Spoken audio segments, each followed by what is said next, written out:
Hello everybody and welcome to Get It SharePoint Day here on Petri.com. We have a full day of SharePoint knowledge loaded up and ready to go, and we've got some great speakers. We've got industry experts, we've got Microsoft MVPs, and we have a full day of SharePoint knowledge that is going to help you just stay aware of what's going on in the industry and also just refresh some of the knowledge that you may have forgotten or just get some best practices from some really bright people in the industry. We have everything from building an intranet site, we have security, we have power apps, and we have solutions that are going to make your life just even easier. And so make sure you check out each session. There's also going to be downloads and handouts, and you'll find links down in the description below, and you can download those and take them with you, print them out, and do whatever you want. And they're just going to help you remember or just better understand some of the topics that are being talked about today. And of course, I got to give a big shout out to our partners who are helping making this day free and accessible to everybody. My friends over at AvePoint and QuizCom. They are sponsoring today's event,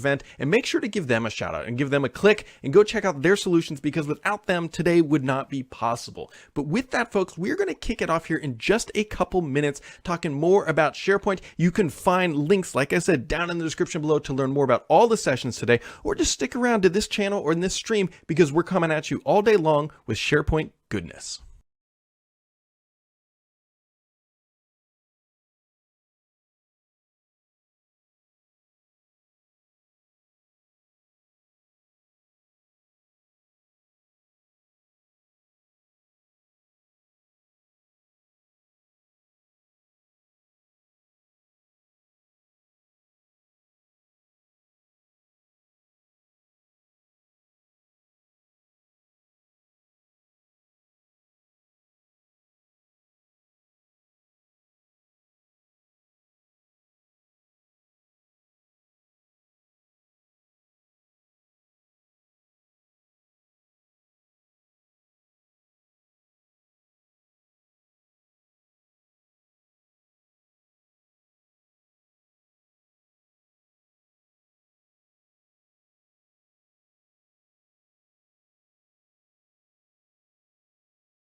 Welcome everybody to Get IT SharePoint Day, a one-day event filled with awesome SharePoint content brought to you by Petri.com.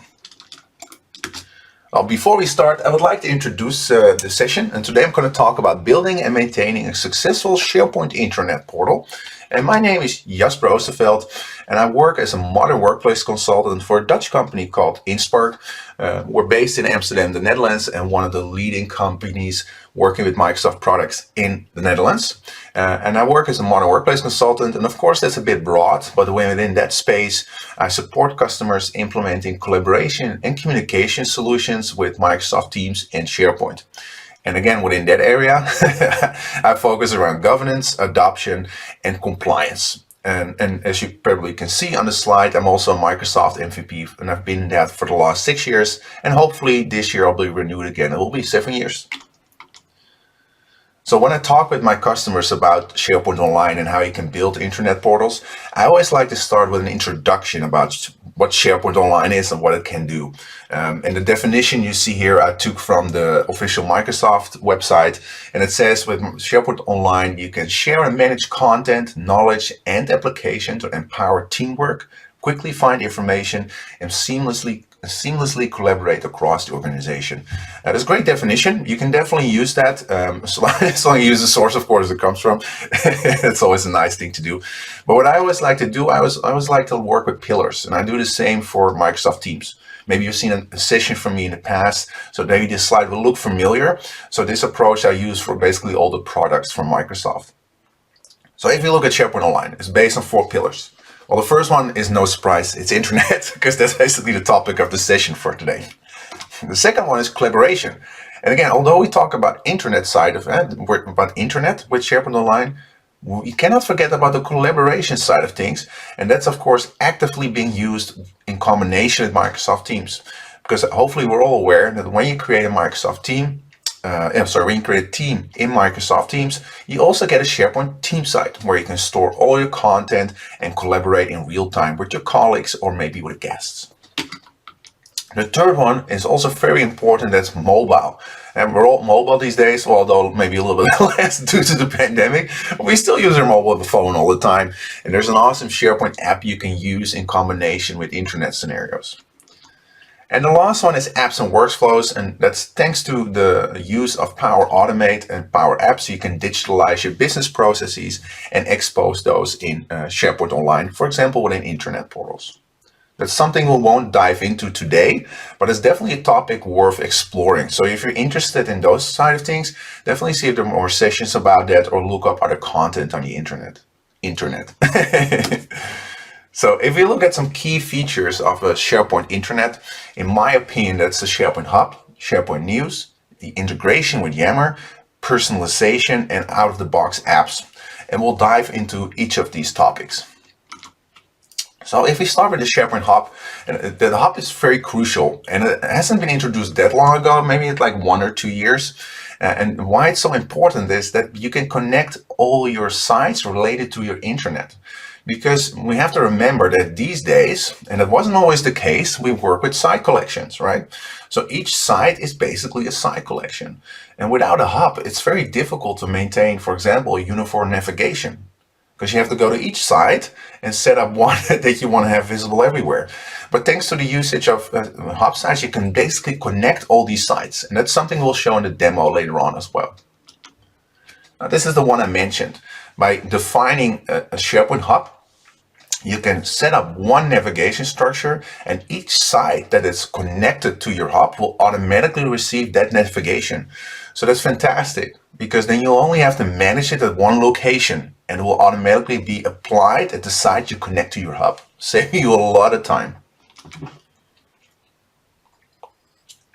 Well, the same applies for look and feel.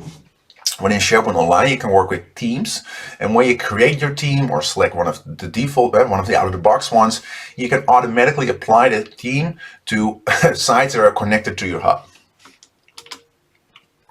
And you also receive an integrated search experience.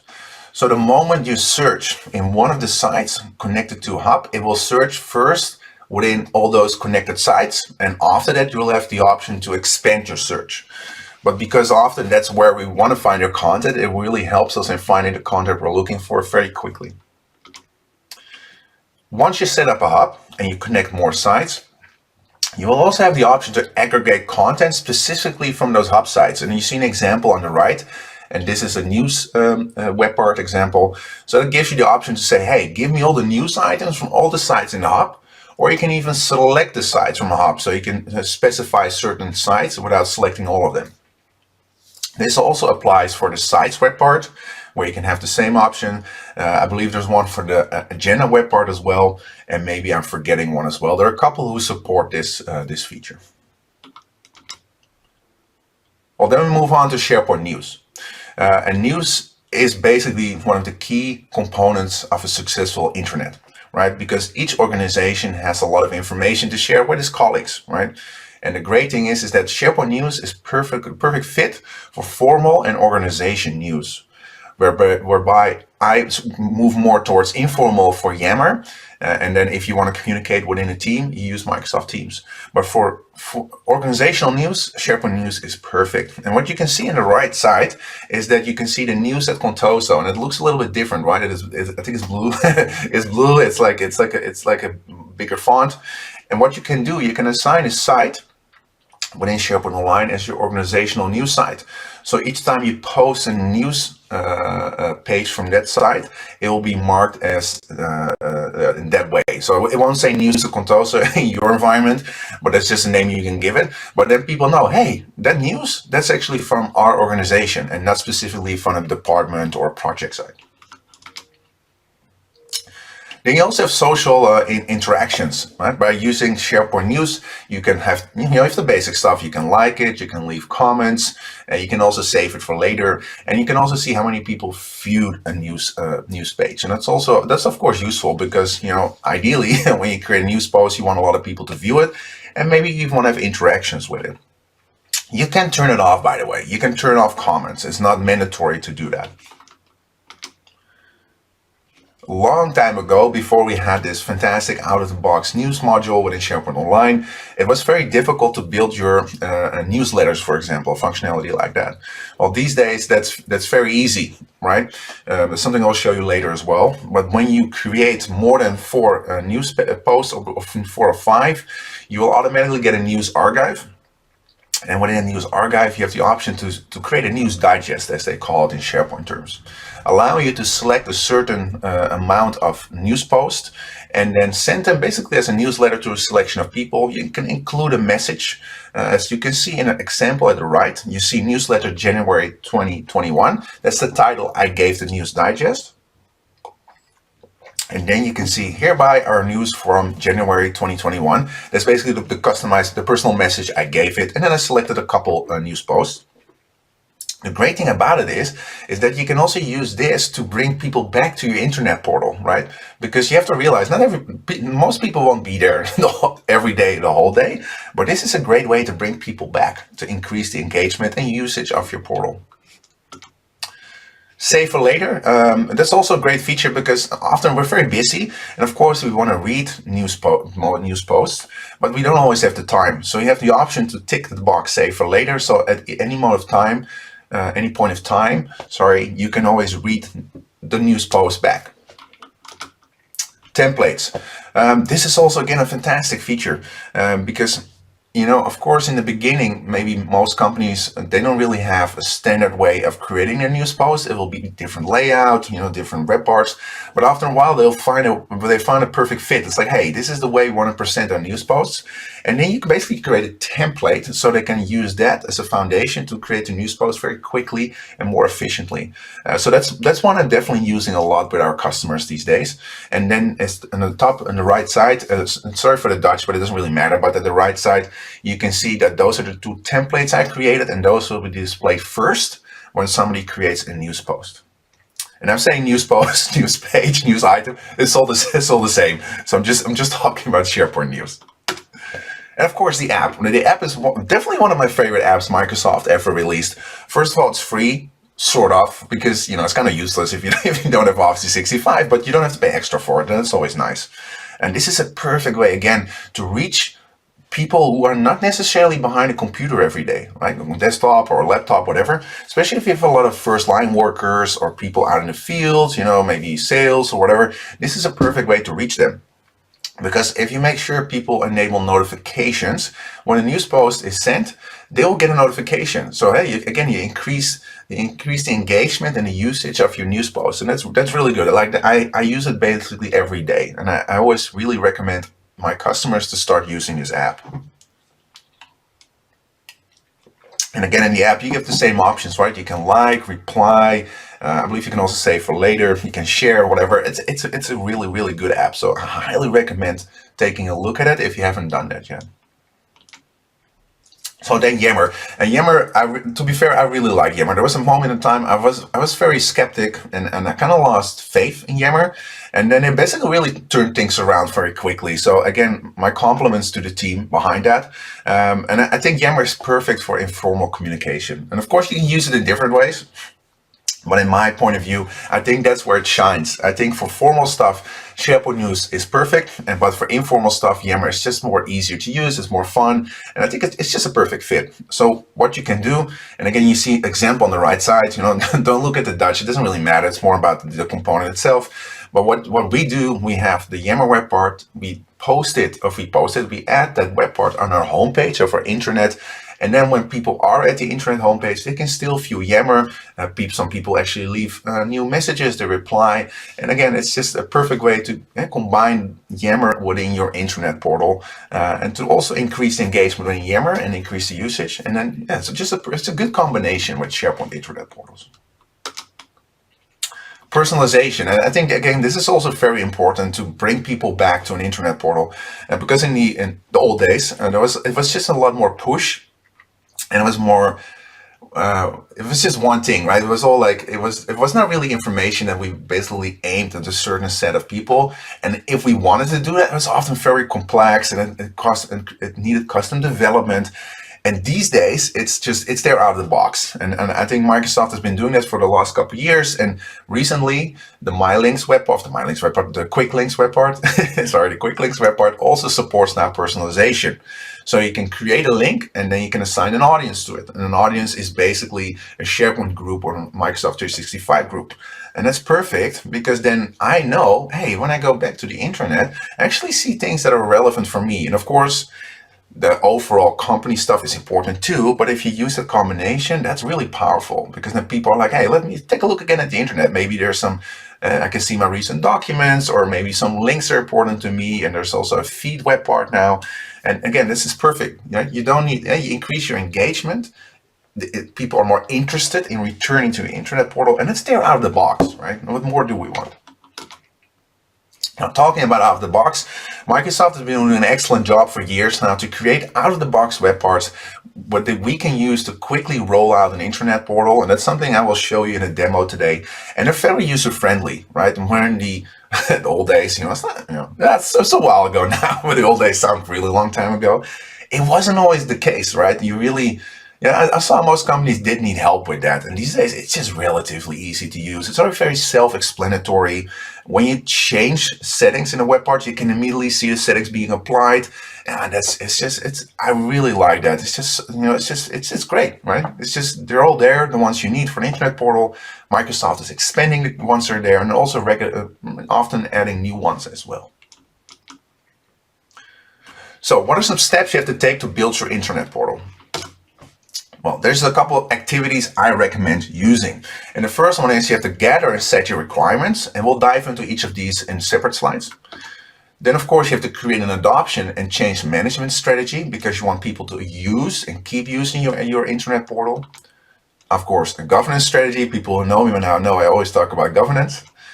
And you have to configure your internet portal, of course. It's all fair. This is not shocking, right? I hope this is all very self-explanatory. And then if that's the case, some cases there are customers who already have an internet in SharePoint, maybe on premises, or maybe they want to transfer content from file shares. You need to migrate. So you have to set up a migration strategy as well. So first, let's take a look at the requirement phase. Because of course you need to sit down internally or with your customers and basically discuss, hey, okay, you want a new internet portal? What are some of the requirements you have for doing so? And what I always do, we at InSpark, we have our own demo portal, and of course we have our own internet portal. There's one I cannot show you today because it contains some sensitive data. And so what I do, I use the one we have, our demo portal, and sometimes I also use demos.microsoft.com.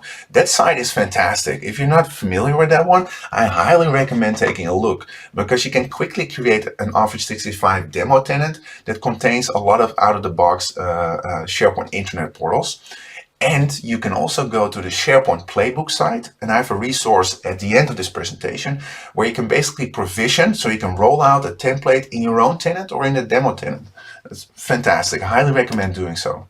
So what you do then is you basically showcase the out-of-the-box possibilities, right? What can SharePoint do out of the box? And as I will show you later on, it's a lot, right? And I think a lot of customers are still not expecting that because most of them still have that view of SharePoint from, again, the olden days where, where especially from a design perspective, it was very limited and it was just hard to use and not user-friendly. And what they see, they love. I've seen it all the time now. So when you can, definitely showcase your own internet portal. And I often do so because if you're one-on-one with customers, you can do that, right? And but of course, check first if there's no like, oh, we're doing we have to let people go, like stuff. Make sure that stuff, if that's the case, don't show that, of course. But if there's just standard stuff like, hey, we have a new strategy or new employees, it's perfect to show that, right?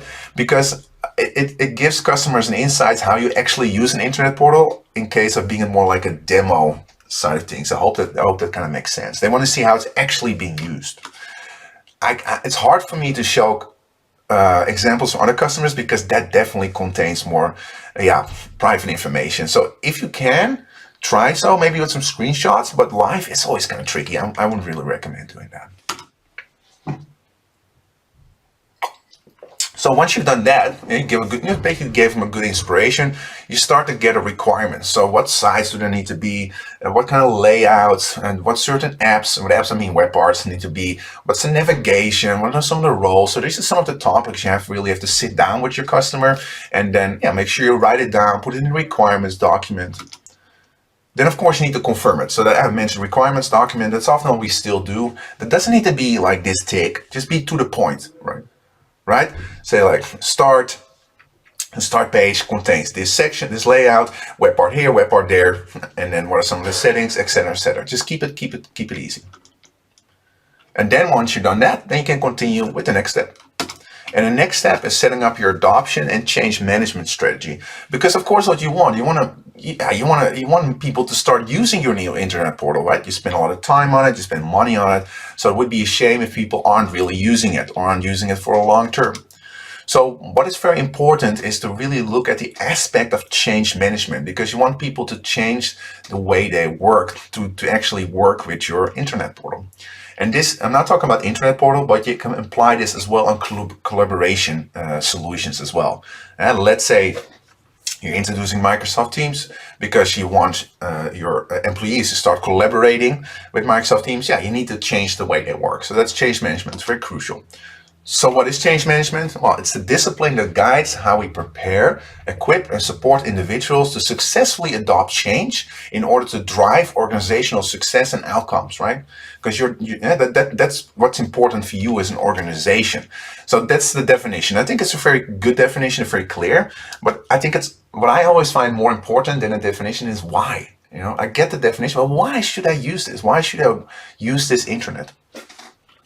Because when employees are affected by the change, when employees affected by the change do not support it, so they're not using it and not involved, because you also need to involve people, you'll fail in achieving your goal. And in this case, the goal is setting up a successful internet portal, right? And using SharePoint Online for that.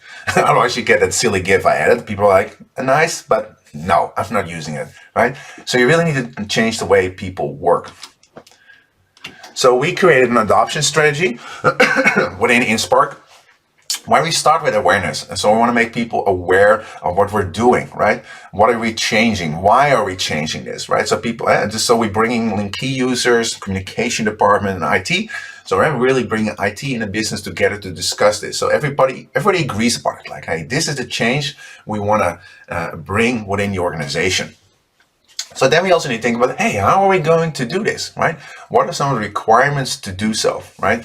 And I will discuss a couple of things in the next slide. They're included in this phase as well. Then we set up an adoption/change management plan, right? So all the awareness, so what are we trying to change? How are we doing this, right? So that how are we doing this can be like, how are we doing training sessions? What kind of communication materials are we using? So that's all included within a plan. And with that plan, the customer knows, okay, this is how we are going to enforce. Now, enforce sounds kind of negative. How are we going to bring change within the organization, right? Because enforce, that should always be the last solution. You want to do it like more gradually and naturally. I hope that makes sense. So then you start preparing. So you agreed upon your adoption change management plan. Okay, now you start. So there can be setting up training sessions, making videos, etc., etc. Then you launch it, right? So that can be, okay, we're now doing the communication, like, hey, we're launched our internet portal. We start monitoring. And then what you should definitely not forget is the challenge part. Because you launched it, perfect. But you also want to make sure people keep using it. So that's where the challenge lies in. So you need to make sure, how can we keep people engaged? How can we keep the usage high? And again, adoption and change management is something you can spend a whole session on. So I'm trying to keep this a little bit brief and more to the point. So what are some components, key components? Of course, vision and goals. Why are you doing this? What are the benefits for the company? Again, what are the advantages for the company, the advantages for the employees? So if you tell an employee, if this is a reason for you to use the internet, if that resonates with them, the chance that it will keep coming back really increases. What are some success criteria? So when are we successful? And that's very important for the measurement part, because if you want to measure, you need to have measures against something, right? What are some of the risks? So what are some of the risks we're doing this, right? Maybe A lot of people maybe aren't behind a laptop every day, so that's a risk. That can be a risk for us to why it could fail, because we don't have an audience that's always behind a computer screen. Who are our audiences, right? People working in the office, outside the office, et cetera, et cetera.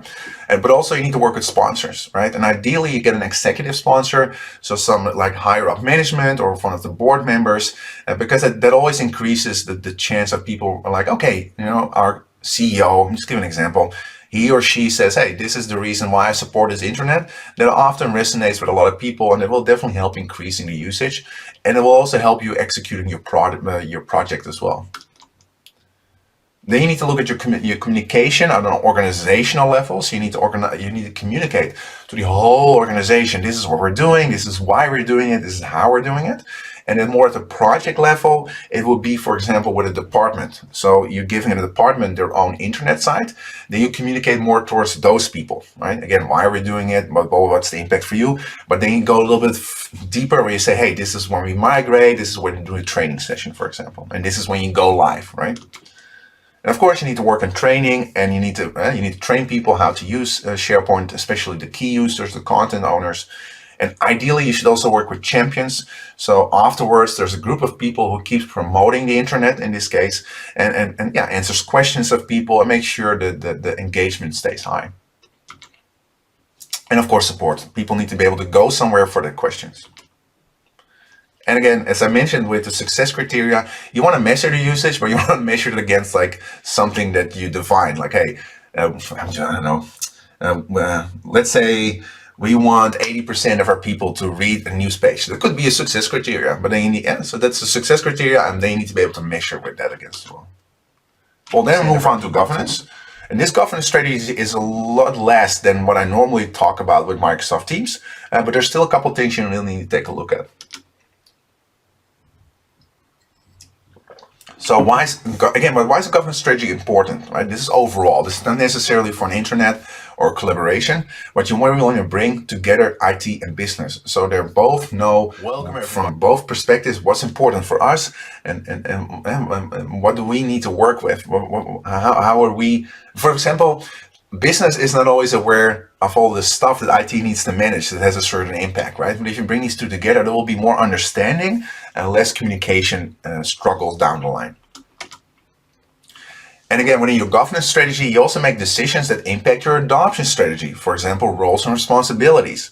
If you're going to assign the owner role to employees, and that gives them a certain responsibility, and that's something you need to address within your adoption change management strategy. And of course, there's a lot happening, right? Once you launch your internet portal, there's a lot of change from the outside world, right? And that can be, for example, a pandemic, but it can also be new updates and features from Microsoft. And internally, there could be a lot of change as well. Maybe there's an organizational change where department names are dropped, when a new department is created. Yeah, how does that impact your internet portal? Again, a couple key components. You need to define your roles and responsibilities. So for example, who are the administrators? Who is the SharePoint Online administrator? What is his or her responsibility? But also, what are SharePoint owners' responsibility, right? You need to set up a steering committee. So once you defined your governance strategy and you launched it, there needs to be a group of people who manages and monitors your governance strategy and also adjust it if that's necessary. New features and updates. So there are a couple ways to manage this, and of course these are new features and updates. I'm looking at this more from a perspective from Microsoft side of things. You need to keep an eye on the roadmap. So that's great because you can just go online now and you can see what Microsoft is working on. That wasn't always the case. This is one of the better ones in my eyes. That's the message center. So within the Office 365 admin center, you have a message center. And within there, Microsoft really they stepped up the game a lot. It's like everything that impacts Office 365, Microsoft 365 is added there. So for example, let's say hub sites don't exist. They'll say, hey, SharePoint hub sites being launched. And it tells you why, how you can prepare, and some materials, right? And also when, of course. And I say the admin center of Office 365, but you can assign a role. So that means it doesn't need to be an IT person per se to have access to that part. I would advise to look at targeted release, because with targeted release, you can assign that role to a selection of people, meaning they will get new features before people without the target release will get them, and it will allow you to anticipate some certain changes so you can test them out, and maybe you can change some documentation, maybe prepare some training sessions. You can also do it for your whole tenant. Yeah, you can do that. I wouldn't advise to do that because especially for large organizations, that can have a huge impact. So that's why I always advise to do it for a selection of people. Of course, keep an eye on the Microsoft SharePoint blog. Events like these are perfect because they often give you new insights. But of course, Ignite is coming again. There's something called Call-Up Days or SharePoint Saturdays. Just definitely take a look at those events as well. And there's a lot of free ones as well. Templates and properties. Of course, you're going to work with templates, and those templates have certain properties.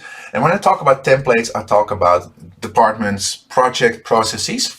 And of course, these also have a collaboration aspect, but often there's also just a communication aspect where you want to share the contents of a project, right? What is the project? Why are we doing this? Who are the project members?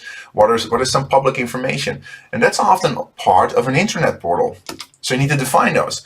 And then you also need to take a look at, for example, the naming convention.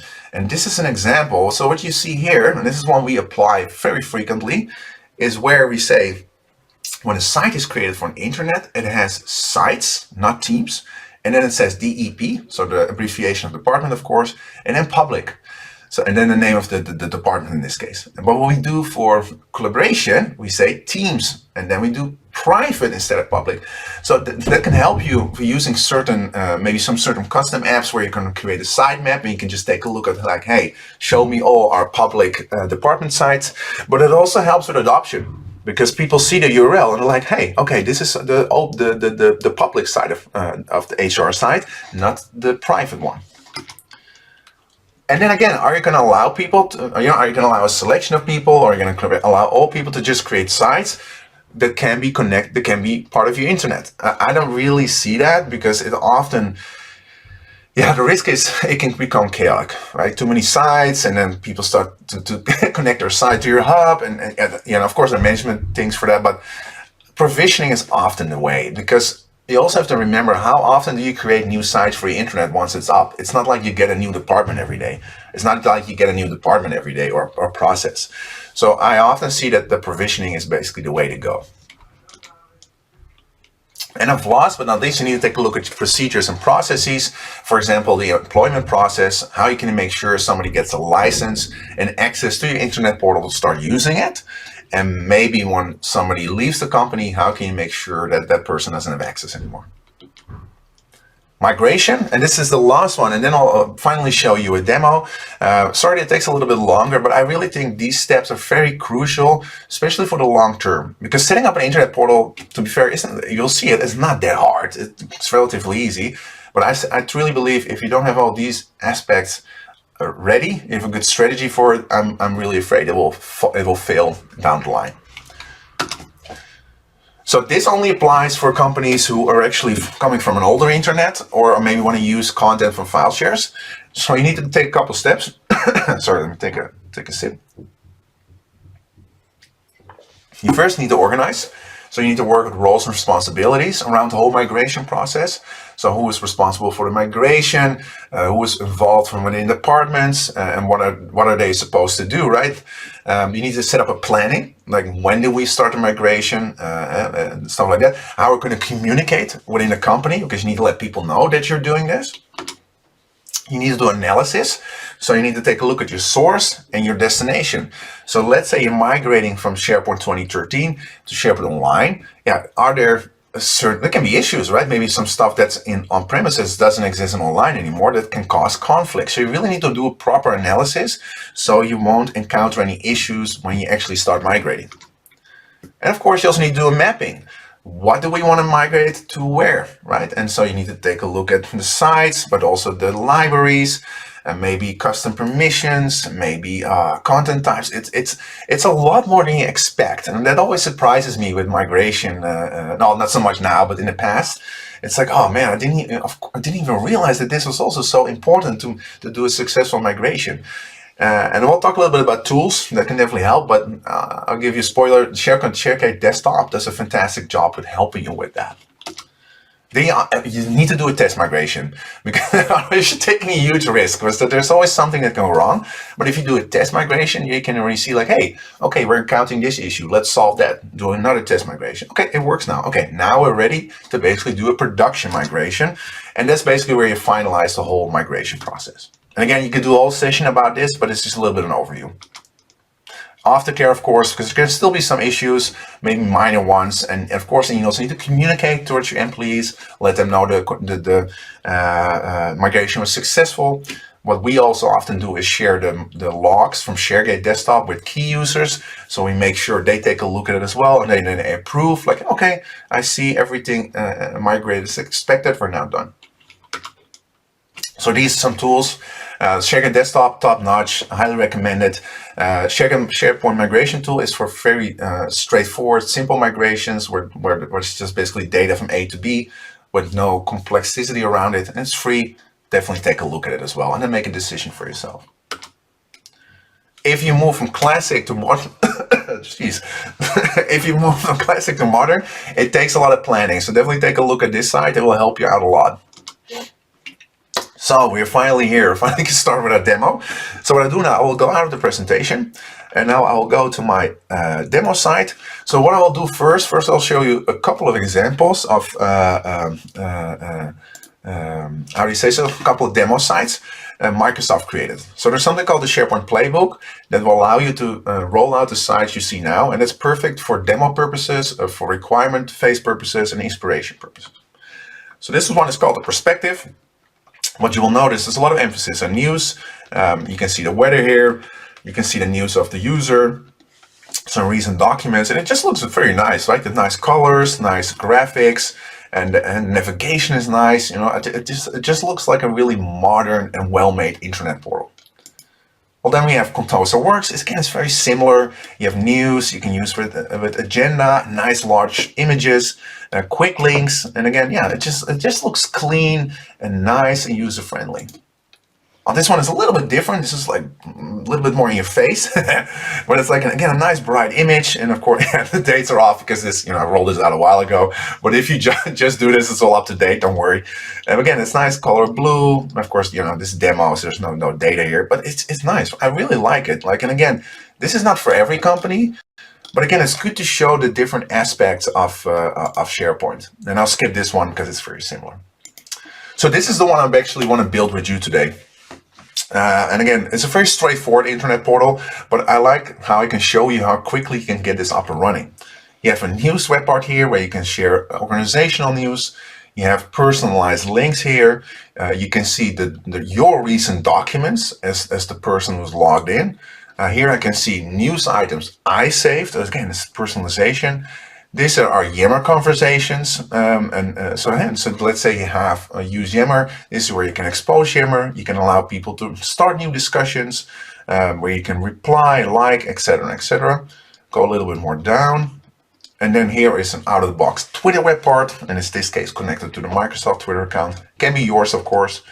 Again, we have a couple. It's very large. We have a couple options to bring it down a little bit, and go more up here. And my recent documents, there's now a feed web part, so I can basically see what's going on around me. So again, I say as apparently a colleague of mine, he worked on this document, I can see, so maybe I can reuse that document, or maybe I can help Lynn in this case with work on their Excel sheet. My frequent sites, the sites I frequently visit, and that's basically it for now. So what I want to do, I want to go and create this site from scratch. So let me go here. I'm now in the SharePoint Online Admin Center. I'm going to create a new site, and I'll choose a communication site. This is the one you create if you want to collaborate with a group of people. So for example, for departments or projects, whatever. But this is intranet. Here you have a design. So what you can do, you can create custom designs. So if somebody creates a new communication site, it already has a set amount of apps ready, for example. Well, we're going to start from scratch, so we'll do blank. I'll give it a site name. I'm always very bad with these kind of things, so I'll just call it Contoso Electronics. Now you see the site address is created. I'm just leaving it like this, but of course, this is something you have to, this is something you discuss in requirements phase. So you can change it here if you want. I'll add myself as the owner. It's this one. Language, of course, some advanced settings. If you use sensitivity labels, you can use those here. I'm not doing that now.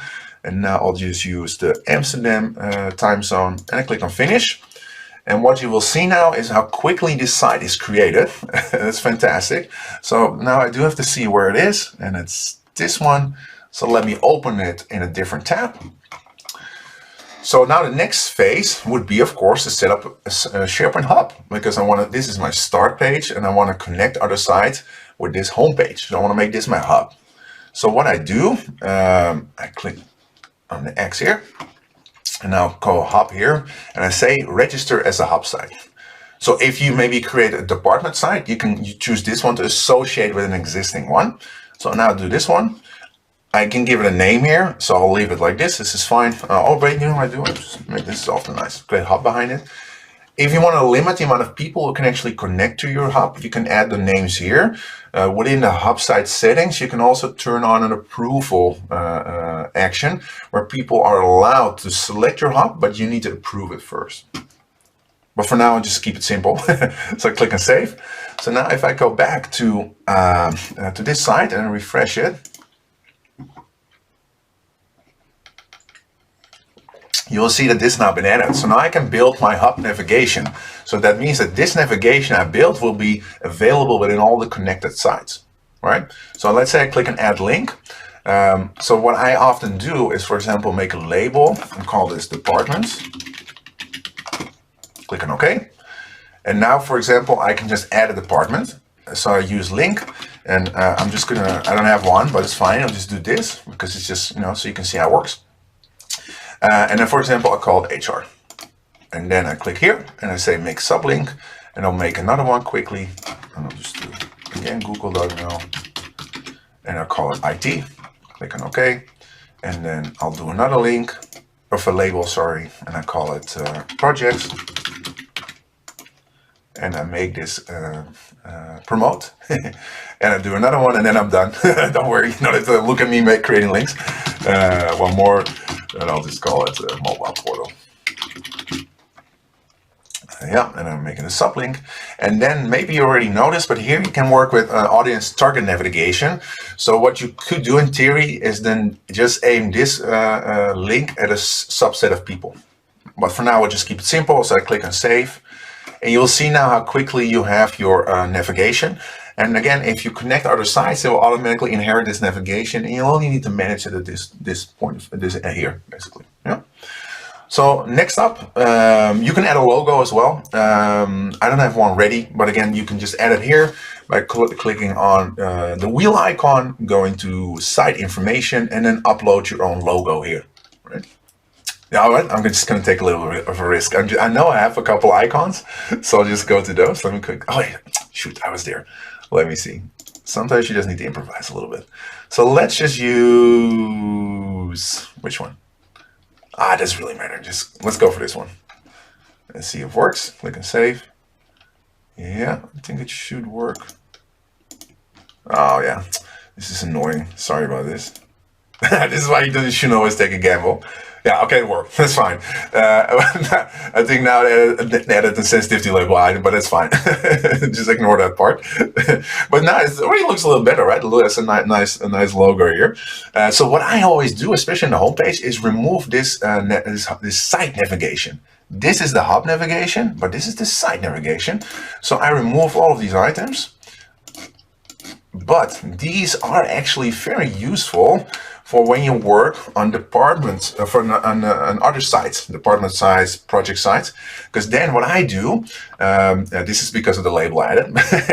What I do, I leave here documents and pages, and it allows the visitors, but also the content owners, to quickly go to the documents they have stored or the pages they've created. Otherwise, they have to go here and then go to site contents, and I don't find it that user friendly. But for the start page, yeah, you don't need a navigation here. So next up is basically, I'll show you the hub settings. So if you go to hub site settings here, you can always change the name here. You can also say, I don't want to show the navigation. You can also add a logo here. So it will be added up here. That one I'm not going to do because I don't have one ready for that. And this is the option I talked about before. So you can make sure that people need approval to join. So next up, we'll just be adding the web parts. So what I'll do, I go click here on edit. So I first start creating with sections. So I will pick, where are you? This one, yeah. And now I immediately can see what happens. So if you don't like this one, you can just go back here and change it. And that's what's fantastic about it. Because I'm going to be like, okay, this is better. No, okay, this one, or this one, or this one, right? Now I click here. And the first one is news. Click on news here. The next one is, I want to use the save for later here. See how fast it goes? I'm just clicking the plus, and I want a YAML web part, and I want, which one was it again? I think it's conversations. I don't know what. No, is it this one? I think so. Let me see. I think it's leadership. Yeah, this is it. And for some reason, they still have their old one in there. I don't know why they don't remove that. You see the confusion it creates with me. So I go down, and now I click here, and I will do the Twitter one. But see how fast it goes? Like within like a couple minutes, I have like a homepage up. Sorry, I have a homepage up. I'm adding apps, and you'll see within 5 minutes, I basically have a start page up and running. It's fantastic. And whereby, you know, the most time will go into adding content. That's what most time will go into these days. Yeah, this is fine. Just leave it on the default. Now I'll go to the right side. And again, you'll see how quick this goes. Let me see. I'll add the quick links. Yeah, and what I do now, because I want to personalize it, I'll call it my links. And I forgot that here, so I'll say here, my save news. And that's how you create the personalization aspect.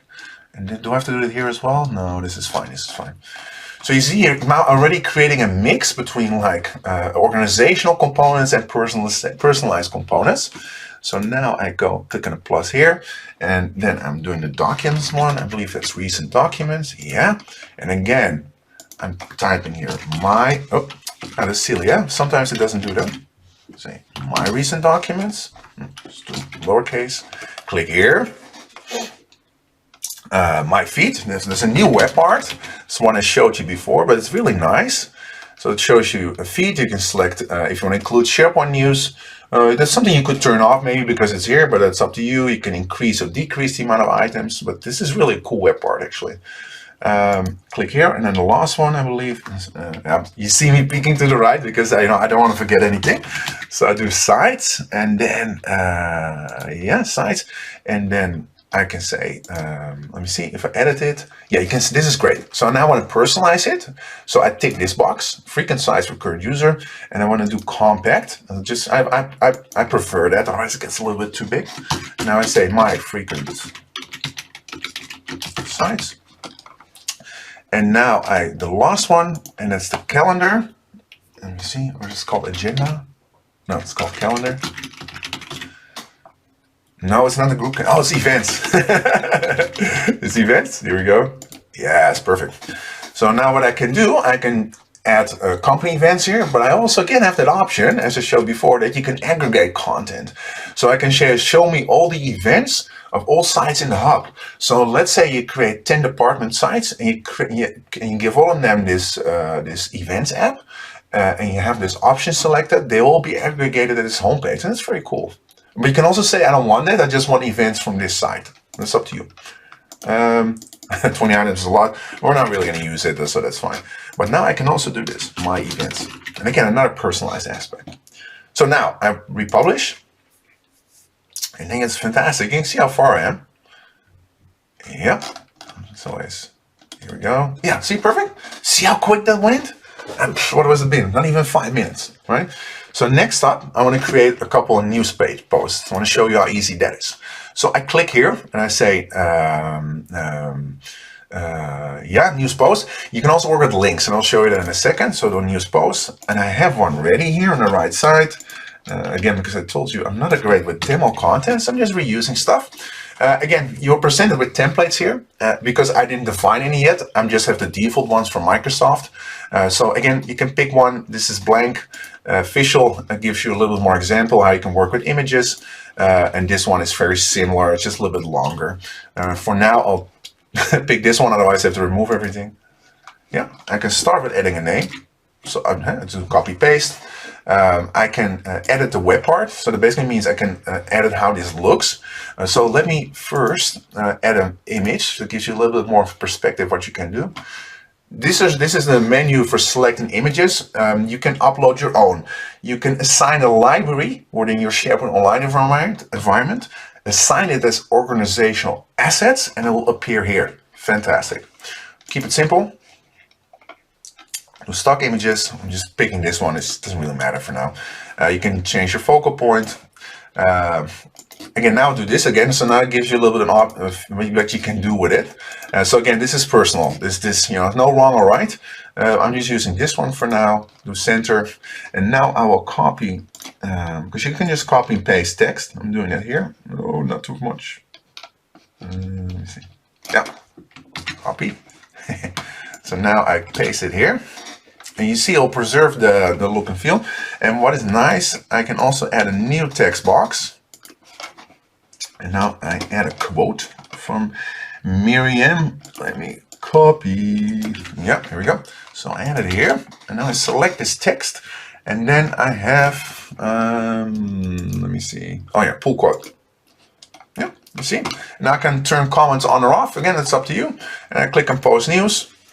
And again, you see how relatively quick you can do this. So this, again, what I've noticed with training sessions is that if you show this once, most people will really get it because it's very self-explanatory and straightforward.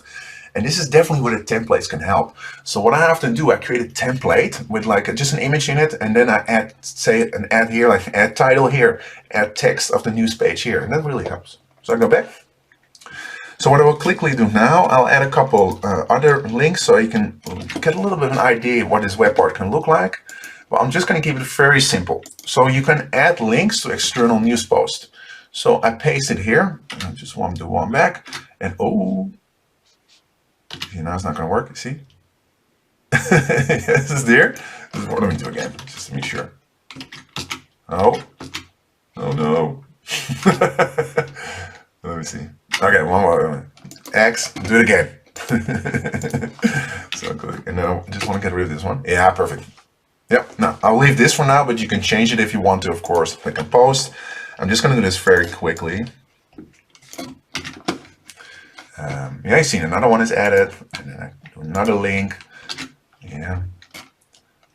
And I do post, and do two more. Yeah. Click here, use link. Perfect. Isn't this easy? This is fantastic. This used to be so difficult. Yeah. You see, add. Oh, oops.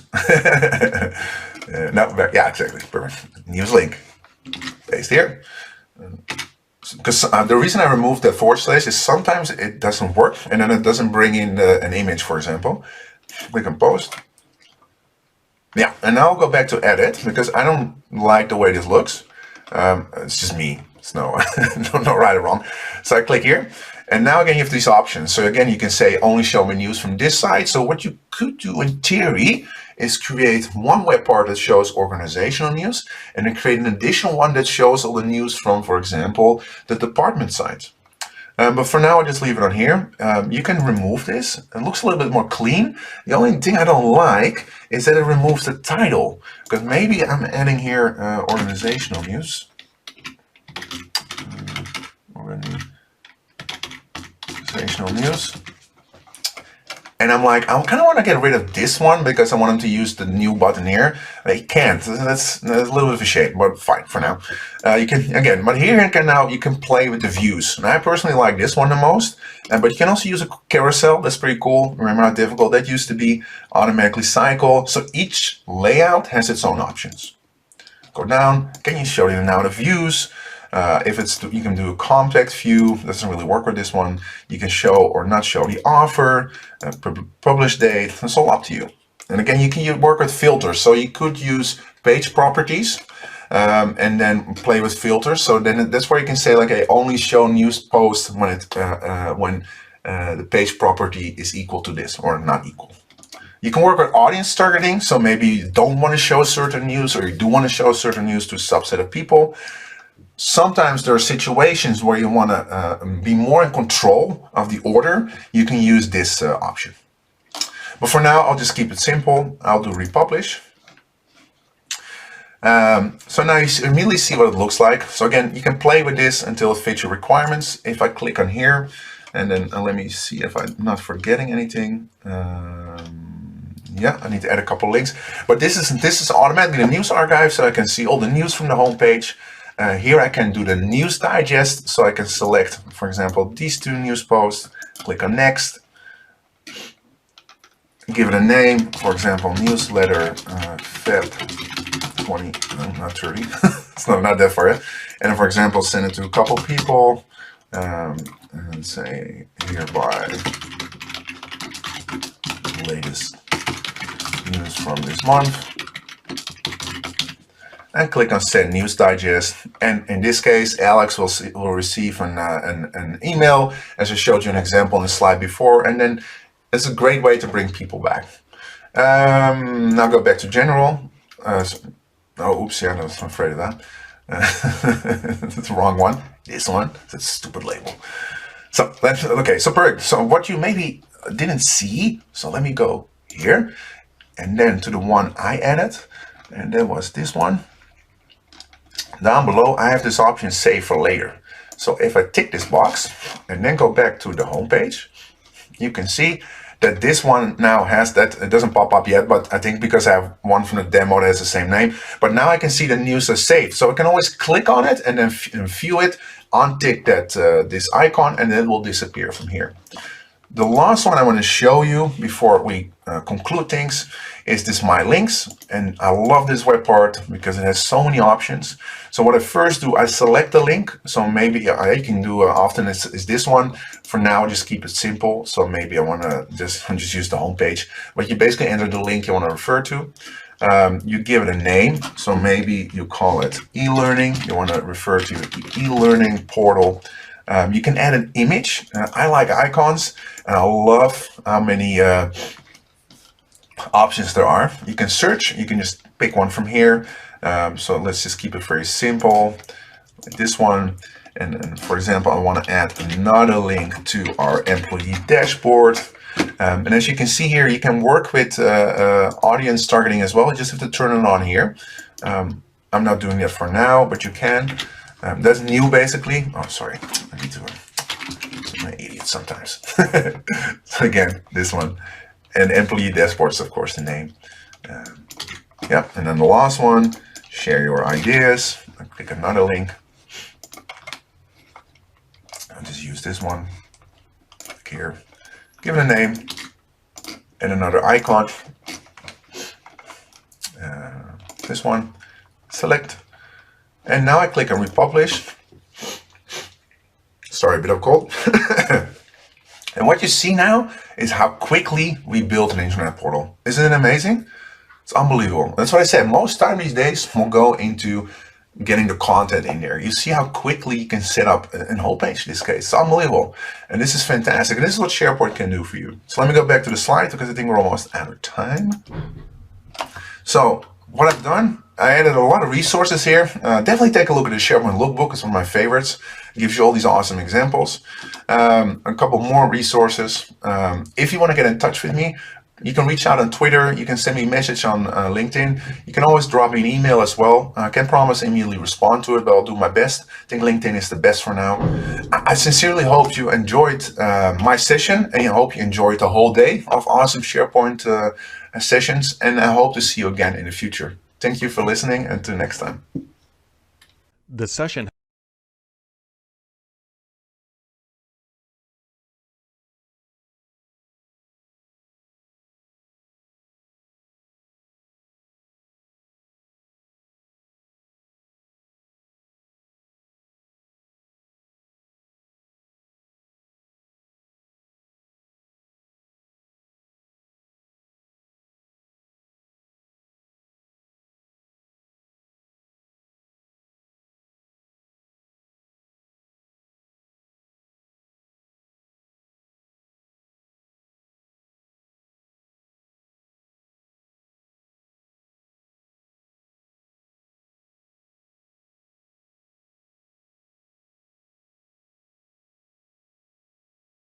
Ready to put everything you're learning at Get IT SharePoint Conference into practice? Make sure to sign up for AvePoint's third annual Shift Happens Conference on April 20th through the 22nd, where you'll hear lessons learned and best practices to ensure business continuity and end-user productivity in the new modern workplace from leading SharePoint and Microsoft 365 practitioners at King County, Washington, Deloitte, Australia, Otis, Kohler, and dozens more. Sign up today at shifthappens.to.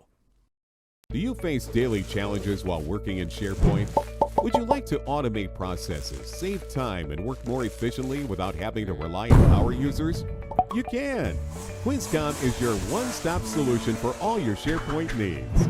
With 10,000 plus clients and over 70 SharePoint and Office 365 products, we offer a solution for any SharePoint requirement. Let's take a glance at a few of our products. No-code, smart, and secured forms. User-friendly and highly customizable organization charts. Data aggregation across your SharePoint Online tenant and MS Graph API. SharePoint and Exchange Online calendar aggregation. One-click convert to PDF and print. When using a third-party app, have you ever wondered how secured your data is when it's processed on a vendor's cloud server? All QuizCom apps are SharePoint hosted apps, which means your data never leaves your tenant. Discover how QuizCom can solve your SharePoint frustrations. Go to www.quizcom.com today and try out any QuizCom product for free.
Hey everybody, this is Hunter Willis, and I'm here for the Get It SharePoint Day. We're going to be talking about SharePoint 2019, and I'm really excited to be here today.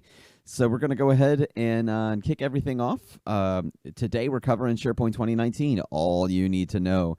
We're going to go over a lot of the considerations, the features, what's available for SharePoint 2019. And if you're looking at migrating to SharePoint 2019, some of the considerations to have there, some of the business reasons, and also some of the features that can really make it, advantageous to go ahead and make that move or not for the considerations that you have. And about myself here really quick before we dive into it.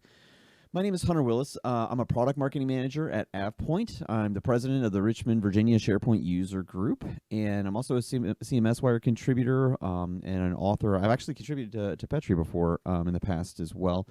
But yeah, so really enjoy the community and happy to answer any questions if anybody wants to reach out to me on Twitter or via email there. My contact information is there on the slide as well. So yeah, just excited to be here today, and I'm really glad to see the people that are here. We've got a lot of people here. I know that there's a lot of online stuff happening since COVID began, so I really appreciate everybody that showed up, and I hope that you get a lot out of this session. So yeah. All right, we'll dive in right into it. The agenda that we have, first we're going to talk about kind of choosing the model, right? If you're going to go with on-premises, hybrid, or a cloud deployment, and some of the considerations around that and how SharePoint 2019 can fit into that picture. We'll talk about like the user experience, administration, and security that's available in SharePoint 2019, especially as opposed to like 2013 or 2016, and do a little bit of contrasting with what's available in the cloud as well. And then, again, looking at that decision, right, that final decision, the benefits of it, and what that's going to look like for SharePoint in 2019 or a hybrid environment, right? And when it comes to that decision, what that's going to look like from a deployment perspective and the features that are available. So when we look at choosing, right, whether you're going to be on premises or hybrid, there's a lot of things to take into consideration there for the business case. And, especially from some of the reasons that people are staying on premises, right, versus going ahead and making that move to the cloud, which is obviously it's kind of the direction that the industry is heading in, but there's still a lot of organizations that are remaining hybrid. I just realized, okay. So one of the first things to understand, right, and the considerations to take into account when you're making the move, right, is that people don't like change. So when you're looking at whether to upgrade your farm to the cloud, right, do that migration to the cloud, or just upgrade the farm to a newer version of SharePoint, it's really important to take that change management into consideration, right? There are a lot of farms in SharePoint, especially like 2010, SharePoint 2013. Everybody's seen those SharePoint farms that have, lists that are tied to other lists, right? And there's all sorts of customizations involved with the designer workflows that are in there. And, those applications are kicking off workflows that affect other applications within the enterprise or the organization, right? So when you have customizations stacked up like that, it's not only, if you're going to be moving to the cloud or moving to a new farm, not only might some of that, if not all of it, have to be rebuilt, maybe even in a different application, right? But that's going to cost the organization money in terms of time from the IT department, spending the effort doing it, as well as having to train users to do those new kinds of tasks, right? So anything that's highly customized in your current farm or an older farm is going to take a lot of time and can cost the organization a lot of time and money to make that transition into, again, either a newer SharePoint farm or moving into a cloud environment. I've personally talked to a lot of organizations that are just planning on keeping that 2010 farm going as long as they possibly can. That extended support is going until 2022 now. So, but even in the past couple of years, I've still talked to people that still have some information or like basic applications running on like 2003 farms, 2007 farms, right? Because they don't want to have to deal with all of the pain and the change management involved of reproducing exactly what those applications are doing and retraining the users, right? And again, that could be a cost thing, could be bandwidth. So, it's kind of the same thing, right? It's time cost or direct money cost of the upgrade. Now, some of the benefits that come with that, though, can be that you are actually, over time, you're improving capabilities once that change management happens. A lot of the newer applications, and we'll dive into this in like SharePoint 2019 and what that looks like there too, but newer applications for workflows and form submission, things like that, can be a lot easier to use and a lot easier to set up, right? And have a lot more extensibility when it comes to interacting with other applications, as well as the features they come with, right? The things that they're able to do. And the management tools in newer solutions frequently now are a lot better than what used to exist. So it's not as hard and cumbersome to manage them, to understand what's going on with them, to adjust settings for them, right? So that's definitely considerations when it comes to like management, some of the benefits that are coming with newer technology, right? Now, when we talk about security, okay, there can be a lot of fear with updating a platform or moving to the cloud, right? So the question, though, is that fear justified, right? When we talk about like SharePoint 2019, for instance, or if we look at Office 365, the applications and security that exist on older farms And SharePoint 2010 is a really good example, right? They're going to stop doing security updates for that in 2022. And one of the reasons that so many organizations are moving to the cloud is that, Microsoft has a security team of thousands of people that are working to keep Office 365 secure. And so, when you look, though, at organizations that have heavily regulated environments, a lot of sensitive content, or organizations that are required to do continuous improvements on their security, updating, like things like audits, meeting new security standards. When we look at those kinds of organizations, a lot of them really just want to be able to control their own security, so they know what's in their farm. It's really easy for them to manage it still. Maybe they have a format that they've been using for a long time for all their audits, etc. So they don't want to have to go again. That change management really comes into play there, right? The security teams, the IT teams having to look after that information. But the other thing is, with the cloud and with the newer software, there's going to be more frequent updates and continuous improvements on security, right? So that's another kind of thing to consider when we talk about continuous improvements. It's not only the requirement of the organization, but it's also like what's going to be available from Microsoft when it comes to the platform and the security that's there. And you can kind of play this back a little bit to the management side of things as well, because again, there are newer security features in SharePoint 2019 as we look at that, as well as in Microsoft 365 that are available. And not just from the solutions themselves, right? But you also have to think about the third-party tools for security that are available. There's a lot more options right now for newer platforms than there are to manage kind of the older platforms. And some of the organizations that had third-party software to support older platforms aren't. They're either not supporting those products anymore, or some of them aren't even around anymore. So just, again, more considerations here when you're kind of choosing and looking at some of the business reasons that organizations are staying where they are versus moving forward to newer technologies. So talking about the stuff that's in SharePoint 2019 that wasn't in SharePoint 2016, there's no SharePoint Foundation in SharePoint 2019. It's the SharePoint framework, right? So no more forefront identity management either. That there's a standalone install supported for the dev test only environment.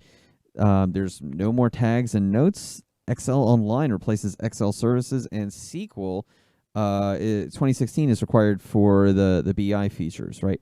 So there's also, we're saying goodbye to SDAdmin, right? It's PowerShell only moving forward in SharePoint 2019. So definitely things to consider there. Now, when it comes to deprecated features, there's still a lot in 2019 that is supported that was in 2016. So really good to understand that, and don't have to be afraid of losing everything that ever was in your previous SharePoint versions if you're moving, right? Those features are still there, but there has been a lot that's removed, right? So understanding how that's going to affect your environment. Probably the biggest thing to take into consideration there is understanding what is actually being used in your current environment, especially if you're not the person that set it up, right? Which never happens to SharePoint admins. So, understanding what's there, what you'll need to retool and replace as time moves forward is also really, really important there, right? When it comes to those removed features.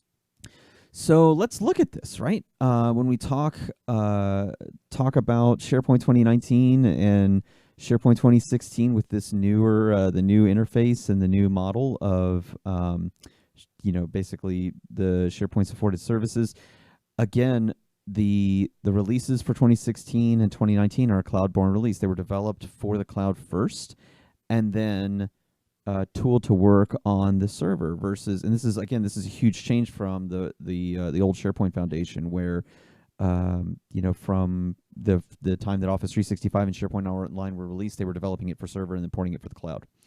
So with that in mind, right, this whole idea of everybody being able to collaborate easier is built into everything that's happening in the modern interface, right?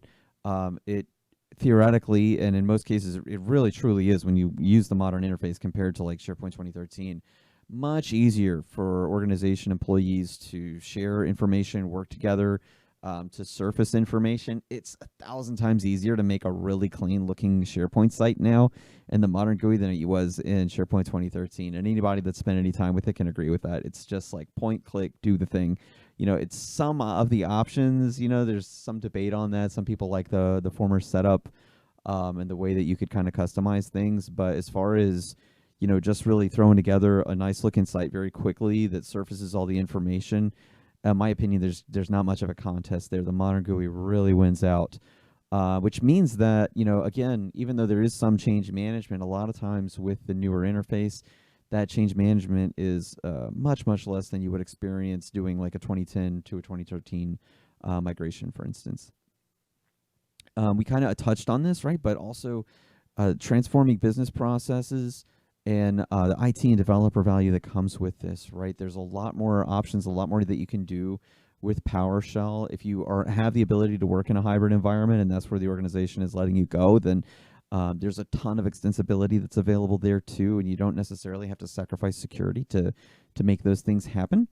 And then especially with Power Apps and the automation and the ability to connect to other services in the cloud, that IT value, and the transformation of business processes comes very, very quickly, because users can almost self-serve when it comes to like Power Apps and Power Automate, right? These things can happen. It's all form-based, very quick plug and play, really easy to use. There's not a lot of code or anything that's necessary to make complex actions and connections happen. There's also well, actually, let's just dive into it here, right? The site creation, really easy to go in, click, and create a site. You can do this in OneDrives. There's modern team sites. You can make communication sites, which are basically higher level sites, and you're able to nest other sites underneath them. And it's kind of like this, they're bringing the newer suggestion of having more of a flat SharePoint environment where you used to have like a nested environment with tons of subsites onto the platform. But as soon as you spin up a site, right, modern team sites really just automatically have a templated structure where, information is going to be surfaced. There's news, like news articles that you can easily create there that'll be surfaced automatically as part of that format. And then there are activity widgets that you can add to those pages, right? And all of this out of the box is mobile ready. And it's a customizable experience, and it's really, really easy. You basically just click the edit button, and then there's basically like a really simple formatting capability there. And if anybody that's used SharePoint Online has seen this, or if you've seen a demo of SharePoint 2019, just compared to the like options and all of the different formatting boxes that you had in the old GUI, it's so much easier just to kind of create a column interface and then start adding pictures and widgets and also integrations, right? Files and other things like that. Images, graphs, charts, etc. So there's also the modern sharing experience, and it's a little bit more optimized for a little bit more modern web design experience, meaning it's just a lot faster. It's a lot more responsive. It's really easy for users to surface information from the SharePoint farm, so you don't have to, there's a lot less clicking and adding things in order to actually surface information. For instance, what this is showing, you can actually just like pin documents to the top of a document library and see those, and there's also news feeds that are really easy to access, again, out of the box with each site. When it comes to lists and document libraries, there's a much simpler filtering experience. It's really easy to format columns, and you can do it with JSON as well. There's a details pane that kind of slides out for each object, so you don't have to navigate between screens. And I would say that's true across the board for the modern interface. For SharePoint 2019 is like there's much less screen changing going on, right? There's a lot more drop downs, a lot more pop outs. When you're adding widgets and I shouldn't have said widgets, sorry.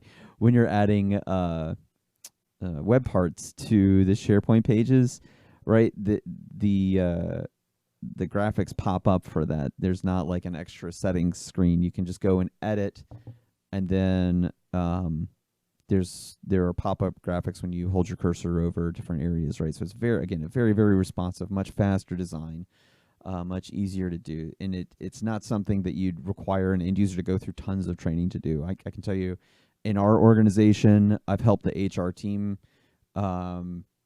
become like pretty proficient with editing their own SharePoint sites, and I didn't have to sit there and train them a ton, right? It was just like a phone call. I show them a couple of things, and they get the principles of what's happening, and it's easy enough where they can just maintain the site themselves. So, really, really not hard to get users going, and that ties back into that concept I touched back on at the beginning of this, is that the change management, because things are easier and because the solution is more responsive and more powerful, the change management just really becomes much less of a burden for the organization to handle when it comes to showing people what's there. And you can see from the graphics here, the images displayed, or if you go online, check out the lookbook for Microsoft 365 or the modern GUI for SharePoint. You can see, it's just so much more presentable than the old SharePoint Foundation interface, right? Users, even people that are not excited about IT or SharePoint, they really see the difference very quickly. So yeah, again, there's modern web parts that tie in here. There's all sorts of images that you can add from the GUI, right? Really easily. You basically click edit, and again, it's all responsive, right? So you can see this is kind of the pop-up I was talking about earlier, where everything's kind of responsive. You go to add something and it asks you what you want. There's a scroll bar here, really easy to choose whether you want to like embed a document, add an image, just add some text, right? But you can choose folders and news pieces and web parts from all across the environment, and you can also filter the views for the widgets. So instead of just having documents from that one document library, and this is a problem in SharePoint 2013 and in the old GUI. If you are trying to add content to the web page or to a list and list views, right? There's so many situations where it'll only let you choose content from the site collection in question. Whereas with the modern interface, you can really choose it from anywhere in the farm and create a filter. So that's what you're seeing. And you're not altering where the content lives, right? You're just altering the view of that page because, as you all know, the part of the whole point of this is making it easier for organizations to have cross-departmental collaboration, right? We're not just trying to, find a better way to show the files that already exist on this site than just like a list, right? It's about, you and the HR team may need to find information related to, let's say, finance, for instance, right? Or other areas of the organization and different policies. So why not be able to just surface those, even though they're in different site collections and live in different areas of the organization, right on the page that you're going to be visiting on a frequent basis. So again, it's a much more holistic experience. And as you can see, there's just like a little button that you click here, and it's like a plus button. And then it asks you, over on the side, you're choosing how many columns there are and where each web part lives. And then in the middle, you're choosing, what that is going to be. So again, it's just so much easier that way. OneDrive and the apps, there's an Office app now for Android and iPhone that encompasses basically everything that's going on. You can still use just like the SharePoint app or the OneDrive app for the phones though too. So really, really easy to get that fast responsive interface on the phone. And again, the SharePoint sites that you're building on your farm are responsive. So it's not just going to be like this crushed weird view in the phone where a lot of the stuff on the site that are features isn't going to work. It's really going to be an easy browsing view for the SharePoint content that you've got on your farm in the phone. And really happy to say this, right? But the new Microsoft apps, they really work very well on the phone, and users enjoy them, honestly, and they're pleased with their performance. So Microsoft has put a ton of effort and work into to making all of that happen. And again, there's a lot of newer options to be able to enforce security on your farm to make that better for your organization as well. The new SharePoint landing page is really useful for users. It does show you, again, the news from different sites that surface really easily. And then for users, it's really only going to show them necessarily what they have access to. But as a user, you can follow different sites, right? And it's going to make suggestions for users based on their activity in the farm for sites that they may want to access as well.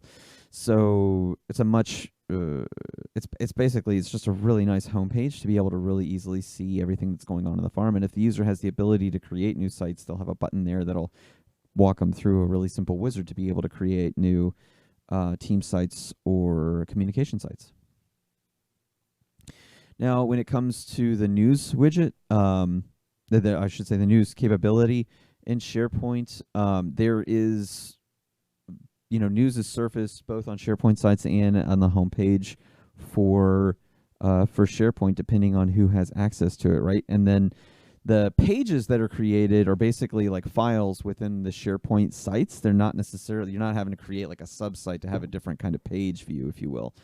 And that kind of existed in SharePoint 2013, but the modern interface really, really depends on that for things like news and events, things like this. So when you go and create a news post for a site, there is really templated format. It's really easy for users to be able to do that, add information, and then the same thing is true with like events that are happening within the SharePoint site. It's really easy to create a new event that's like a page and integrates with calendars that can be added to the site as well.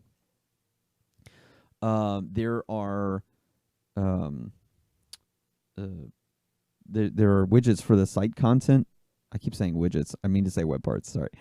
When you go in and you add the web parts to SharePoint, they're formatted with pictures, and so basically you have like this is. I mean, they really are widgets. That's why I keep saying it, because this is a hero, what they call a hero widget right here, where it's really easy to basically just fill in pictures.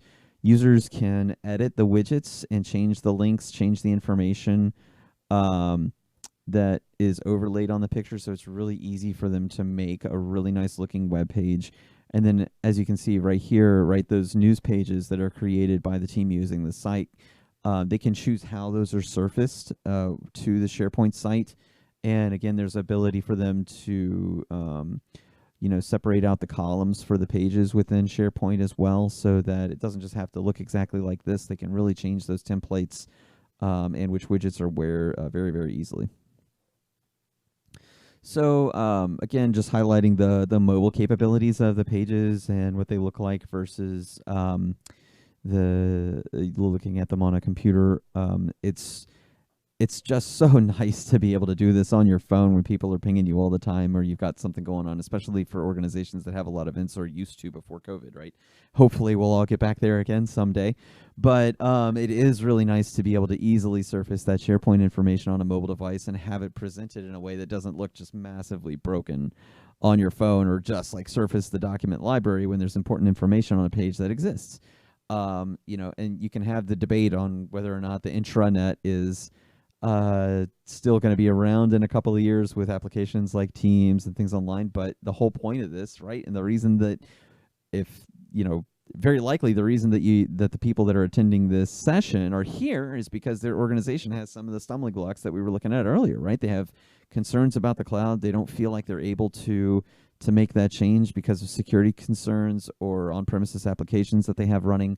So the whole point is that just because that's the case, it doesn't necessarily mean you can't have a mobile experience that doesn't feel like, the cloud. And I guess theoretically, your SharePoint server really is your own private cloud, right? So why not be able to deliver that same experience? And SharePoint 2019 does really make that very easy. Modern search experience, I use this all the time on the modern pages.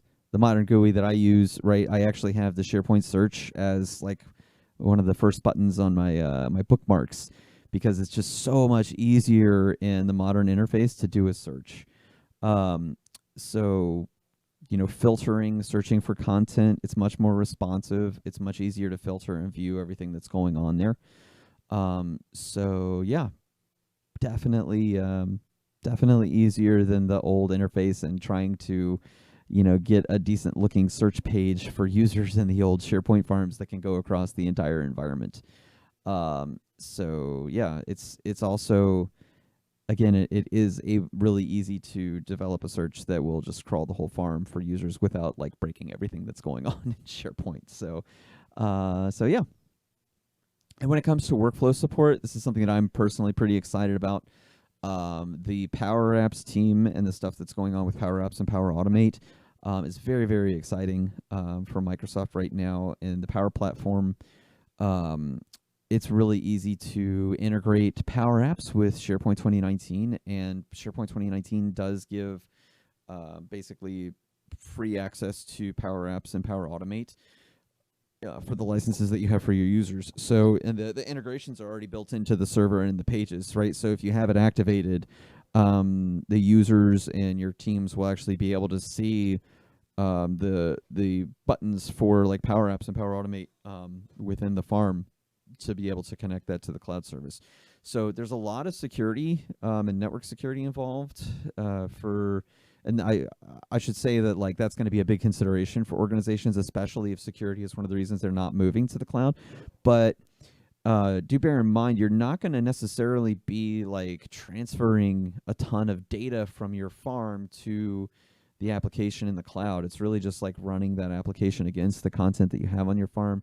Microsoft has a ton of documentation around the network security for that, as well as helping you build like a gateway from Power Apps to your farm.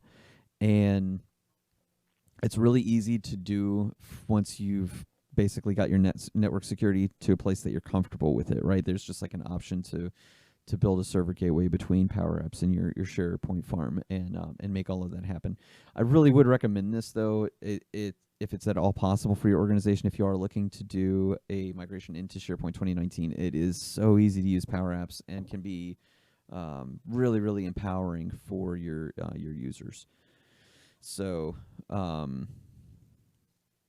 yeah. Now, when it comes to that decision, we're going to kind of explore the different farms and the different options that organizations have from moving to 2019, right? So, for instance, like if you're currently on a SharePoint 2010 farm, 2013 farm, or 2016 farm, just walking through some of the considerations for each of those journey options, and then looking at that, right? Because the real question here is, right, should I stay or should I go? If you're staying on premises, does 2016 make sense or 2019 make sense, right? What features do you have? What features are you looking to have, and why are you making that change? Especially if you're considering a hybrid farm environment, right? So that's another question, right? Is that a possibility for your users, or is it not, right? Is it going to just be like a totally on-premises farm? So when it comes to the actual move, you are going to have to also consider the migration and what that's going to look like, right? So some of the factors that are going to come into play there is the infrastructure. How big is your server farm? Do you have tons and tons and tons of servers with a bunch of different applications running on them? Or is it maybe just like the standard small 3-server SharePoint farm with some content on there and not a lot of other applications? Not everything is going to be equal when you migrate. So if you're not using a third-party tool, or right now essentially, if you're not using a third-party tool, then your options are to do like a database cutover, or to try to manually move that content using PowerShell. So you have to keep in mind, right? Are you going to be preserving like your permissions and metadata, the structure, and what features are going to be carried over or not if you're making that move, right? So it's really, really important to understand like your sensitive content, what your permission structure looks like, as well as if anything is going to break. So I would definitely, if you're looking at doing that and doing it manually, or even if you are going to use a third-party product like AvePoint, for instance, to do your migration, definitely do some test tries before you make that run, and spend a lot of time planning and doing research on your farm environment. We get organizations all the time that ask us, I've taken these phone calls where they have like 2 terabytes of information, and they're like, all right, we're looking to do a SharePoint upgrade to migrate all this content in the new farm, and we've got to do it in the next 6 weeks, and we have terabytes of information. And it's like, look, that's totally I've seen organizations take a year to 2 years to make that kind of a move, right? Because the more that you plan, the better a transition it's going to be. And in order to plan properly, you really have to understand all the factors that are going on with how your users interact with your content and the structure of the content on the farm. It's so much more than just doing a content move, right? You've got to understand where information lives, which information users use the most, / which is most important to them, and understand the new changes that are going to happen when that information moves. And then, of course, when it comes to things like workflows and stuff that's been built in SharePoint Designer, what is it going to look like in the destination? What are you going to have to rebuild, right? And then when it comes to your list views and other things like that, even simple stuff, a lot of organizations, maybe they don't have a ton of those custom applications, but maybe there's some metadata structures, list views, and things like that they've got going on their farm that, that's what the users know and depend on. And if it changes at all, right, it's going to be what I like to call pitchforks and torches. They're going to come to the IT's door, and it's not going to be pretty. So, on top of that, you've got compliance and risk kind of concerns, right? Where's the sensitive content? Again, who has access to it? Or maybe what's your records management file plan look like if you've got regulated information for retention in your farm. And then, of course, those network and user authentication concerns, right? How are users going to authenticate to the farm? What's that going to look like? And what's the network security for the farm look like as well? So when we look at the comparison of features, 2019 has that modern experience. There's OneDrive for Business. There's durable links. That SharePoint homepage is great. You do have the option to stay classic and build classic sites there. But there's also, a hybrid app launcher. It's kind of like a waffle where you can kind of choose different applications within the farm there and where to go. There are a lot of different options with, your threshold. I should say it's better to understand your thresholds and limits for SharePoint 2019, but there's a lot more that's available in SharePoint 2019 than a lot of previous versions. There's also, a hybrid picker. It's really easy to choose how that connection is going to happen. What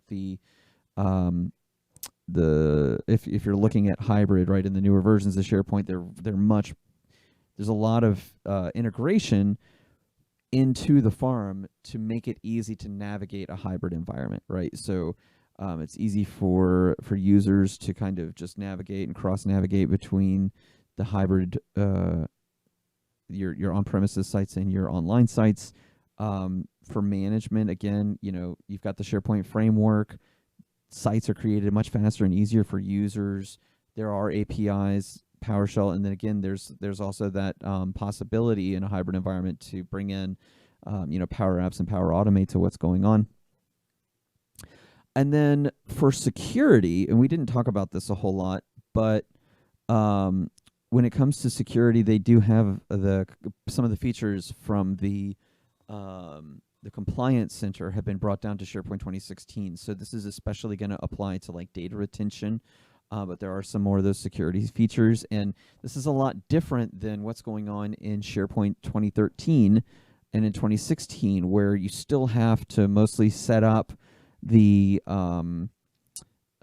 your policies and your metadata and all of that. It's possible to set it up across the farm, but you still have to there's still some configuration required at the site level in order to really make use of that, right? So for the most part, your data retention and your lifecycle management for your documents is going to be happening at the site collection level, whereas in SharePoint 2019 with the Security and Compliance Center there, you're going to be able to apply data retention policies across the whole farm.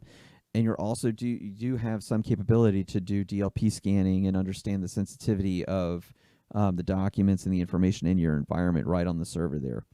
There's also analytics, and the reporting is a little bit more robust and easier to understand than existed in previous versions of SharePoint as well.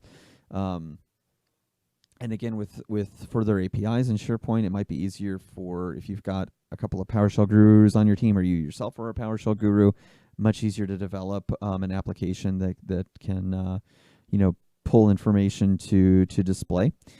And then also, with Power BI, I'm just going to throw that out there, right? The desktop version of Power BI, really easy to connect to a lot of this information to surface as well. Right, so if you're on SharePoint 2010, you have to migrate, right? Extended support is ending in 2022. The primary support for SharePoint 2010 is ending this year. So it's really important to understand that if you're not already aware of this, the farm is going to be really hard to keep secure past this year into next year. So, there's a lot of benefits that we've listed here for looking at SharePoint 2019 and going ahead and make that move. Really, the biggest argument here is, why not go ahead and move to the most recent version of on-premises SharePoint if you really, really have to stay and keep that farm on-premises. You really will need to use a migration tool if you want to skip versions of SharePoint moving forward. So the only way to do this natively would be from move to like 2010, 2013, then to 2016 or so on. So it really is recommended to use a migration tool to go ahead and make that move. And then, when we're looking at SharePoint 2010 or 2013, if that's where you are and you are already planning on moving to 2016, or if you're still planning on that now, it may be hard to stop momentum on the project based on, where you are currently and looking at that. I'm sure there are some organizations out there that have been kind of planning their migration for a really long time, and that's why 2016 was still on the table. But with 2019, the differences are really going to be minimal with great increase for, I would say great benefits on SharePoint 2019 if you're looking at that, right? Because, SharePoint 2019 is still going to allow you to have that classic interface, but it has all of these modern features and has that ability to provide that responsive capability for your users. But mainly when you're looking at a migration project, that change management is a huge part of everything that's going on. So you may, especially if you can get anybody to take a look at it, SharePoint 2019 really may reduce that that burden of change management for your users and for your organization, especially if you're able to install this into a hybrid environment, right? So definitely worth taking a look at that and seeing what that looks like. If you're on 2016 and looking at migrating, there's still a lot of advantages, especially when it comes to the hybrid capabilities of 2019. There's a next generation sync client. The development framework is primarily different.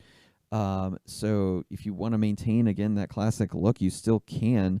But again, especially with those hybrid benefits, if the organization is kind of slowly looking to move to the cloud or slowly having that cloud adoption, it's a lot easier to maintain that in SharePoint 2019 than it was in 2016. So definitely may be worth it for your organization.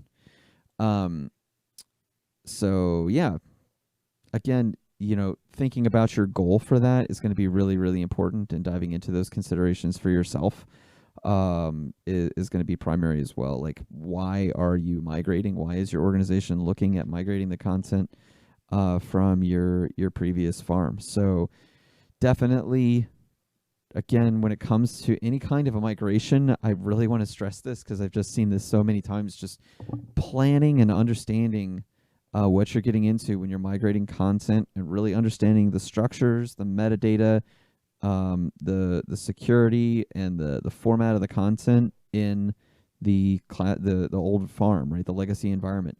When you're looking at all of that, think about what the users are doing on a regular basis. What content is most important to the users? How are they used to interacting with the farm?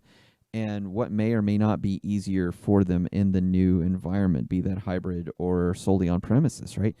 And then, having users involved with the project and having stakeholders involved with the project to a great degree is never a bad idea, because you can get feedback, you can help kind of think through outside of the box what's happening, and again, the goal of that really is to stave off a lot of those change management challenges that can happen with a migration project before they even come up, right? So definitely take the time to go into those considerations and really flush them out if you can when it comes to the migration project, and don't forget to think of it more as a change management project than it is just a content move, right? Because where that content goes and how it's formed in the destination environment is going to determine the productivity of the users for your organization, right? And that's, when it comes to the business, that's what they're thinking about, right? This is going to be better for all of us, better, faster, stronger, etc. But that's not going to be true if the users don't know how to use the new environment, if they don't understand where their content is, right? If they don't like it. But if they're involved in the process and it's easy for them to find what they need to find, and there's a clear understanding of what's important to them about the environment, then again, you're going to have a much, much smoother migration. So thanks again for having me today. Thanks to everybody that joined the session. Really, really appreciate it. Hope you enjoy the other sessions that are going on today, and really appreciate it. Again, my name is Hunter Willis. I'm with AvePoint, and hope that everybody is well and safe through this season, and that we can all start attending conferences again in person soon. But really, really appreciate Petri doing this today as well, and happy to be here. So again, if you have any questions, feel free to reach out to me based on the contact information at hunter.willis@avepoint.com. The session has now concluded. Make sure to download your handouts and stay tuned. We have many more sessions ahead. Ready to put everything you're learning at Get IT SharePoint Conference into practice? Make sure to sign up for AvePoint's 3rd annual Shift Happens Conference on April 20th through the 22nd, where you'll hear lessons learned and best practices to ensure business continuity and end user productivity in the new modern workplace from leading SharePoint and Microsoft 365 practitioners at King County, Washington, Deloitte, Australia, Otis, Kohler, and dozens more. Sign up today at shifthappens.to.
Hey, welcome back to the conference. Hopefully you guys have enjoyed all the learning you've done thus far, right? You've got to hang out, you've got to learn some SharePoint on-prem stuff, some migration stuff, other SharePoint-y things. Well, this session is more about SharePoint Online. And so the idea here is we're going to talk about using Power Apps and how that is used in SharePoint Online and SharePoint Online only, right? We'll make that very clear. But it's used to customize your SharePoint list so you can build a better list experience in Power Apps, right? We used to do that in InfoPath back in the day, and let's face it, InfoPath is a dinosaur and you should not be using it anymore. So what we're going to do today is introduce you guys to Power Apps, how you're going to use that to customize your forms, and we're just going to talk through all the mechanics of that. To that end, my name is Shane Young. I am a Power Apps MVP for, I don't know, like 2 or 3 years now. I was a SharePoint MVP for like 12. I don't know. I've been an MVP for like 15 years. I wrote those 6 books over there, on SharePoint. And so what I've done is I've taken all my SharePoint knowledge and I kind of said, hey, let's do something cool. And so I moved full-time into Power Apps a few years ago, but that makes me the perfect person to help you guys understand how to customize all this. All right. Here's my cute little bio slide, whatever, right? You can feel free to reach out to me, Shane at powerapps911.com if you need help. I'm on Twitter, I'm on YouTube, I'm on LinkedIn, I'm on, I don't know, all these other things. So anyway, you need to find me. It's pretty easy to find me. So let's dive in. Over here, I've got a SharePoint list, just a normal SharePoint list with a bunch of quasi-dummy data. So it's a bunch of people that work with me, but they are, things like no one makes $4.25. I'm pretty sure the list says that. So anyway, today in your SharePoint list, if you click on an item here and you say, hey, I want to edit this, right? What happens? You get this big old SharePoint-y form, right? This is how SharePoint Online works. And then you're like, oh, well, that's great and all, but I want to customize that. And customizing it could be something as simple as maybe you want to add some types of data validations, or you want to, rearrange what the users can and can't see based on their role or who's logged in, little things like that, all the way up to we have customers who build out full scale apps here, right? So it's like you got multi tabs and forms and it's got a Power BI embedded in it and you can press a button to send emails or you can have other controls. Like people build entire business solutions here. So all of those things are possible using our friend Power Apps. So if we hit cancel here, and if you are in a SharePoint Online modern list, right, that's very important to understand because some of you, if you've been in SharePoint Online forever, you might have those classic lists still. This feature won't show up there. It's only going to be a modern list. But if you're in a SharePoint modern list, you can hit the little ellipses here. Or it might have shown up directly for you. And then you can be like, hey, Shane, you got to unselect that. Now, there you go. There's Power Apps. And so if you hit Power Apps, you're going to be presented with 3 options. And so these 3 options are the ability to create an app, to see all the apps, or customize forms. And the idea here is that there's kind of like 2 forks in the road. So when it comes to Power Apps, you can either use Power Apps to customize or enhance the SharePoint Online experience, which is what we're going to do today. And that would be this customized forms. Or you can create an app. And so sometimes we want to go build an app, like a standalone app that we run outside of SharePoint. And then we want to just use SharePoint as our database, as the back end. So 2 different ways. We're not going to go down that second rabbit hole, but just kind of think about that. SharePoint and Power Apps, they do a lot together. I'd say 80% of the Power Apps in the world today are probably built on top of SharePoint. That's a completely made up number, but you get the idea. It's a lot. Anyway, so now that we understand that, what we're going to do is we're going to click on Customize Forms. And so when you click on this, it is going to launch you straight over into Power Apps, and it is going to build us a simple app that we're going to then be able to expand upon. If you're not familiar with Power Apps is Microsoft's low-code, no-code solution. What does that mean? That means that people like you and me, right? I have never written a line of C# in my life. I am not a developer. I was never a developer. I don't want to be a developer, but I build apps for a living now, all by taking a bunch of Excel-like formulas and using some PowerPoint functionality, kind of dragging and dropping stuff on the screen and just tying it all together using my business brain, my logic brain. And so that's what's really interesting about Power Apps. And that's why it's taken off so much, is because it's no longer an IT thing. It is anyone who is, has the business logic and who can do logic itself, right? The whole, if then this, if 2 + 2 = 4, then say yes. If no, say no. That type of logic, then you're able to build these solutions. So there you go. You can see this loaded up while I was rambling on. It's filler material. It wasn't, though. You needed to know that. But so looking at this, what you're going to see here is that they bring you into the Power Apps Studio. And in the Power Apps Studio, they've kind of got me started. The idea here is you look, there's a couple of my fields. So I got title, first name, last name, favorite color, department. But you can also, you probably don't know my data very well, but I know my data well. There's a lot more columns that it didn't show up. That's all right. It's real easy to add them. So if you look over here on the left under the tree view, we are on a screen. So they gave us a 1-screen app. They called it Form Screen 1, very creative. And then they gave us one form called SharePoint Form 1. So that's the object here.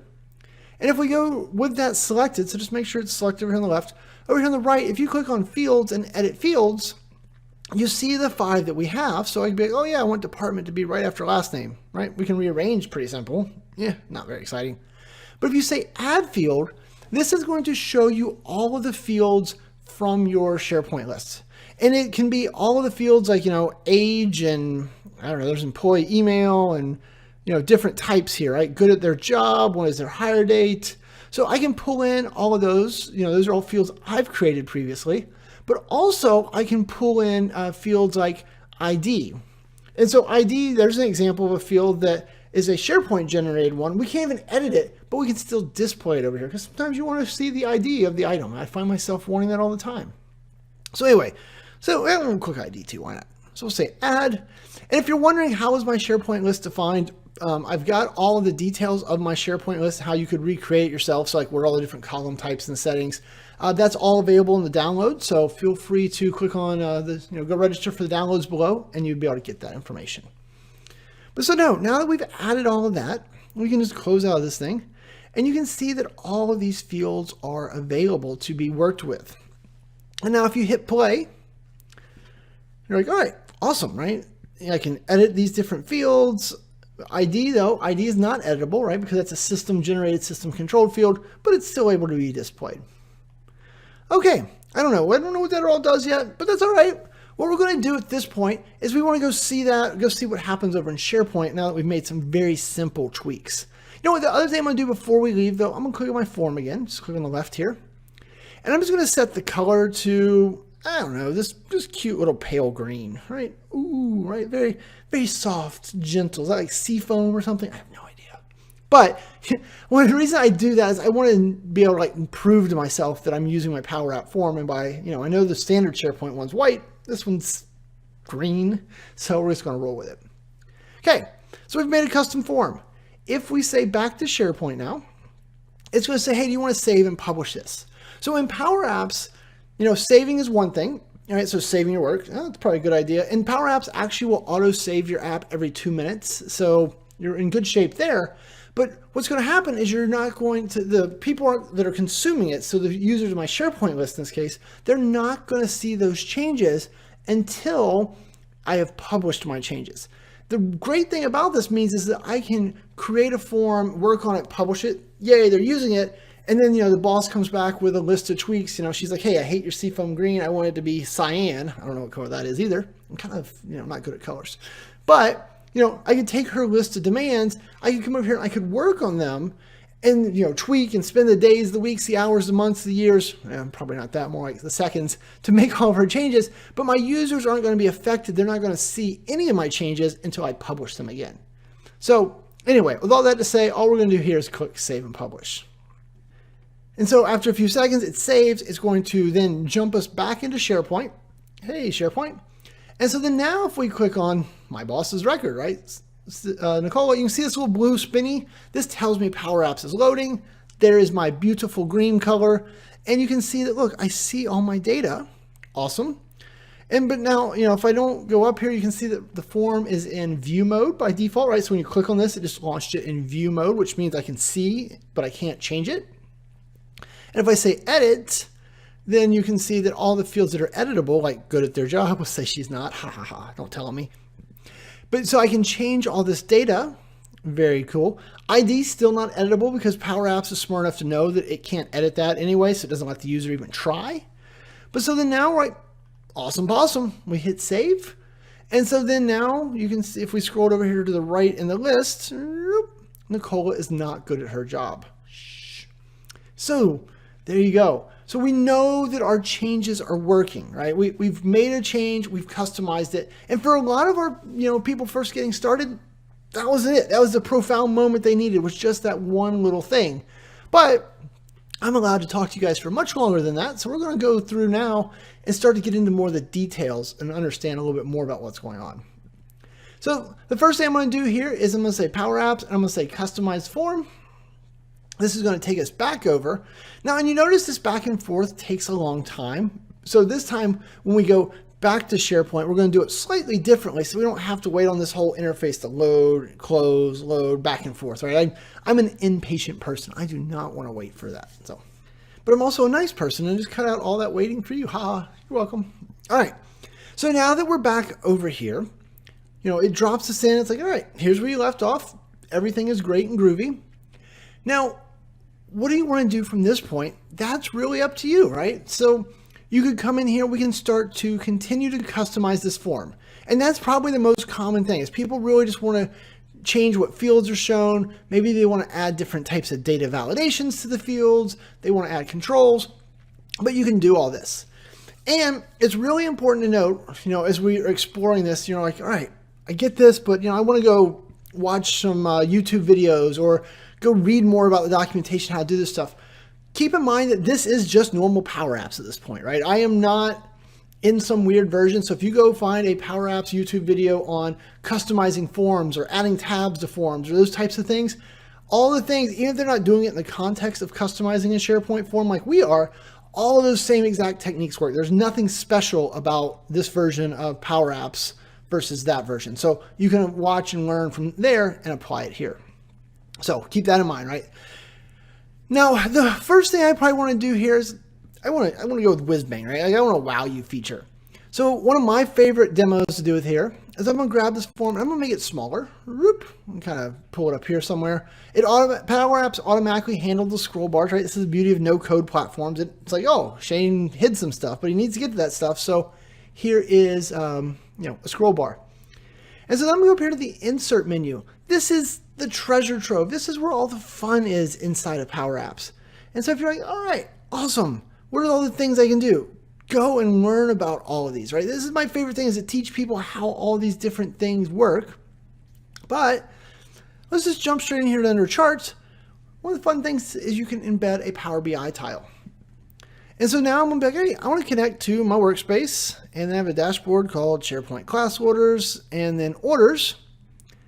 And look at this. It is going to pull in my Power BI dashboard. Ooh. I'm going to kind of pull it down here, resize it a little bit. It'll auto redo. And so there you go. I have now added Power BI. And when we push this back over to SharePoint, we're going to have Power BI in there. Now, you do have to keep up and think about the licensing ramifications of this, because this then means that everyone that uses this form needs a Power BI premium license, right? But we're not here to worry about the licensing, but I want to kind of get you guys wrapped around fun things you can do, and things like adding Power BI reports in here. What did that take me? 3 seconds? 7 seconds? I don't know. That's the type of thing that you want to do. And that's one of the big things. If you're like, well, Shane, I could have done most of what you're talking about in InfoPath. True, simple forms, InfoPath did. But what is amazing about Power Apps is we have, I don't even know the number anymore, 400 plus data sources available to us. So if you think about my days of InfoPath, right, we're kind of trapped in a little box. Yeah, this is me in a box. But in that box, right, we were always stuck. We were always like, hey, I can't do this or I can't do that. I can't easily talk to other data sources is really what I mean by stuck in the box. Power Apps, there's like 400 of them, right? If we go over here to the little data, and we're like, hey, I want to talk to Outlook. Oh, I forgot to expand the connectors. So you expand the connectors here, and you say Outlook. And look at that. So I can talk to Office 365 Outlook, I can Outlook Task, Outlook.com. But so if I add like the Outlook's connector, now I can do things like, let's just choose one of these connections. I can do things like send an email. I can create a calendar event. I can get calendar events, right? I now have the full interactivity, and everything that happens would happen as me. So let's click on our little tree view again. Let's go to the form. Let's pull it down this time, right? We're just making more room. Our poor form's getting shrunk. We'll grab a button and we'll resize it a little bit. We'll drag it over here to the middle. And so we're going to say, hey, button, I want you to email a link. And so then now it's like, all right, cool. Well, that doesn't make an email link, but at least that's what it says. And go over here and you're like, Office 365. Oh, Outlook. Let's see, Office 365. I can't spell. And then now we're going to send an email. Now, anytime you see send email v2, v3, v12, always choose the latest one. The old one's deprecated at this point. So we're going to say send email v2. It's like, all right, who do you want to send it to? So for the moment, we're just going to hard code this. We're just going to send it straight to me, Shane@powerapps911.com. What is the subject? The subject, the subject is, it's going to be subject goes here. Awesome. And then finally the body, same type of thing. Body goes here. Now you notice I'm putting everything in double quotes. That's because strings or text inside of Power Apps formula language always go inside of double quotes like that. So I'm just saying literally use the text, subject goes here, body goes here. And if you close the parenthesis, which closes out the send email function, now this will send an email to me anytime it goes, right? Now that's like kind of boring though, but maybe you want to take that a step further. Probably. Well, one of the fun things that a lot of people don't know is that the body is actually able to do HTML. So if you know how to write HTML for like a link, you could do something like this. A href equals, and then we're going to use single quotes.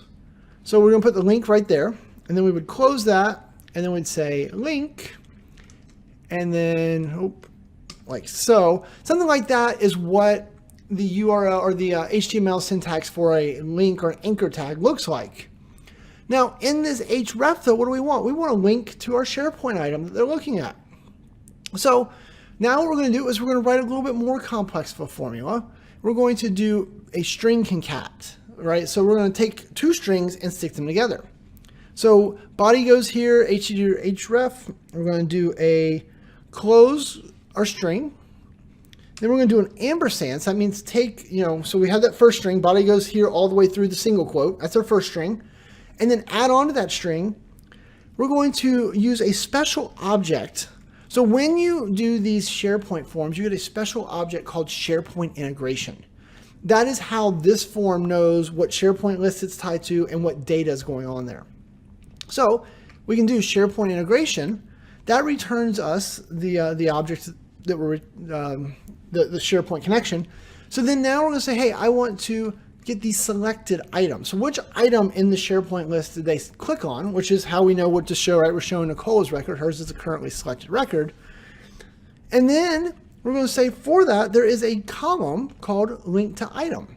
So you can see the URL right there. SharePoint automatically generates it. I didn't have to do anything. I just had to know where to find it. But so now our href, the portion we want to send it to, is that link. Perfect. So now we're going to do another ampersand. And then we're going to do our double quotes again to start the text. And then we want to start with the single quote. And so if we highlight this whole little thing, it should preview for us if it's going to be nice. Sometimes it will, sometimes it won't. Nope. Let's see. Let's move this out of the way. Put this down here. Now will you do it? There you go. So then that is showing me that that's exactly what it's going to generate, which is what we want, right? That should make us a clickable link.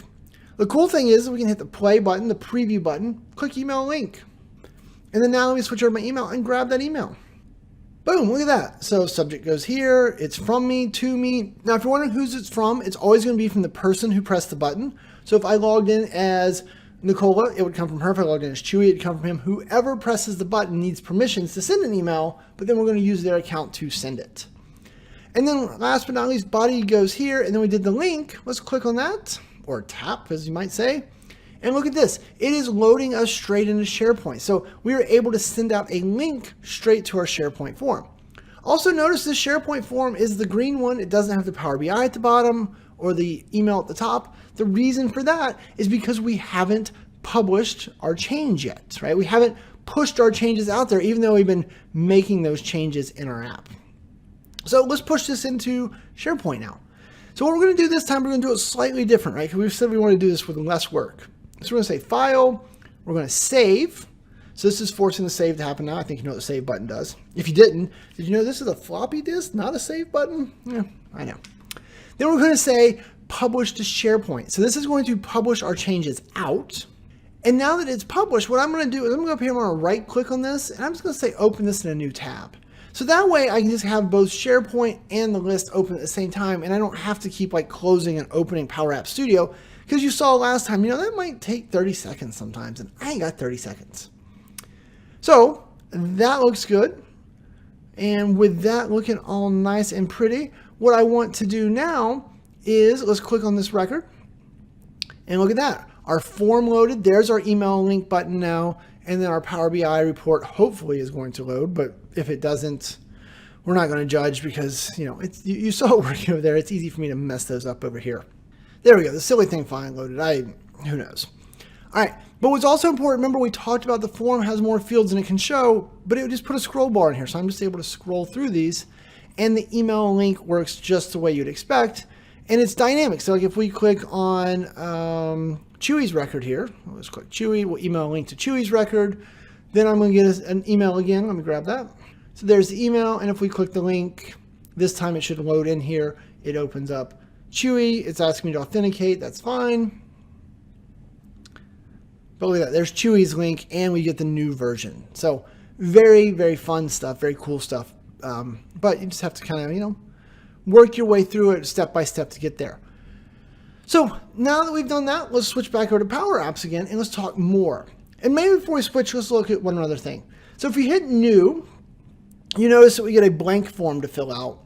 Whereas if we clicked on a record, we can get the view access. And we have the save and cancel, copy link buttons up here. Whereas if we click on this one, we got the edit all, and then we got save and cancel, copy link now.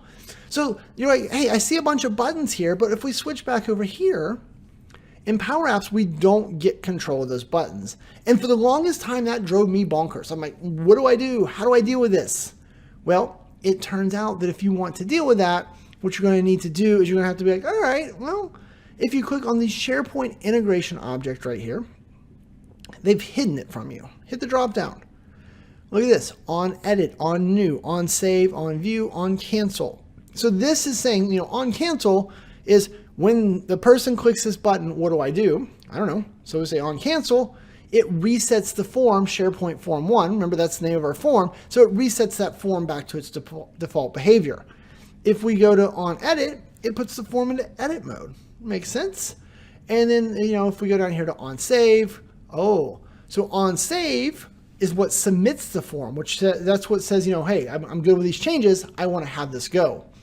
So keep that in mind as you're understanding this, as you're learning, you're expanding your knowledge. What these are called form modes. So forms have different modes, and so you can control what mode it is in, like new mode, by using the function called new form, or edit form to get into edit mode, right? You kind of get the idea.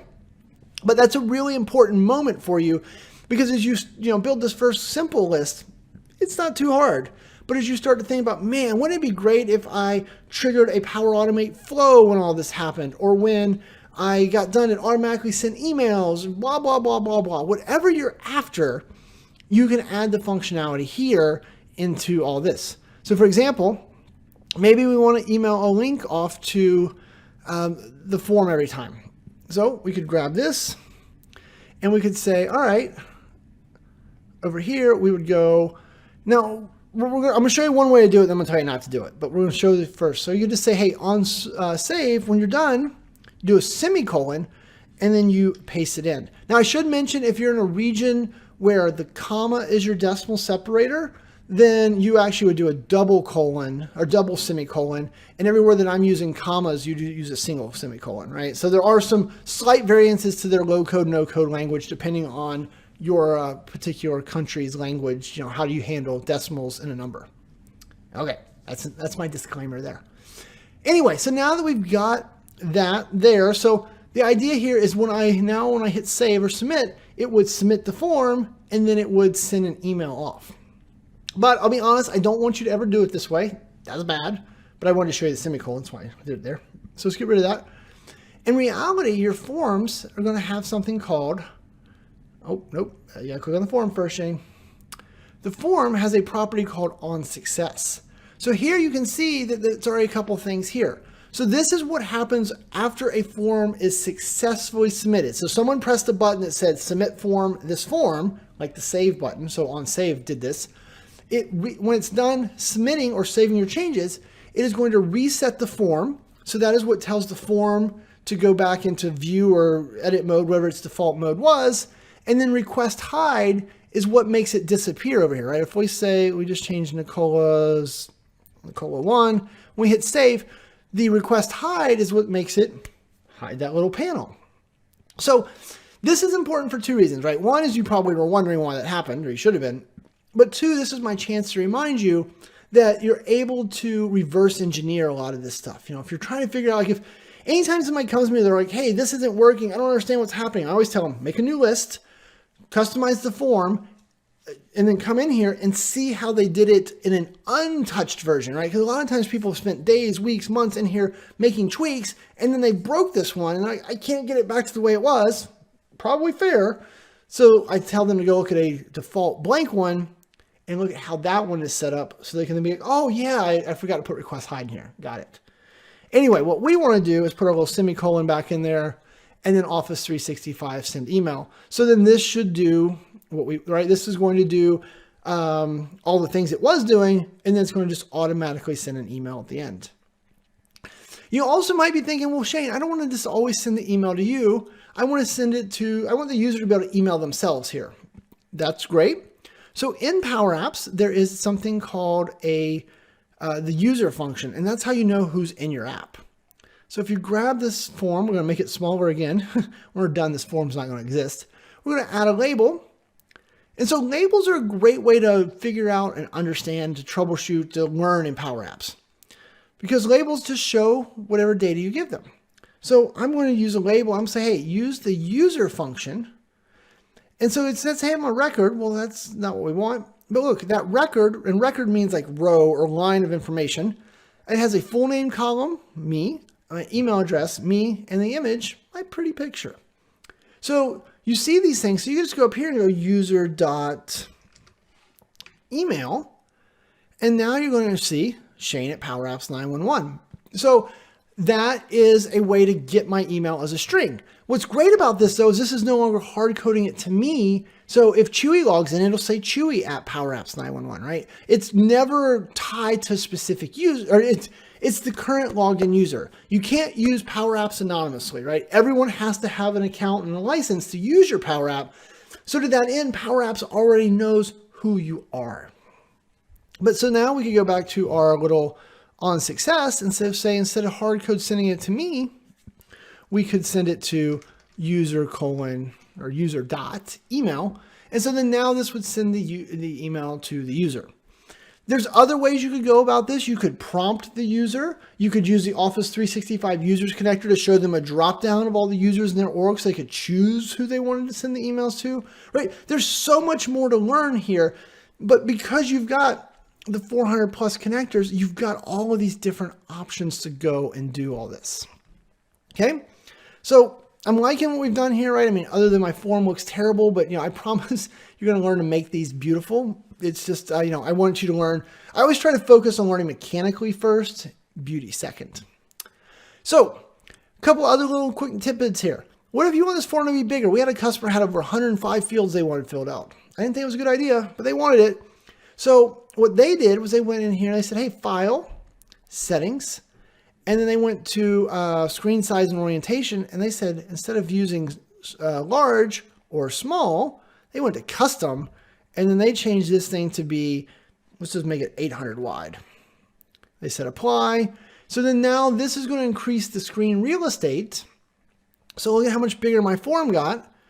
And then maybe now we're going to say, you know what, form, instead of being in this single column layout like we've been using this whole time, let's go over here and let's make you a 3-column layout.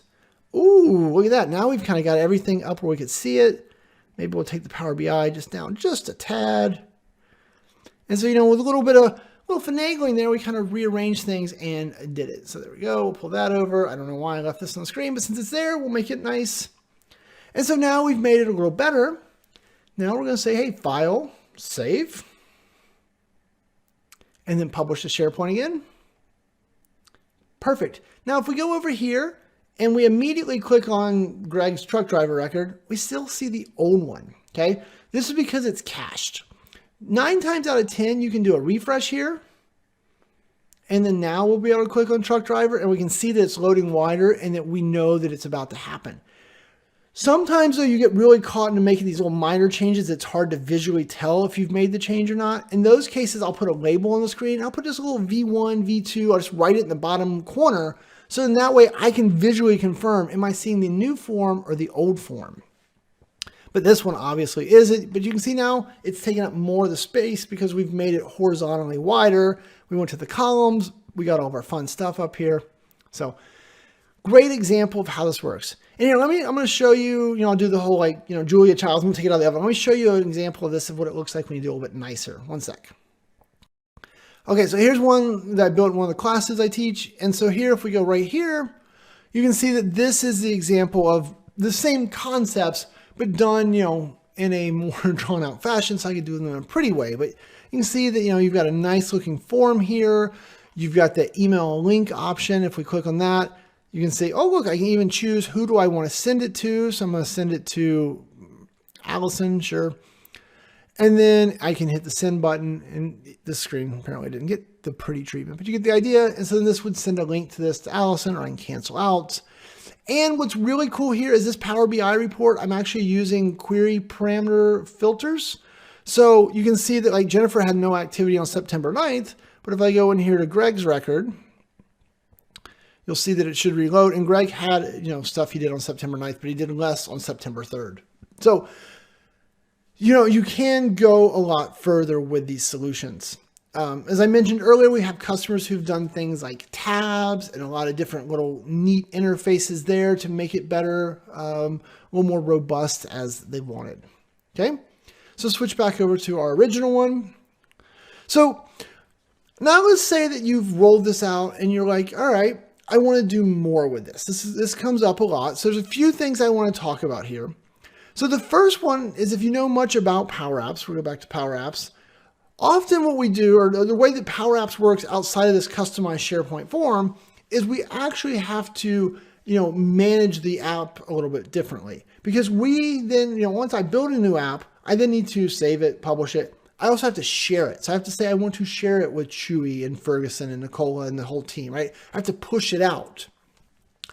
In the case of building one of these apps where you're customizing a SharePoint form, what happens here is that the SharePoint is actually the owner of it. So SharePoint and Power Apps work together to handle sharing this app. So if we go over here and say File, you're going to see that the Save As is gone, the Share is gone, the Close is even gone, because the idea here is that SharePoint is the owner of the app. I'm not the owner of the app. SharePoint's just letting me, work on its app. So kind of it. So I can't share it out, but I don't have to. Just anyone who has access to this SharePoint list automatically gets access to this app. Also, this app will never run outside of here. If you think about Power Apps in general, or if you've seen Power Apps demos before, typically we just run those directly in a browser, right? Let me show you an example of that real quick.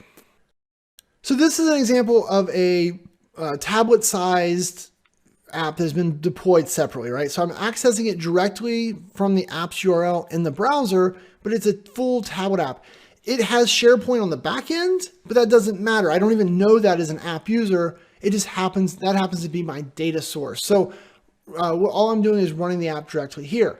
Whereas over here, because we customized the SharePoint list form, I can't run this app outside the context of SharePoint. There is no URL to interact with this directly, which is a nuance to think about as you're starting to roll this out. Like, do you really want this app to just live inside of a SharePoint list? Are you just using it to make SharePoint better inside of SharePoint? Then you customize form. Do you want to go build a standalone app that might run on a mobile device or a tablet or on my PC, but I'm always running the app standalone and SharePoint may or may not be in the mix?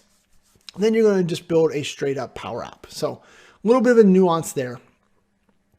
But the reason I point that out is because, we don't have to share because of that, but we also can't save. So another very common question, you're like, all right, I built this amazing app, right? Well, maybe not that amazing app. I built this amazing app, and now I want to roll this out to 100 SharePoint lists in my environment.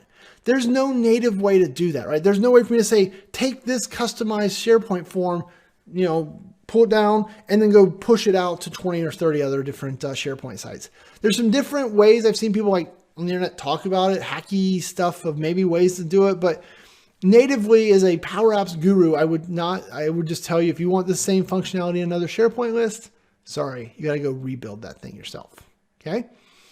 So that is another one of those little pieces of the puzzle I want to make sure you guys are aware of. And I think the last piece of this puzzle that I want to talk about is, so what if you rolled this thing out, and because it's hideous, because I built it in 10 minutes and wasn't really going for pretty. But what if your boss said, I can't stand that. I want you to get rid of that. Make it go away. I just want to go back to the regular SharePoint form. Fair. That is totally fair.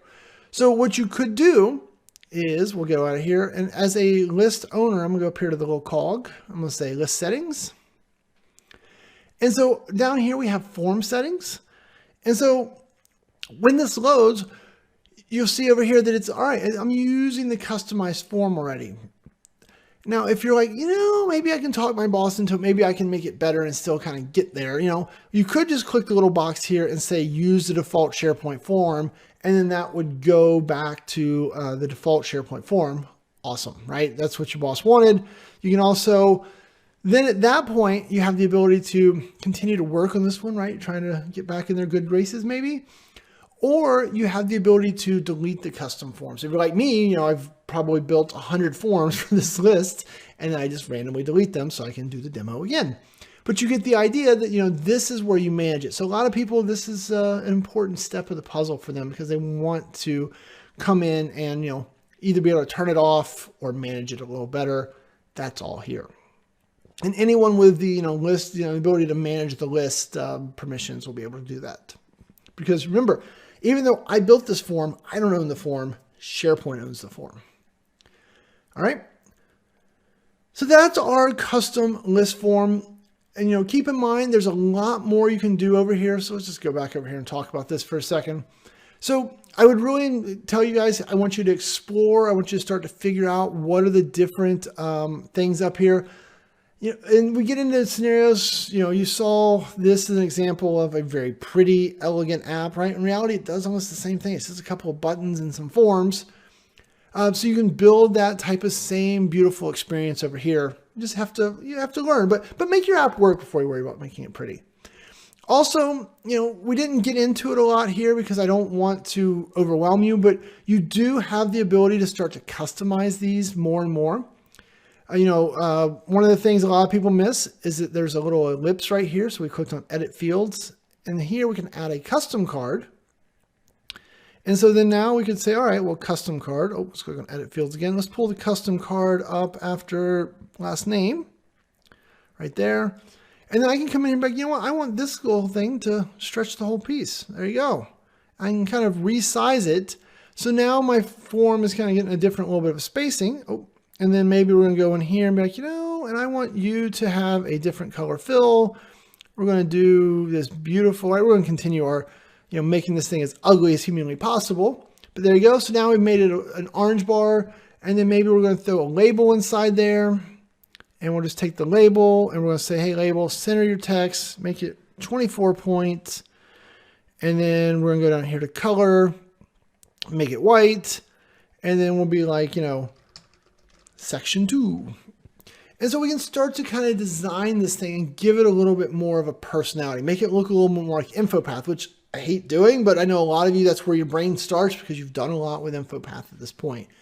But that gets you moving in the right direction because you have this ability. Okay, so a couple more little things before we go.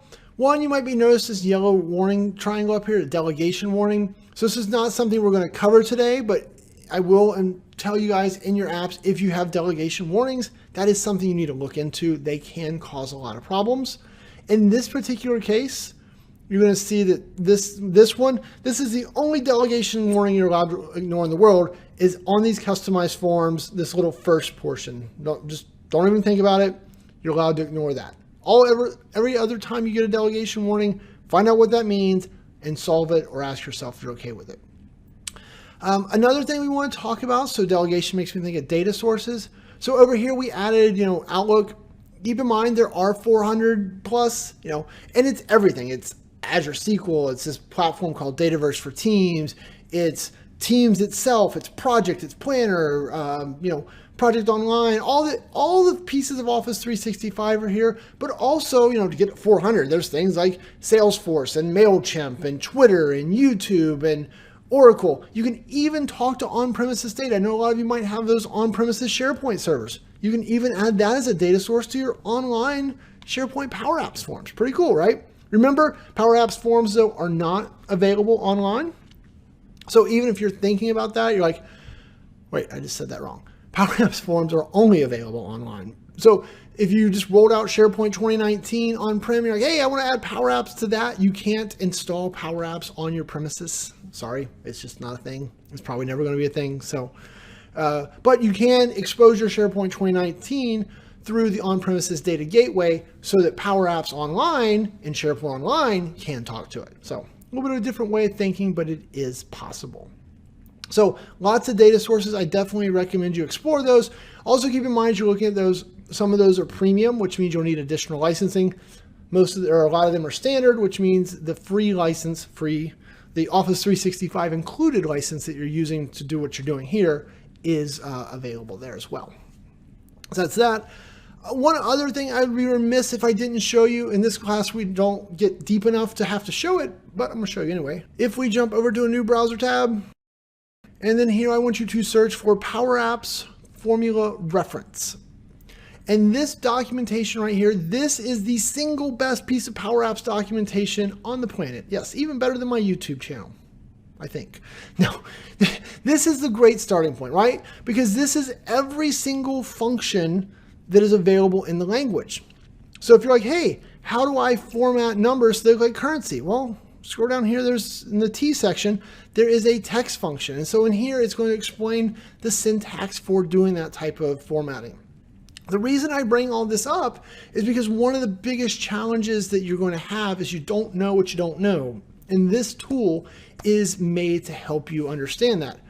And if you're like, all right, cool, Shane, I'm going to be like you. I know. No, I'm just kidding. But if you're like, hey, I want to really get better at Power Apps, I want to learn them, the best way, what I can recommend is you come in here and every single day, read this list. Don't try to memorize all these functions, right? You're like, oh yeah, arc tangent, blah, blah, blah. I don't even know what that one does. But what I've done is by reading this list and being so familiar with it, I know all the things that are in here. So if somebody comes to me and says, hey, remember that trigonometry thing that you messed up really bad? Oh yeah, cosines. Then I would be able to come in here and be like, oh, well, there's arc tangent, and I think there's a cosine something or another down here. There's cotangent. Is that the same as cosine? I don't know. But you get the idea. There are hundreds of functions available here. And so by having some familiarity that they're here, they're going to help you get up to speed faster and solve problems quicker because you will know more about, oh yeah, I remember seeing that there was a date time value in there. Let me go see what that does when people ask you a date time question. So this piece of documentation, super important for you. All right, and I think that's about enough for us today, right? Hopefully you've enjoyed this. Hopefully it's getting you inspired. Here's my contact info again. You can feel free to reach out to me, Shane at powerapps911.com. I'm happy to help, or at Shane's Cows on Twitter, though mostly on Twitter I just do memes. All right, and coming up next, you've got Todd Clint. His session will probably be terrible because Todd is not very smart. No, I'm just kidding. I love Todd. He's one of my best friends in the world. But he's going to be talking to you about PNP PowerShell. So a bunch of stuff that I taught him a long time ago, he's now doing a presentation on. That's right. You tell him that I made him, right? He'll appreciate that. Okay. Anyway, with that, I'm going to say thanks and have a great day. The session has now concluded. Make sure to download your handouts and stay tuned. We have many more sessions ahead.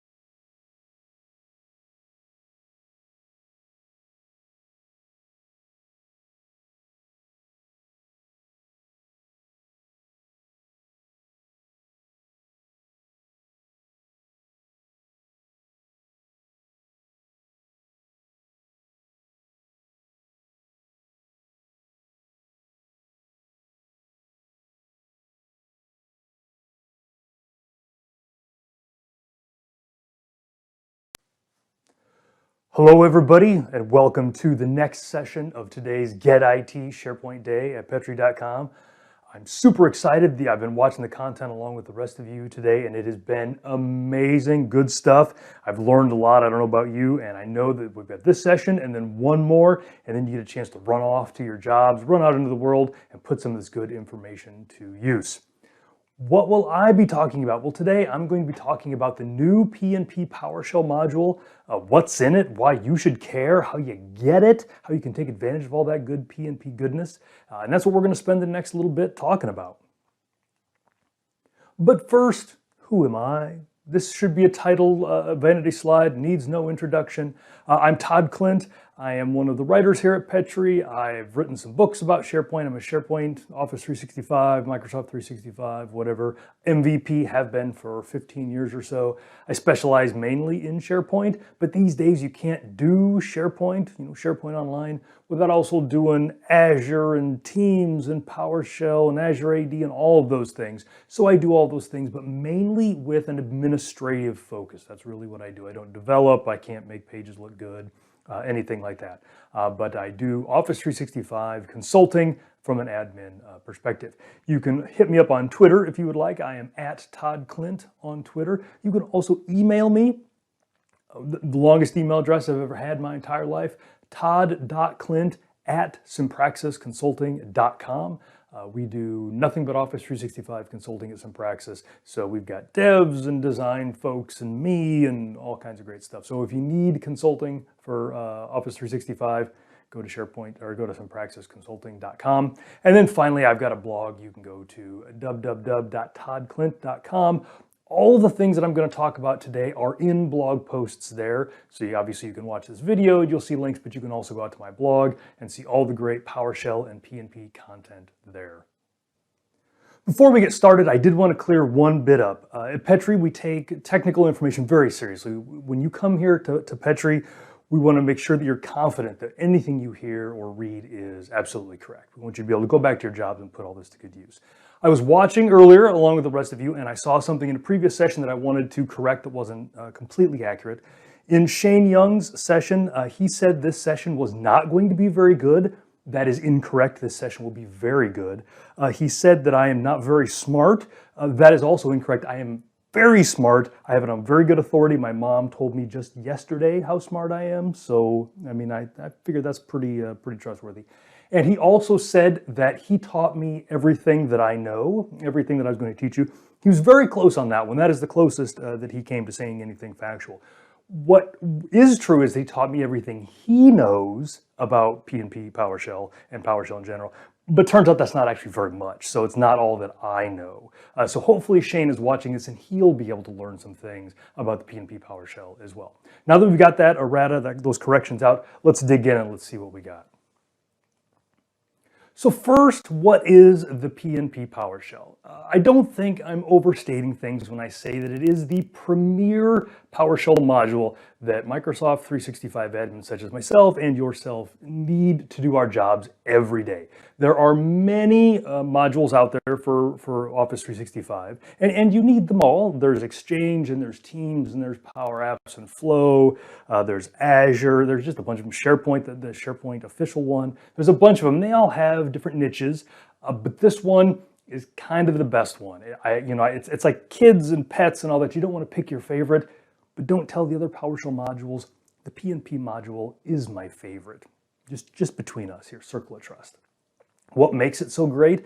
A lot of things. And I think the biggest thing that makes this such a great module and such a great product is that it's community driven. So it's folks like me and folks like you that drive where this goes, that drives what commandlets end up in here, what functionality ends up here, how they work, how they get fixed if they don't work correctly. You and I, we drive all that. And it's also open source. So you can go to github.com/PNP PowerShell and you can see all the code and you can get in there and make corrections and raise issues and make suggestions and things like that.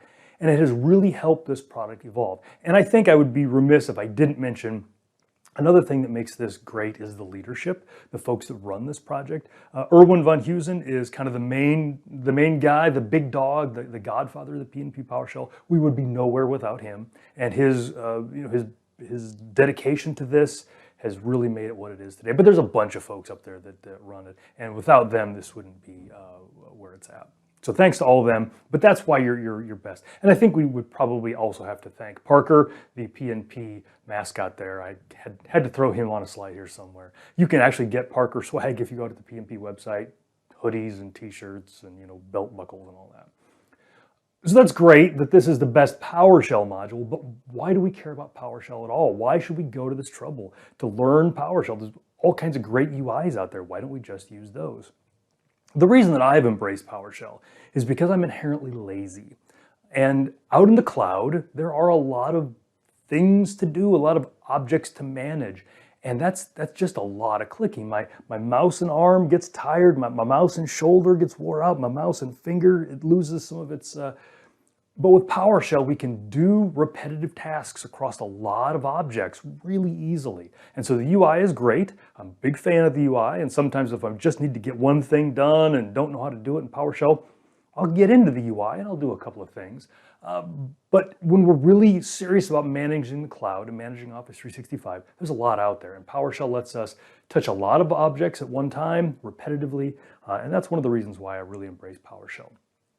The other great part about PowerShell is we have a lot of these repetitive tasks and maybe long tasks that have 6 or 8 steps, and we could do them in the UI and they would be fine in the UI, but again, it's just a lot of work. Or we can write one PowerShell, PS1 file or a function or something and take every one of those steps and put it into one thing. And that might be because we're efficient, lazy, however you want to do it, or because we want to delegate that to other people and we don't have to sit them down and explain the whole process to them or anything like that. So when we have these lengthy processes, those are just rife for automation, and PowerShell is the right tool for that. It improves consistency. So when we have those long processes, my attention span starts to slip after I'm 6 or 7 screens in, and I might misclick something or type something wrong. If I've got a good PowerShell command that's structured, that takes care of all that, I'm not going to make those mistakes. I think one thing that we would all agree is that all of the people that came before us did a terrible job documenting everything they touched. I think yes, everybody agrees with that. So one of the ways that you can help yourself moving forward, you in 6 months, you in a year, or whoever takes your spot, when you win the lottery or whatever like that, is documenting things. And PowerShell scripts are free documentation. Every step that you're taking is right there because it's the thing that's getting done. You don't have to worry about click this page, scroll down, find this, click that. It's all right there in the script. It's free documentation. And if you throw it up on GitHub, then you can share it with people and you can have version control and all of that. It's scary, sounds a little developer-y, but honestly, as a guy who spent most of his career mocking developers, GitHub's not that bad, and I use it for all of my personal things as well. So do it in scripts so you have documentation. Get it in GitHub so you have version control. You can see what changed. It will make you much better at your job and much better in your organization. And finally, and I say this one tongue-in-cheek, using PowerShell and the PNP PowerShell, it's just a good excuse to use VS Code, Visual Studio Code. At this point, we're looking at the beginning of 2021. The PowerShell ISE has been deprecated. It's not getting updated anymore. Notepad's still out there, I guess. You can write your PowerShell in Notepad. But VS Code is a free tool, and it is the place to do all of your PowerShelling. And the great news about that is, while it's scary and very developer-y, it really makes the experience better. So for instance, it's got integration with all the GitHub bits, so you can write your PowerShell scripts inside of VS Code, automatically merge them, submit them, all the changes come back down. There's a great PowerShell plugin for VS Code that does all the formatting. They can have a terminal built right in. It's really the way to fly when you're doing any kind of PowerShell work. So the reason I wanted to do this session is because the PNP PowerShell, while it's been out for years and I've been loving on it for years, this last few months has been a really important change in the PNP PowerShell. We've kind of got a changing of the guard. So for several years, we've had the module SharePoint PNP PowerShell Online. I think I said all that right. There's a lot of words in there. And that was the one that came out a long time ago, and it originally had, just a few commandlets and has grown to this great behemoth of a module. That is on its way out. It is no longer getting updated as of December 2020. That's it, no more. What existed on December 31st, 2020 is all there will ever be. Bugs, warts, whatever, that's all there. Starting in January of 2021, that module has been replaced by the PNP.PowerShell module. And there's a few reasons behind that. And this session is mostly going to be about that transition. So I'm going to assume you're already using the PNP PowerShell, the previous one, the SharePoint, PNP PowerShell, your mom of the dog online, whatever, that one. I'm going to assume you've already used that one. You don't have to get anything out of this, but that's kind of the way I'm looking at this. But what I really want to do is get you all excited about the PNP PowerShell commandlet. That's the new thing.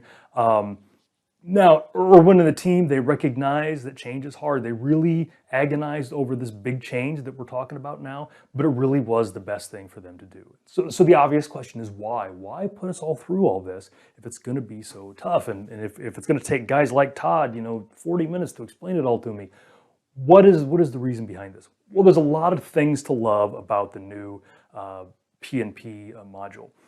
But two of my favorites, the two that really drew me into it, are the authentication changes and the platform support. So let's talk about those for a little bit.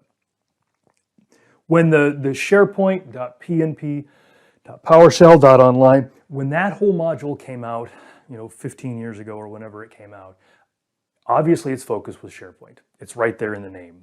It's sort of towards the beginning. It's easy to get lost. By the time you get to the end, you've already forgotten what the beginning of that was, but trust me, SharePoint's really there in the name. And that's because that's where the focus for that module was. It was on SharePoint.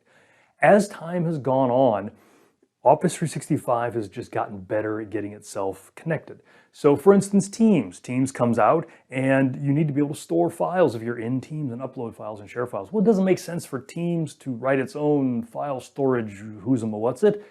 There's already SharePoint, so Teams relies on SharePoint. And Exchange, same way, saves attachments in OneDrive, all that. So they've just gotten more integrated over the years. But the SharePoint whatever module was very focused on SharePoint. And as the years went by, they added things like that. But then we had these authentication issues because in the background, Azure AD changed authentication and got things more integrated and changed endpoints and more secure and all that. And so it became tougher and tougher for this SharePoint-focused module to get into Teams to make the changes that it needed to, and get into Exchange, and get into Azure AD to make changes to Microsoft 365 groups. So the authentication changes are one of the big changes. And once we moved this new module and take some of the authentication steps that I'm going to talk about in the demos, then when you use the PNP.PowerShell module, you're able to get into all those other products seamlessly and do all the things you want to that help SharePoint and Teams and Planner and all those kind of things. So authentication is the first one. The second one is platform support. So the previous module was based on .NET, but the Windows version of .NET. And this next version, so it would only run on Windows. And so the PNP.PowerShell module was written from the ground up to be cross-platform. So it runs on .NET Core, which means, of course, it runs on Windows like it always has. It also runs on Macs. It runs on Azure Functions. I think it runs on Raspberry Pis and my toaster and maybe my couch, but the new couch, not the old couch. But it runs all over. So now we have this flexibility where we can use the same tools and the same commands and the same scripts no matter where we're running it. For me as a consultant and for my customers, the ease of getting it to run in Azure Functions has been a big win for us. Now there was ways to get the old one to work inside Azure Functions, but it was really painful, kind of scary. But the new version works much better. So the question comes up, which modules should I use? So the good news is you can use them both forever. And I'm going to talk about that in a couple of minutes. And then when we get to the demo, I'm going to show you how to do it. But you don't have to make a hard cutover. If you've got a bunch of scripts that you've cobbled together over the years and they're using the old module running on Windows PowerShell, that's totally fine. You're not going to lose any of that functionality. But we can add the new stuff and start moving ourselves over to that more gracefully. But I did make a handy flow chart for you if you're asking yourself which module you should use. So one of the limitations of the new PNP.PowerShell module is it will only ever work against SharePoint Online, against Microsoft 365. So when you're asking yourself, which module should I use? The first question you need to ask yourself is, which version of SharePoint are you using? If you're using an on-prem version of SharePoint Server, then you use the old version. But remember when you do that, the module name is a little different. It's going to be SharePoint PNP PowerShell 2013, 2016, 2019, install module, all that stuff you've ever done. You will continue to use that on Windows PowerShell 5.1. If you are not running against SharePoint Server, then use the new one, use the PNP PowerShell. And ideally, you'll use that on PowerShell 7. We'll talk about that in a couple of minutes. It will run on 5, but ideally run on 7 is what you'll want to do. Okay, so as I look out at all your faces, I see you're completely whipped into a lather about this new PNP module. So how do you get it? How do you do the thing? Well, the good news is, like I just said, it will install on Windows PowerShell 5.1 or PowerShell 7. So wherever you were running PNP PowerShell before, you can continue to run it with the new module. It installs the same way. When it first came out, it was not completely released, not stable. And so when you ran the install, you have to do the allow pre-release. But now we have a stable version, so you can run the stable version. The team is still, putting some shine on it, putting some polish on it. So there are pre-release nightly builds that you can use. But to install it, you just install it the same way you installed the last versions and all the other modules you know and love. Install module pnp.powershell. And again, when we get to the demo, I will show you how all of that works. You can see on the page there, it is just in the PowerShell gallery like all the other modules. You can get it that way. It can coexist with the old version. So again, you don't have to worry about scrapping everything. For the most part, pnp.powershell will be backward compatible with all of the scripts you wrote with the old one. There are some changes, and in those cases where there are issues where you have to run the old module, you can have them both installed on the same machine at the same time and run your scripts with the old one. I have written a blog post about that whole thing with lots of screenshots and all that at toddclint.com/posh, both modules. But again, we're going to be covering most of that in the demo section. So I've mentioned a couple of times that the two different modules can coexist. You can have your cake and eat it too. Eat all you want, still lose weight. As you can tell, it's nearing mealtime for me. But when you do that, it gets a little tricky. And I talk about this because I find myself in the same situation. I have some customers we've got a lot of scripts based on the old version of the module, and they're a little hesitant to move to the new one. But then I've got some that are ready to go to the new one. So I find myself in this awkward situation. So we can do both. I am doing both, and it works okay. So kind of what are the basics of that? Well, the first thing is we need to understand some PowerShell basics. And that is the difference between installing a module and importing a module. And in the screenshot here on the side, you can see I have listed all of the commandlets on my system that have the noun module. You can see there's a bunch of them, but you can also see that some of them are in the PowerShell get module, and some of them are in the Microsoft PowerShell core module. That's important to know. So install module, that is one of the suite of these tools that is part of PowerShell get. And those PowerShell get commandlets really work with repositories like PowerShell Gallery, for instance, or other repositories. There are a bunch of different ways that you can install PowerShell modules on your system. You can just drop a folder in. It can be an executable that does a thing, whatever. Install-module is one of many ways that you can install modules. And that's all that it does. It just installs the module. It just lays the bits down in specific directories on your computer so that your PowerShell host can find them when you want to use them. But again, the PowerShell get commandlets are all about one method of installing, removing, updating, and all that modules. One of many. Doesn't have to be that way. That's the one that everybody uses, and that's the one that I use, and the one that you should use, but it is kind of a separate thing. Import module, along with new module, remove module, all that, are part of PowerShell itself, part of the core. And these are the modules that these are the commandlets that deal with which modules are active in the PowerShell host or the PowerShell window you are currently in. So it is possible to open up two instances of PowerShell and have different modules loaded in each one. And those core PowerShell core modules are the ones that control that. So if we understand how all of that works, we know that we can install multiple versions of the same module or modules that have similar names and all that, and then use the import functionality to control which one is active in the script or the host that we're going to use. And again, I'll show you how to do that later.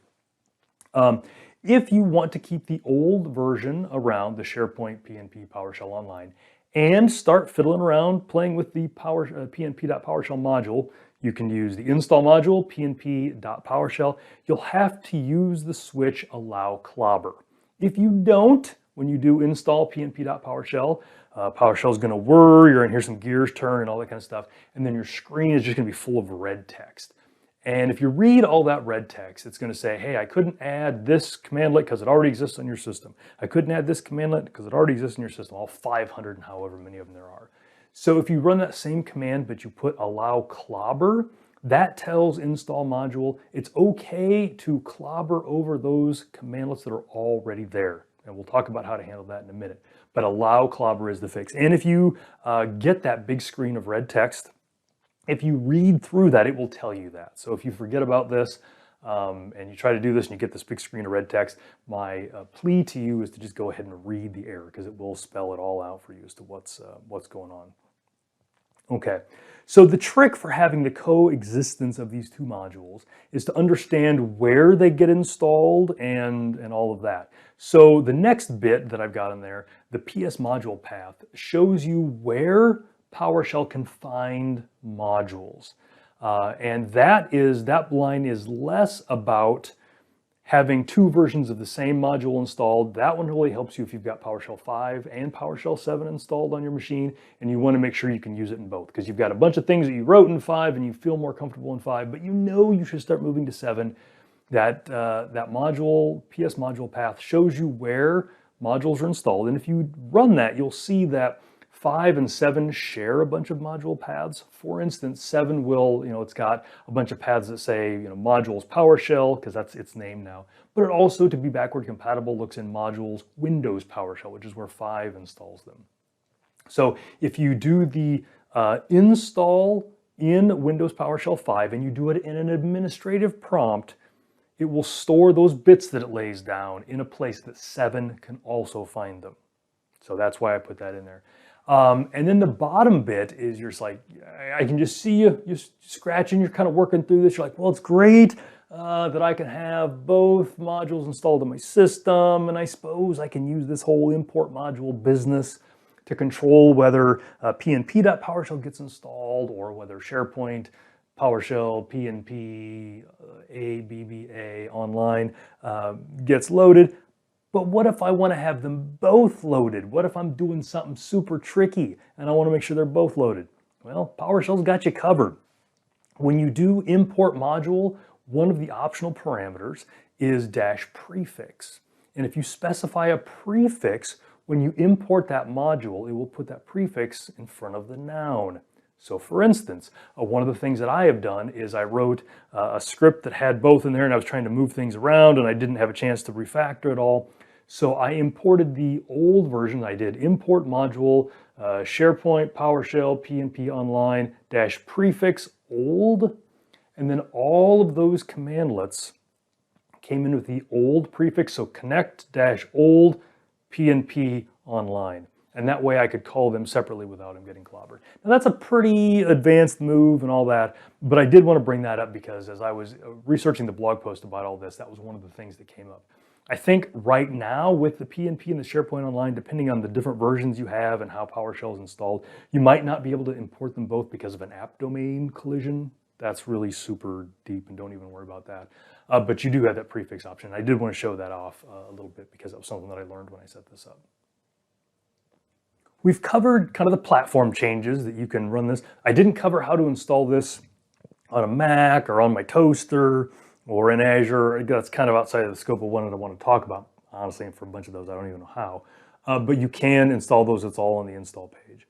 But I mentioned that two of my favorite things were the platform support and authentication changes. So let's talk about the authentication changes a bit. As I've been browsing the GitHub issues list to kind of see how people are doing with this, one of the things that has been coming up a lot, and it came a little bit with the old version, was getting access, getting connected, getting permission. One of the fundamental changes that has been made in the pnp.powershell module is going from authenticating with a username and password against SharePoint and authenticating against Microsoft 365 with graph permissions.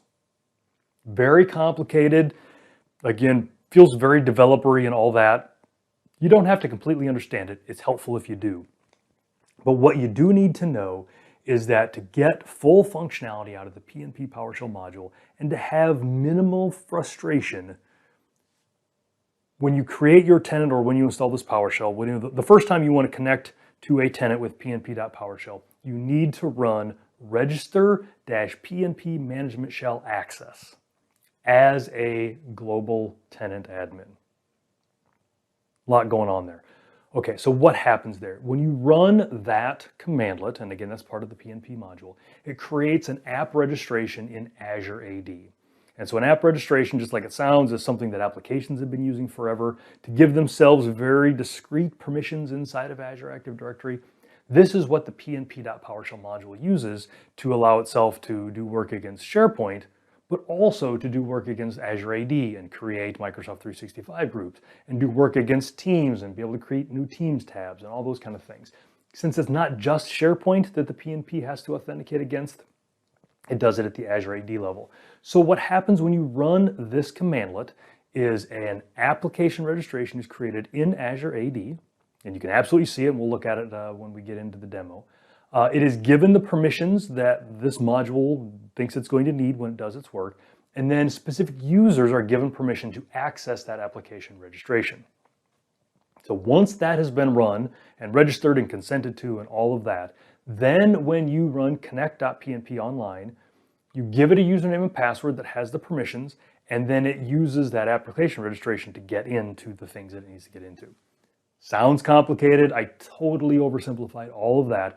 I bring that up because if you don't do that, when you do connect PNP online, you're going to get a variety of different kinds of errors and confusions, and it's going to be blah. Remember, you need that register-PNP management shell access to get in and do anything with this new module. So it sounds like a pain, but you do this once and then you're done, and then you can get in and do everything. The other thing that this is not new to pnp.powershell, but another thing that I do is I store my credentials, not just to look smart, though it does make me look brilliant, but to add a little extra security to my scripts. So what happens when I do add PNP stored credential, I give it a username and a password that has access to, SharePoint Online. So it can be my SharePoint tenant admin, it can be whatever account I want to use, and it stores it in the Windows Credential Manager. And then when I run connect PNP online, I can reference that same credential and I never have to type in my username and password. So that means that I can script things. That means if there's keyloggers or something involved, it's all handled. But really, I just don't like typing my passwords because my passwords are huge, they're really long. And so that keeps me from having to do that. You can absolutely use the PNP without any of that, without any stored credentials. But if you throw that in, it makes it a lot easier to use the modules and get connected. Okay, we've spent a bunch of time talking. Let's get in and see some of this stuff in action. Let's demonstrate this. Let's show you how to get connected. Let's show you how to get it installed, and let's have some fun.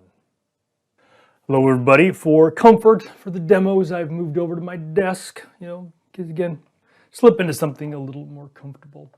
I have got here a demo machine of mine, and we're going to put PNP PowerShell on this box. So again, during the slides, we talked about the difference between installing a module and importing a module.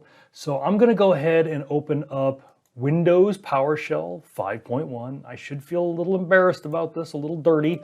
I should be using PowerShell 7, but I'm doing this for a very specific reason, to show you how to install this so that you can use it on all of the PowerShells. I'm also going to make the text a little bigger so that you all have a chance of being able to read this on your screens. Okay, so I just logged in here. Now, one of the things that I talked about was this PS module path where things get installed. So I just kind of want to throw that out there. That is where PowerShell 5 on this machine looks for modules.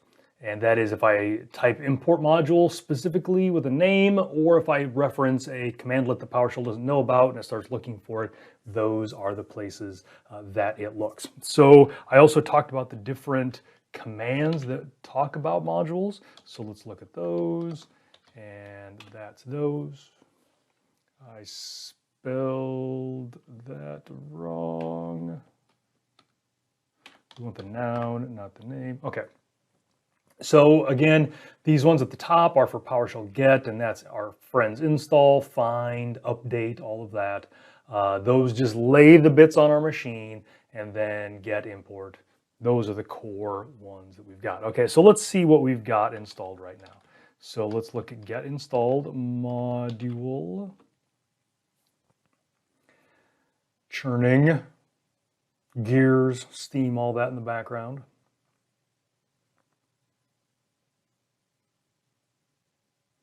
So you can see we don't have much installed. These are the modules that were installed with PowerShell get, so install-module. If you've got other modules, I've got modules that have been placed in the file system because I'm syncing with GitHub and all of that. You also have the option of using get module, which again is a PowerShell core commandlet, and use list available, and I'm going to pipe this through more because it's going to be a big one. And this is going to be every module that's on the system, and some were installed with EXEs, some were installed, again, by just dropping them into the file system. I showed this because if you're going to try anything crazy with having different modules installed, it's good to understand where something might be hiding. If you run get installed module and it doesn't show up, but you get an error that it has shown up. Okay, so you can see like these, for instance, are stored in my OneDrive. These are a bunch of the Azure modules. These were not installed on this machine, but since I'm syncing OneDrive, PowerShell, that was in the PS module path and it found them there. There's some ones at the bottom there that I have written myself or downloaded whatever from GitHub. Those are the ones that are in, then we got the ones that are in program files, 1.0. So you can see there's just a bunch of these that didn't show up with the get installed module, because get installed module just shows you the ones that were installed with that. Okay, so I could, when I ran that get installed module, one of the modules that I'd installed was this one right here, and I do want to show another thing here. If I give it a name, we can have multiple versions of the same module installed, and that is the case here. And I didn't copy over the E, turns out that's important. Okay, so you can see we've got the last version and the penultimate version. So what that means is I installed 3.28, and at some point I did update module, and it updated it to 3.29. PowerShell's smart enough to just use the newest one unless you tell it otherwise, but you can tell it otherwise. If I knew I was never going to use this again, I could do remove module and paste the name with the E. I could do that. And the what if should have said it was going to delete it. I would also have to do all versions so that I got them all. It's not going to show it to me there. But I'm not going to do that because we're going to leave them. We're going to have them both be on here. We're going to leave it on. I'm going to install, again, I recommend you use PowerShell 7, but I'm going to install pnp.powershell because I want to have it available to both. So I'm going to do that. One thing that you might find if you're trying to do the allow pre-release in Windows PowerShell 5.1 like this, if you get an error that it can't find the allow pre-release switch for install module, it's because you've got an old version of PowerShell get. So you need to do update PowerShell get. So let's see if we can find this mysterious pnp.powershell. Now find is one of those that is part of PowerShell get, so it's going out to the different galleries that it knows about and it's looking to see if it can find it. There it is, and I think I've got the new version of PowerShell get, so I could also do allow pre-release, and again I'm just looking out to see what's out there, window shopping as it were, and you can see this is the stable version, and then if we do the pre-release we've got the -nightly version. I would recommend sticking to the stable ones. The nightly ones are just bug fixes until the next stable one comes out, so you probably don't need that. So let's go ahead and install module. I'm so excited. None of these commandlets are case sensitive, so it doesn't matter if you type pnp, whatever. So let's go ahead and do this. Get a drink of juice. So downloading it, pulling it down off the internet, unzipping it. Lots of magic going on here.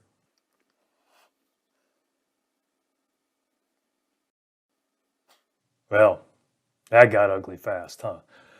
Okay, so let's look. Lots of blah. Oh, the following commandlets are already available on this system. This is that allow clobber thing I was talking about.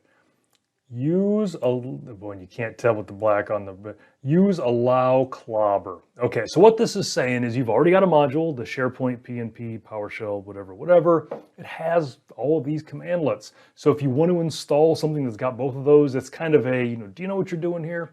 So we're going to do that, and we're going to say allow clobber, way less violent than it sounds.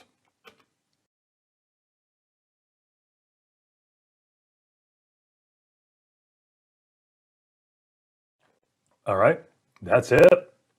So let's go up and look at the get installed modules.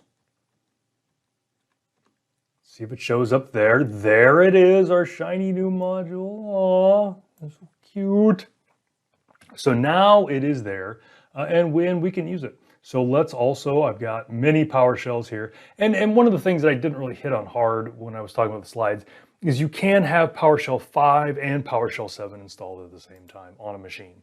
So if I come onto this machine and I type PowerShell, I got Windows PowerShell 5.1, I got PowerShell 7, I got the ISE, I got 64 bits and x86.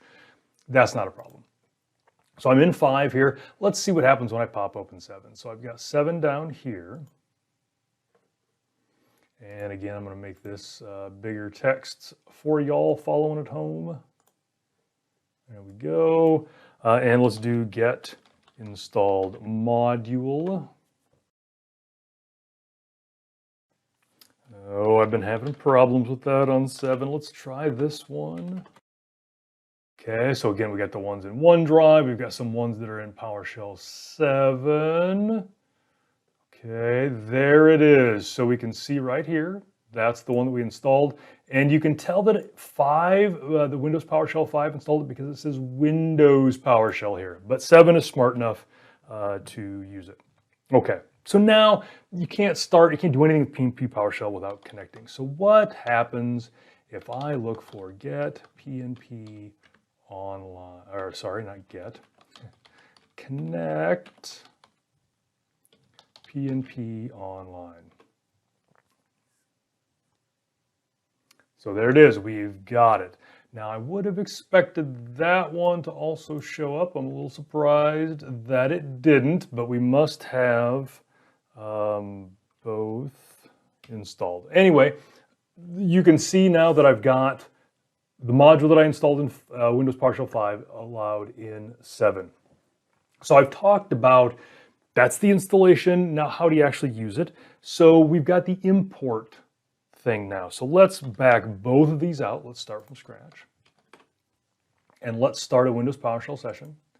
And let's say I know with this one, I want to use PNP.PowerShell. I want to use the new one, not the old one. So now I can do this. And if I do get command connect PNP online, it's version 1.20, which is the version of PNP. Okay, so now let's open up another PowerShell window. But this time, let's import the old version. So now we're going to import it. I'm not even going to try to type that thing out.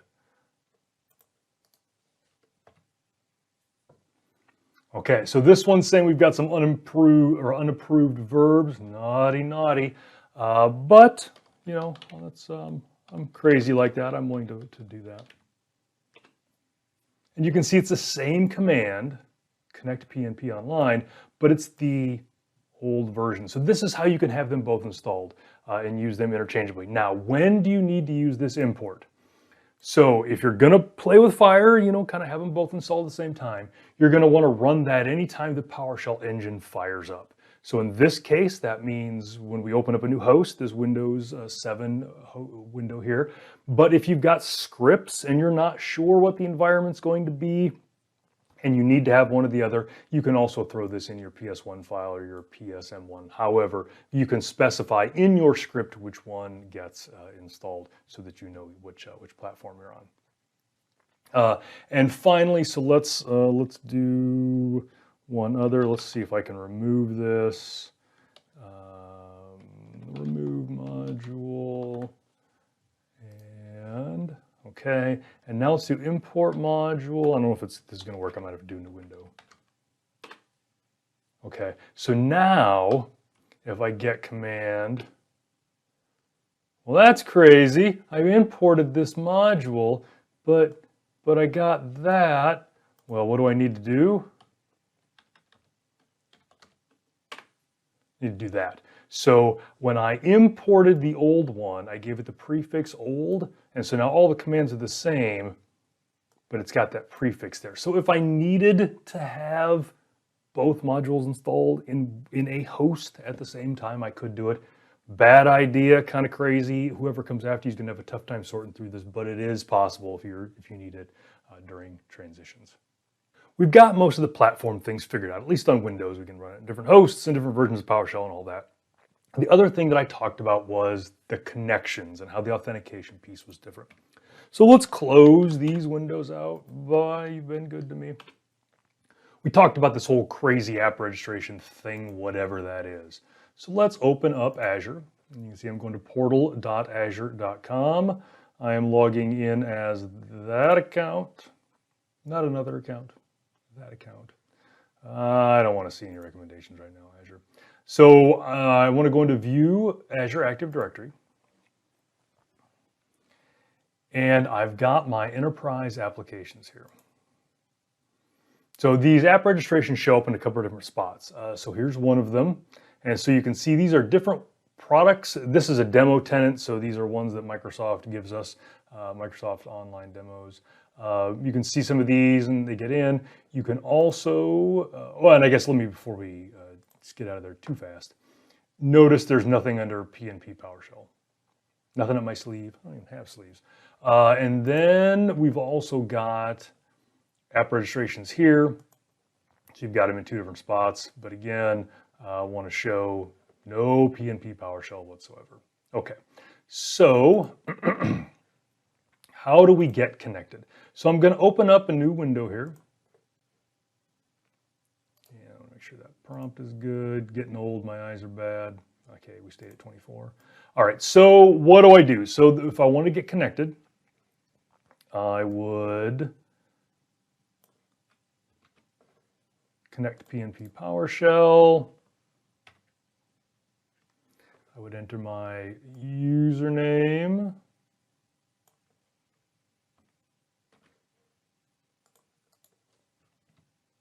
I would enter my password, super secret, so none of you jokers who are watching this hack into my tenant, do bad stuff.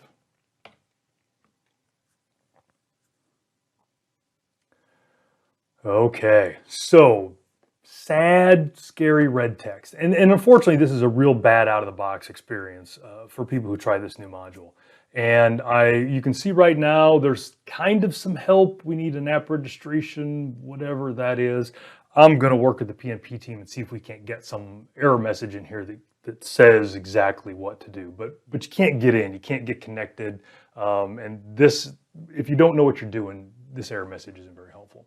So what we need to do is we need to register that application. So the PowerShell team has included this commandlet for us. So before we get in here, let's see what this says. It says I need to provide consent for this application. So it's going to create this application registration, but I need to log in as somebody who actually has permission to do that. And you'll see we've got the code. They've already entered it into my clipboard. Very considerate of them. So there it is. I just hit Control V.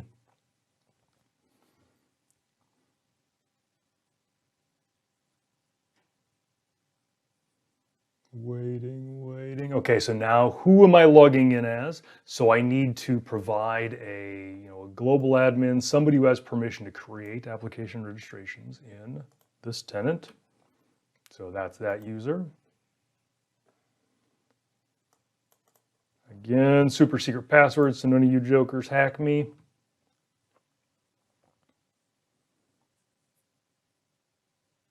Okay, so this is all those permissions. So I mentioned these are Graph API permissions, and these are all the things that we need to do. And you might recognize if you've used the old version and you haven't done any of this, you try to add a term to the term set and you get an error that you don't have permission, whatever. These are all the things in the tenant that this PowerShell will be able to do if somebody logs in with the right permissions. This doesn't mean that anybody can log in and do this, only the people with the right permissions. But things like manage Teams apps, create teams, manage metadata, manage the site collections, all of that, invite guests. So I'm going to go ahead and consent because we need to provide the consent and hit accept. All right, I've got it done. So I can now close that window. Move that back up. So I don't remember if I am actually connected now or not. I am not. Okay, good. So let's go back in here. And let's go into these enterprise applications. And now you'll see we have this PNP management shell enterprise application. So one of the problems that comes up with this is if you are a highly privileged SharePoint admin but don't have global admin permissions, no problem. Your global admin can run that commandlet Download that module, run that commandlet, do the thing, get this in here, and then you can sign in with your SharePoint admin account. That's fine. So let's look in here and let's see what this is. So we've got this enterprise application that is kind of our doorway to get in. We can see the properties of it. It's got a scary GUID and all that, and assign users, very scary. The owners, no owners, but here's the people that can use it. That's me. Where it gets interesting is the permissions tab. So these are the things that it can do. And so you can see here all of these things. Those are all the things that we added, we said that were okay. And again, they make sense, right? You got to be able to read and write SharePoint, read and write profiles, all that. So this is the thing that wasn't in place when I got the error last time, that register commandlet added so I can get in. Now, if somebody goes in and deletes this, you won't be able to connect to the PNP anymore. You'll have to recreate it. There's also a commandlet if you've already got an enterprise application that has all of these permissions and you don't want to create another one. There is a commandlet that you can use to add an existing one, and they're kind of outside the scope of this, but know that it is there. If your security folks are like, no way, they can create their own if they don't trust this one. So now we should be able to up arrow and use that same connect statement. Same username, same password.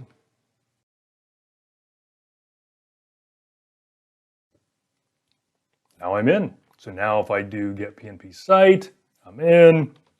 If I do get PNP tenant, I'm in, everything works.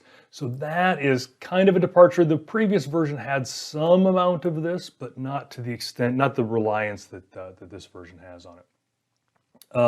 All right, so I talked about adding the stored credentials. So the last couple of times when I connected, I had to type my username and my password.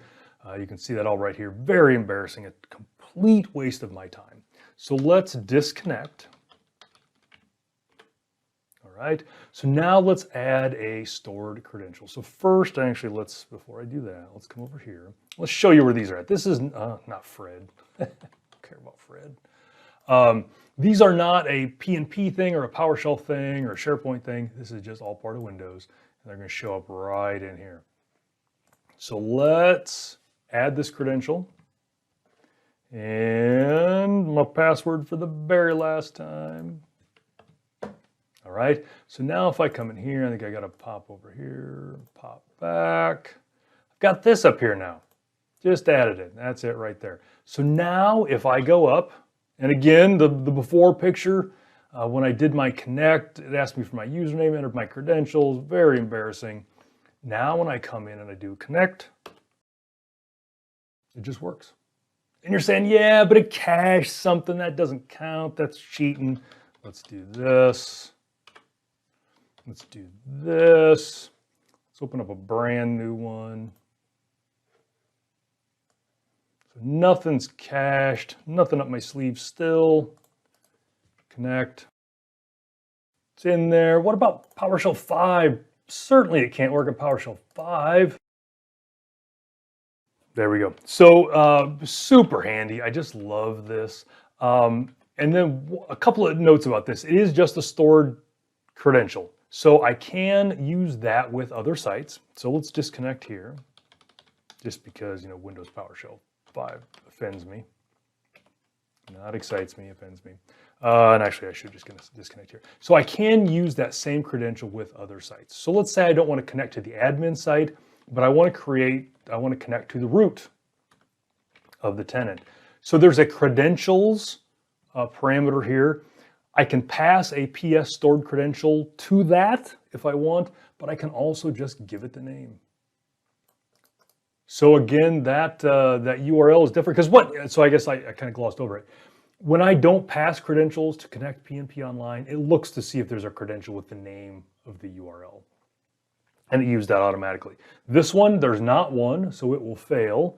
But if I give it the name of the other one, then it will actually, let's do that. So if we do this, it's gonna ask me for my user. I'm not giving you any user. So if I do this and then put that name in, then it will work. So now I can do get PNP site.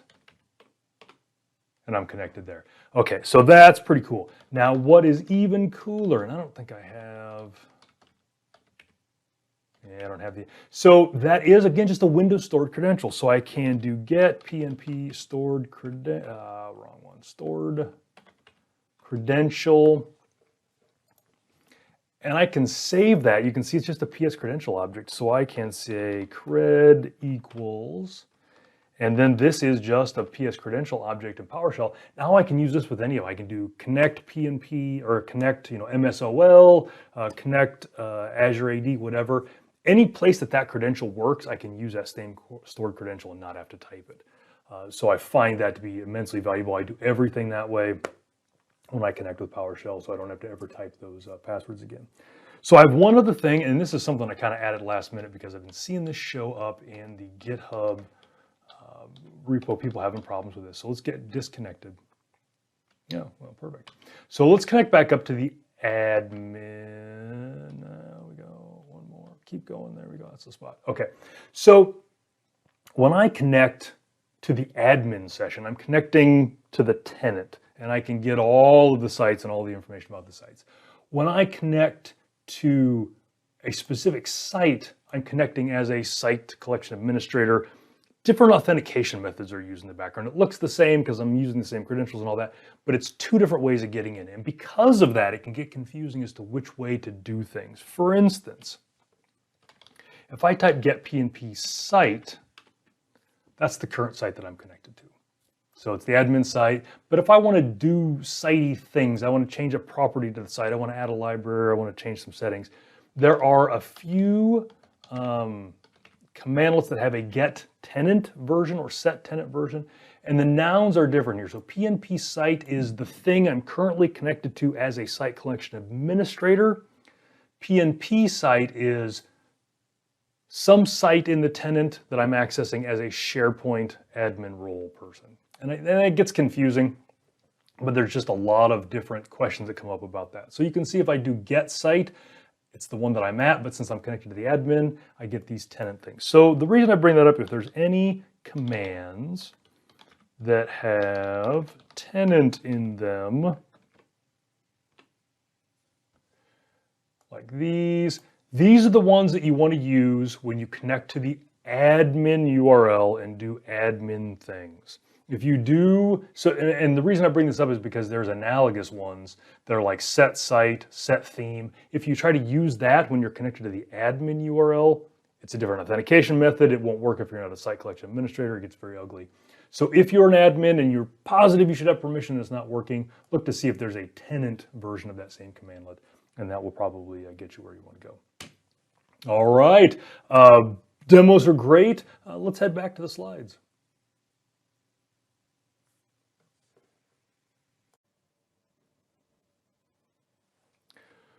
Well, I hope those demos were helpful. I know I had a lot of fun with those. We threw a bunch in here. There's kind of a whirlwind learning about PowerShell and the PNP and all that kind of stuff. But I do encourage you to reach out to me. Again, Todd Clint on Twitter, todd.clint@praxisconsulting.com. I've got my blog. Hopefully answered some questions in chat while I was doing this. This is good stuff. I love PowerShell, so if you've got questions, go reach out to me. And thanks so much for joining Petri on our one day of SharePoint. I was suggesting when Brad put this idea out, I thought one day was too few. I thought 30 days of SharePoint was a good start. But Brad, being probably more reasonable than me, suggested one day of SharePoint. But if you like this stuff, let Brad know. If you liked my session, let Brad know. If you think Shane should be fired, also let Brad know. Thanks everybody, and I can't wait to see the last session. The session has now concluded. Make sure to download your handouts and stay tuned. We have many more sessions ahead.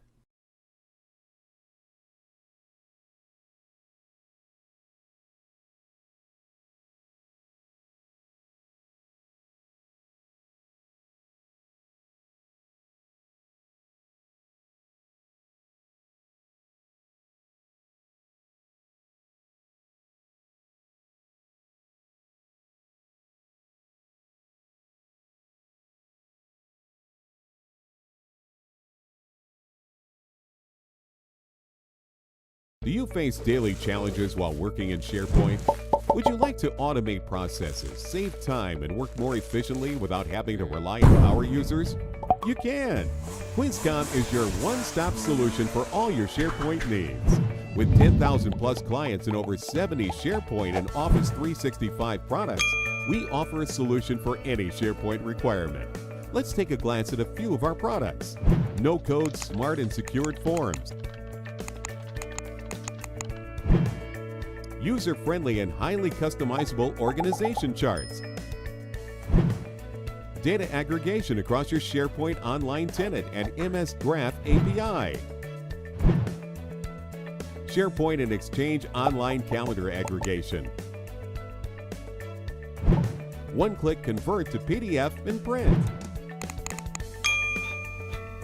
When using a third-party app, have you ever wondered how secured your data is when it's processed on a vendor's cloud server? All QuizCom apps are SharePoint hosted apps, which means your data never leaves your tenant. Discover how QuizCom can solve your SharePoint frustrations. Go to www.quizcom.com today and try out any QuizCom product for free.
Ready to put everything you're learning at Get IT SharePoint Conference into practice? Make sure to sign up for AvePoint's third annual Shift Happens Conference on April 20th through the 22nd, where you'll hear lessons learned and best practices to ensure business continuity and end user productivity in the new modern workplace from leading SharePoint and Microsoft 365 practitioners at King County, Washington, Deloitte, Australia, Otis, Kohler, and dozens more. Sign up today at shifthappens.to.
Hi everyone, thanks for joining this webinar.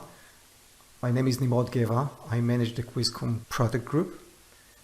And today's webinar is going to be about how you can implement SharePoint forms a lot quicker and easier without being a developer or a power user. Oh, and for those of you who are not familiar with Quizcom, we've been developing add-ons and apps for SharePoint since 2005, so it's 16 years now, and we operate from Toronto, Canada. Okay, so there's more than a few form design products in the market. I'm sure most of you are familiar with the Microsoft InfoPath. Microsoft did a serious job, serious facelift on it, and now it's called Power Apps. And I'm taking Power Apps just as an example. Many other form design tools follow the same concept. This looks like a dev studio. There's no way I can tell my marketing manager to start working with it and create forms. You know what? It doesn't have to be a marketing manager. Even if you take an experienced SharePoint implementer who knows SharePoint, again, there's no way he can start working with this tool immediately without serious training and without a supporting community. And again, I'm taking Power Apps just as an example. So looking at such dev studios or form design tools, the main problem with creating forms in SharePoint is not really solved. Because same as it was with InfoPath, you still have to depend on few technical guys, usually called form experts, to create forms for the entire organization. So the same bottleneck remains. So this was our main design goal when we created Quizcom forms. We didn't want to create another form designer which requires power user skills or development skills. We wanted to create something which is not a development studio, enabling non-technical users like site owners to create the forms they need without waiting for form experts to implement forms for the entire organization. Okay, so before I start the live demo, just wanted to show you 3 simple examples that demonstrate what I mean when I say Quizcom Forms is not another designer for power users. So looking at the first example, it's very common. The need to dynamically show, hide, or disable fields in your form, depending on the user actions in the form and depending on who the user is. So in Power Apps, you'll need to write custom code for it. While in Quizcom Forms, you just need to create a logic rule, no coding. So in your rule, you say, I want to hide or disable or show this field in these forms according to some property-based condition. Another example is sometimes you need to dynamically show, hide tabs. So again, in Power Apps, you'll need to write custom code for the exact custom condition for hiding or showing the tab, while in Quizcom Forms, again, you'll just need to create a logic rule that says, show this tab when these conditions are met. So it's, again, custom code versus a logic rule. And finally, another very common scenario is cascading lookups, one field filtering the other. Again, in Power Apps, you'll have to write custom code for it, while in Quizcom Forms, you'll just have to configure the relationship between these 2 dropdowns by setting 2 properties. That's it. One last thing I want to mention before starting the demo is about security. Many of the solutions, not just form solutions, many of the apps are provider-hosted apps. And when using a provider-hosted app, you need to be aware of the fact that some data is sent out to the provider environment, and some of it might be saved in the provider's database. So this brings up many concerns about the security measures taken by the provider. Quizcom Forms, such as all Quizcom apps, is a SharePoint hosted app. And this means it's a 100% client-side app, and which means your data never leaves your tenant. Okay, finally, demo time. I didn't prepare any fancy pre-designed, pre-configured forms because I personally don't like watching such demos. You can tell how much time and effort was invested in creating these pre-designed forms. So instead, what I'm going to do is show you the real user experience when creating forms from scratch. So you'll be able to see the real difference between Quizcom forms and other form design tools. So I took a very common scenario, the sales lead form, and I'm going to enhance it step by step. Okay, so I'm going to start customizing my form layout. Things I want you to notice. First of all, the UI is based on Microsoft Fluent UI. So you'll see I don't need to decide how many columns I have in my form, or I don't need to mess with pixels. Everything is done for me, everything is fluent. And the second thing you'll see, I have one design for desktop and for mobile. I do not need to decide on a target device like other solutions. So I'll start with the regular form, and I would like to have something like this, a multi-tab form and also a multi-column form where I decide exactly where my fields appear and their size and so on. And I will also want to have some tabs appear dynamically depending on user actions in the form. And finally, I would like to change the styles as well. So let's get started. Okay, let's go to our list. This is our lead tracker. Let's click the new item and see that we have the out of the box new item form, quite a long one.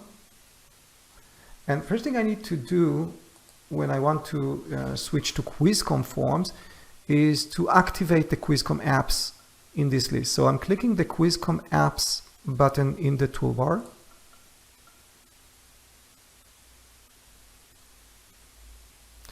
And now I click the activate button. This is just a one-time thing when you just want to activate the first time the apps. Okay, these are the apps that were activated in the site and now are available also in this list. I'll start with form layout. So here I can select between tabs and collapsible groups. I'll show both. Let's start with tabs. And now let's create our first tab. Let's give it a name.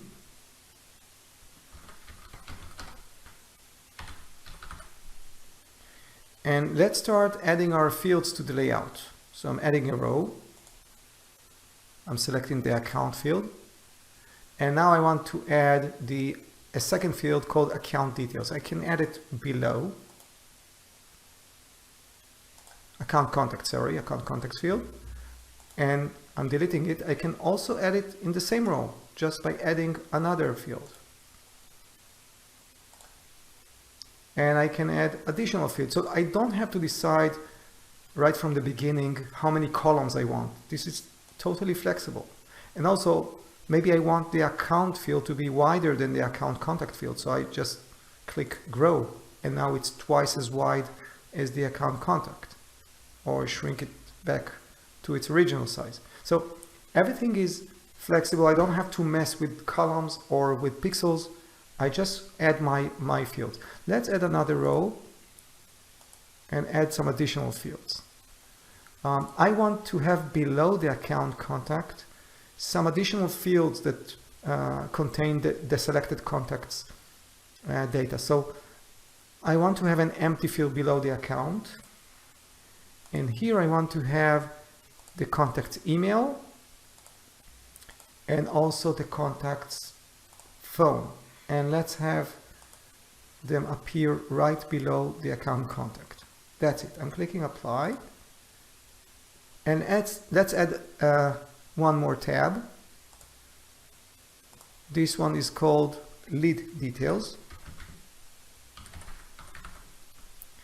And let's add some fields here. This one will have more fields.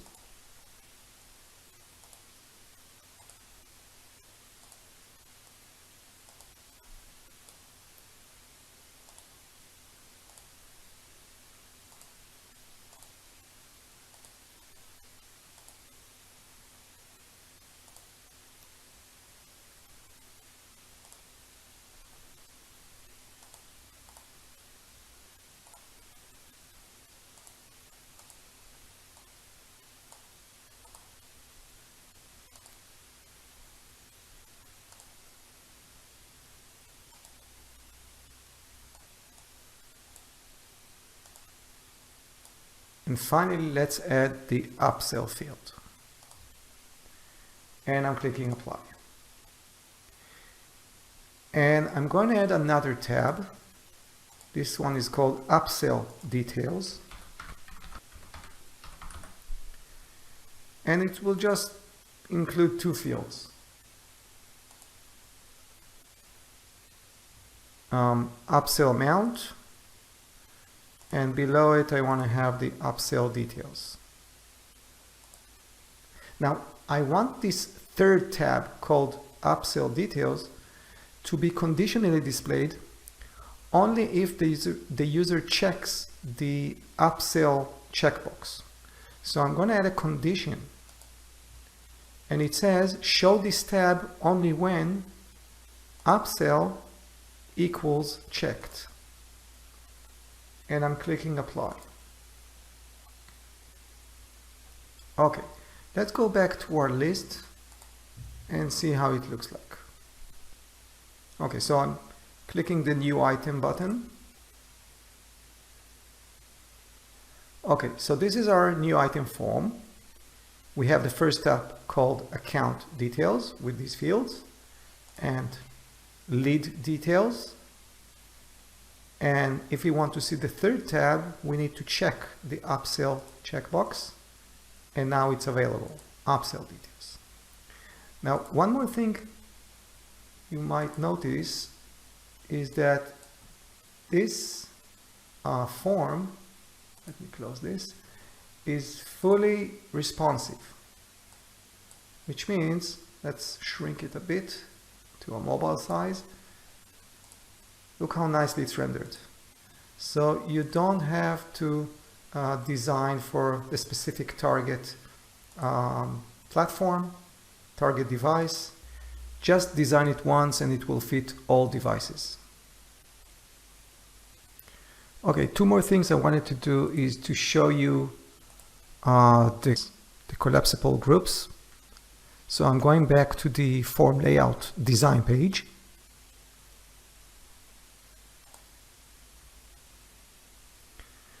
And here I'm simply changing from tabs to collapsible groups, and I'm clicking save. Going back to my form and refresh.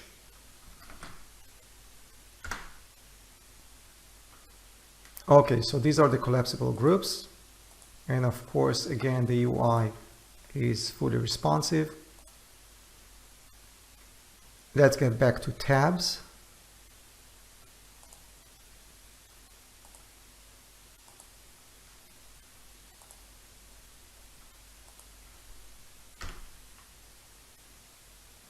And last thing I'd like to do is change the styles. By default, we inherit the current site styles, but sometimes customers want to change the styles. So I'm clicking the gear icon here and I'm opening the style editor. Now, the nice thing about the style editor, especially for people like me, as a non-technical users, I don't know CSS and I don't want to learn CSS. We've got all these nice snippets. And for example, if I want to set the tab styles, I'm just picking up this style called set tab style. And you see by default, it makes the selected one blue and the other one is white, but I can go here, you see, non-selected tab style, the background is white, so let's make it yellow. And the selected tab style, the background color is blue, let's make it black. And you see the changes, oh sorry, I clicked the wrong button here. You see the changes on the spot, okay? So it's that easy, and I can change many more other styles. For example, let's pick one of the, I want to limit the width only of the daytime column. You know what, let's see what columns I have here. So I'm going to, yeah, we have a daytime column, you see? And they don't stretch all the way. Let's see why. It's because I already have a style here. Yeah, limit daytime column width. So they are limited to 300 pixels. But if I remove it, they will stretch all the way like all other fields. And I can change fonts and styles of captions and of the fields themselves. And actually I have control over everything using the style editor snippets. Okay, next thing I want to do is to make my form dynamic. And dynamic means the ability to have some fields hidden or disabled according to dynamic conditions. QuizCon forms enable you to show, hide, or disable fields dynamically in forms as well as in the list views, including one special view, which is the quick edit view or the grid view, which is used for bulk editing. We also enable you to hide or disable fields in that view. Okay, so back to our form, I want to make the published on site field hidden if lead source is not add banner. Only if the selected lead source is add banner, I want to show the published on site field. And I'm going to do something similar with product and quantity fields. I want both of them to appear only if the selected lead type is product license. For any other selected lead type, both should not appear here. Okay, so I'm going to my QuizCon form settings. Let's get back to all apps. And now I'm going to select the dynamic column permission settings. Okay, let's select our first field, which is published on site, and let's create a rule. And I want to hide this field. In these forms, I can also select the list views. And now I'm adding the condition.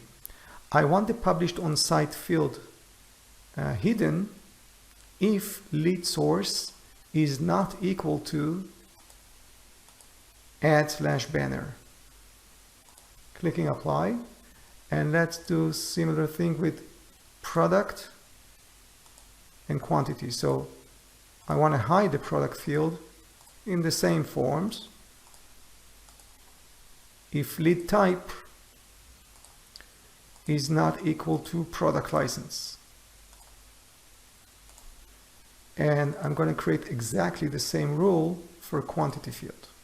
So creating a rule, I want to hide this field in these forms under the same condition.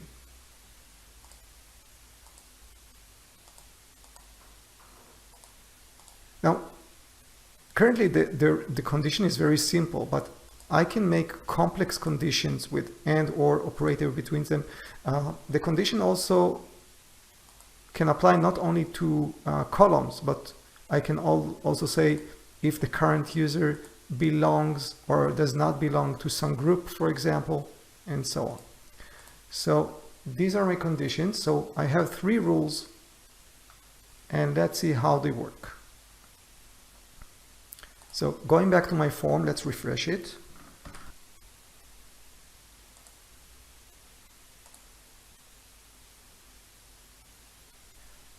Okay, so let's go to lead details tab, and you see now that the 3 fields that I used to have here are now missing.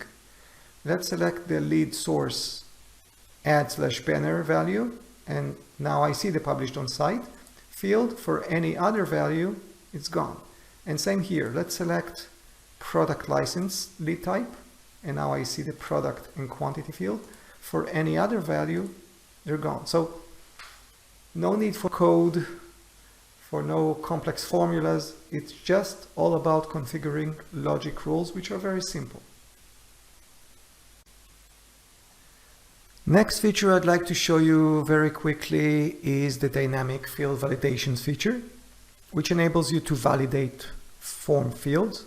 SharePoint has field validation capabilities, basic ones such as validating mandatory fields, or when validating numeric fields, validating minimum and maximum values.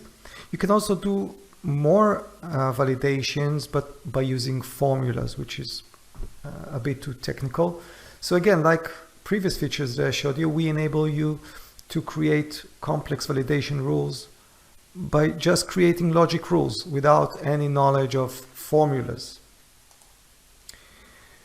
So I'll just show you some examples, some quick examples.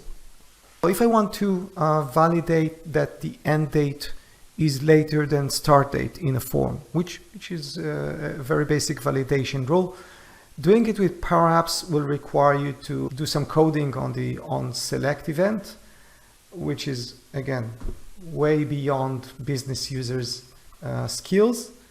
While in QuizCon Forms, like you saw in the previous features, it's all about creating a validation rule with or without conditions.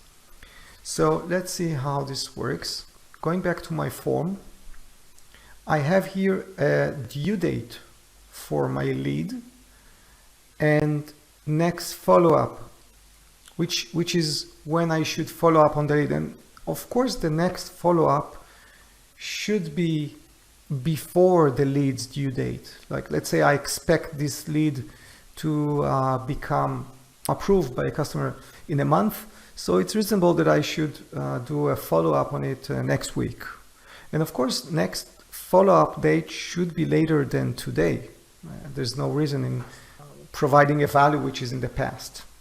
So that's what I'm going to do. I'm going to create these validation rules. So I'm going back to the QuizCon Apps settings page, going back to all apps.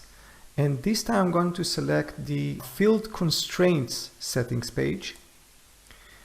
And this will be a bit boring because it's the same concept. You select a column and then you create a rule for it. Okay, so let's create a rule for the next follow-up field. And it must be greater than today. I can use today token. Or let's have a today plus 1. And here I can configure the message that the user will get. Clicking apply. And let's create another rule for lead due date. And lead's due date must be later than next follow-up. So I can compare it also to other fields.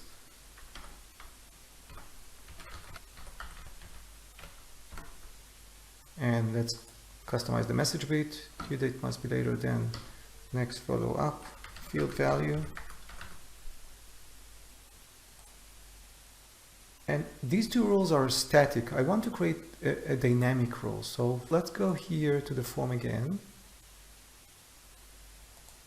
And if you remember, I have this upsell checkbox. When I check it, I see the third tab. And it includes these two fields. I want to create a rule that validates them as mandatory, but not always. Only if upsell checkbox is checked. So these fields are conditionally mandatory. This is a dynamic rule, not static. So let's add this rule. So let's take upsell amount and create a rule, validate that it's not empty, but only under the following condition. It will be validated only if upsell is checked. Clicking apply. So I have these three rules. If I want to see all the rules, I'm just selecting here all columns and I see all rules. Okay, let's go back to our form and let's see how it works. Okay, let's provide some data here. And I'm selecting a due date. And I'm making the follow-up later than the due date, which is not okay. Let's try to save it. So you see due date must be later than next follow-up field. And let's correct this. And let's check the upsell checkbox, but I will not provide any values here. And again, click save. And this time you see that there's a problem in this tab, and this is because upsell amount is a required field now. One additional thing that I wanted to show you is the patterns that you can use. So if I'm selecting a textual field, I can add a rule of type matches pattern. And here you got a library of many patterns, such as email fields or postal codes and so on. All of these are based on regular expressions, and you can change them by clicking here the edit pattern button, or you can add your own patterns. So if I'm selecting, for example, the email address, this is the regular expression pattern. You can change it, or you can add your own patterns such as employee codes, which are custom to your company, and so on. Okay, moving forward. I forgot to hide this slide. Okay, this is a feature I'm not going to show. It's called default values, very similar to field constraints. The features that we have here that you don't have in SharePoint is the ability to configure different default values for different users, for example, or for different groups. And you can also configure default values for fields that SharePoint does not support default values for, such as lookups or person fields. And you can also configure default values based on other fields' default values. So it's a very nice feature, but due to time constraints, I'll move forward to the next feature. Next feature is the cascading lookup fields. And of course, this is a very common requirement. The QuizCon cascading lookup field, besides of providing the cascaded behavior of ability to filter a dropdown by another one, it includes additional advantages that you can see here, but just show them to you very quickly. So going back to our form, if you remember, we have the account and the account contacts field. These are lookup fields. Account is connected to the customers list, and account contact is connected to a contacts list. And of course, between these two lists, there's a connection. Every contact is connected to a company, to an account. Now, we want to reflect this connection between contacts and their accounts in our form. Currently, out of the box, you don't have such cascaded behavior. So let's configure it. So I'm going back to my settings page where you see all QuizCom apps. And I'm going to cascading lookup settings page. This settings page enables you to convert every regular lookup to a QuizCom cascading lookup, which is an enhanced lookup field. So these are the regular lookups that we have in our form. Let's select the account field first of all.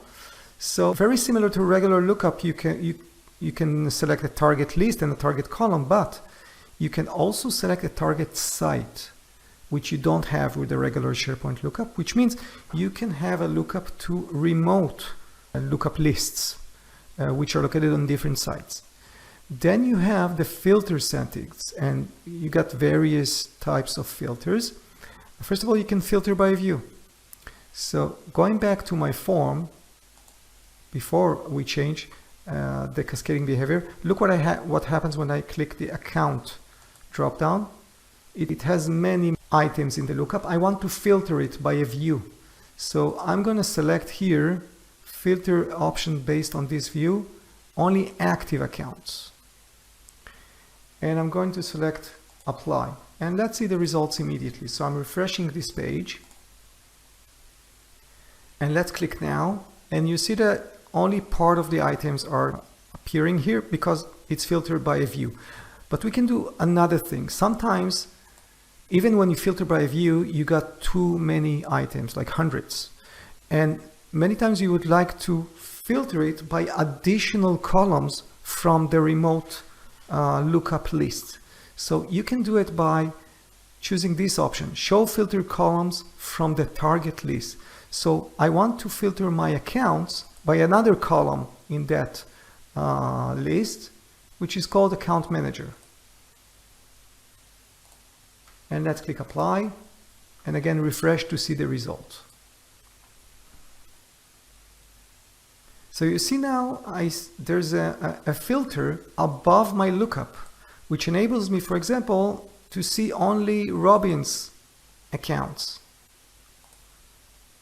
So this way we allow end users to filter the lookup as they need.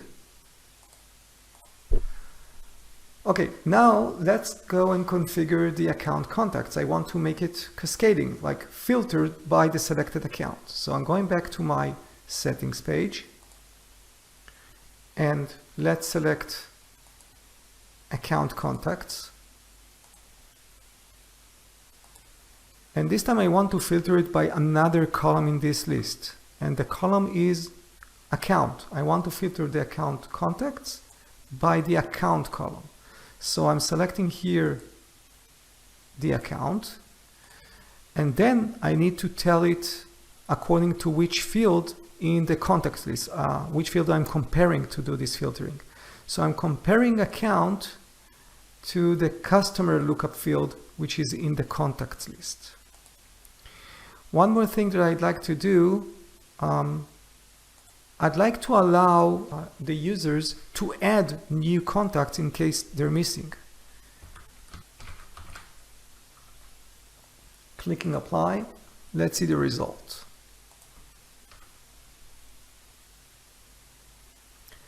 So you see now, when I click the account contact, it's empty because I didn't select any account. So let's select an account. And now this list is filtered by the account. Let's select another account. And you see the relevant contacts. Okay. Now you also see the add contact, the link that I added here. This enables me to add a contact to the remote contacts list directly from here without having to leave this form and go to the contacts list. So this is another optional enhancement. Okay, moving forward. I forgot to hide this slide. Okay, this is a feature I'm not going to show. It's called default values. Very similar to field constraints.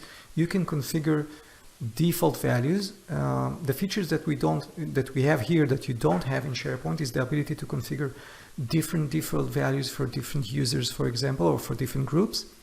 And you can also configure default values for fields that SharePoint does not support default values for, such as lookups or person field. And you can also configure default values based on other fields' default values. So it's a very nice feature, but due to time constraints, I'll move forward to the next feature. Next feature is the cascading lookup fields. And of course, this is a very common requirement. The QuizCon cascading lookup field, besides of providing the cascaded behavior of ability to filter a drop-down by another one, it includes additional advantages that you can see here, but I'll just show them to you very quickly. So going back to our form, if you remember, we have the account and the account contacts field. These are lookup fields. Account is connected to the customers list, and account contact is connected to a contacts list. And of course, between these two lists, there's a connection. Every contact is connected to a company, to an account. Now, we want to reflect this connection between contacts and their accounts in our form. Currently, out of the box, you don't have such cascaded behavior. So let's configure it. So I'm going back to my settings page where you see all QuizCon apps. And I'm going to cascading lookup settings page. This settings page enables you to convert every regular lookup to a QuizCon cascading lookup, which is an enhanced lookup field. So these are the regular lookups that we have in our form. Let's select the account field first of all. So very similar to regular lookup, you can select a target list and a target column, but you can also select a target site, which you don't have with the regular SharePoint lookup, which means you can have a lookup to remote lookup lists, which are located on different sites. Then you have the filter settings, and you got various types of filters. First of all, you can filter by view. So going back to my form, before we change the cascading behavior, look what happens when I click the account drop down. It has many items in the lookup. I want to filter it by a view. So I'm going to select here, filter option based on this view, only active accounts. And I'm going to select apply. And let's see the results immediately. So I'm refreshing this page.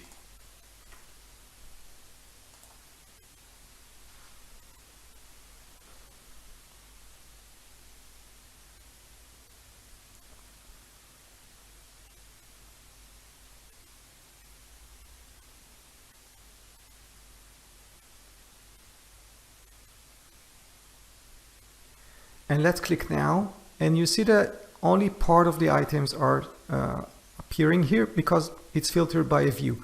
But we can do another thing. Sometimes, even when you filter by a view, you got too many items, like hundreds.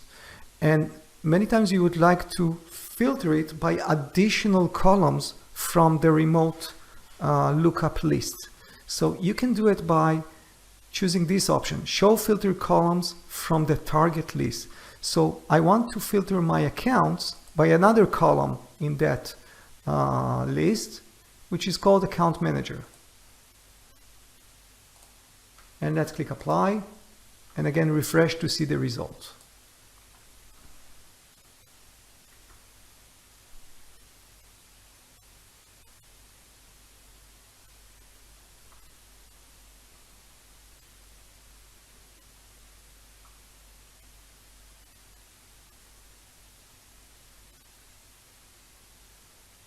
So you see now there's a filter above my lookup, which enables me, for example, to see only Robin's accounts.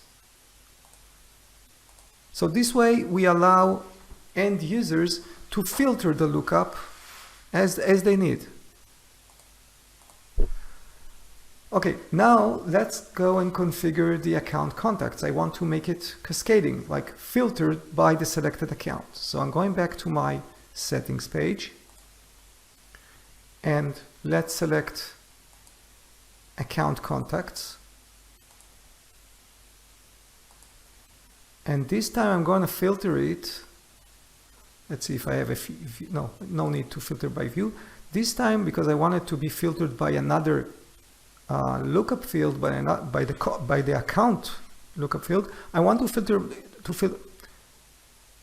and this time I want to filter it by another column in this list, and the column is account. I want to filter the account contacts by the account column. So I'm selecting here the account, and then I need to tell it according to which field in the contacts list, which field I'm comparing to do this filtering. So I'm comparing account to the customer lookup field, which is in the contacts list. One more thing that I'd like to do, I'd like to allow the users to add new contacts in case they're missing.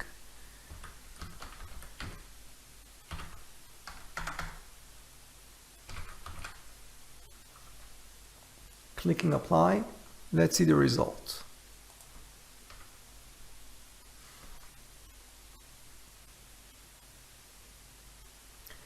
So you see now, when I click the account contact, it's empty because I didn't select any account. So let's select an account. And now this list is filtered by the account. Let's select another account. And you see the relevant contacts. Okay. Now you also see the add contact link that I added here. This enables me to add a contact to the remote contacts list directly from here without having to leave this form and go to the contacts list. So this is another optional enhancement.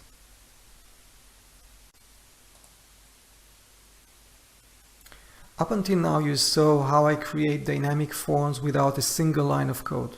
This is how we enable non-technical users to create custom forms, and I still get to other topics of multi-row forms and workflows.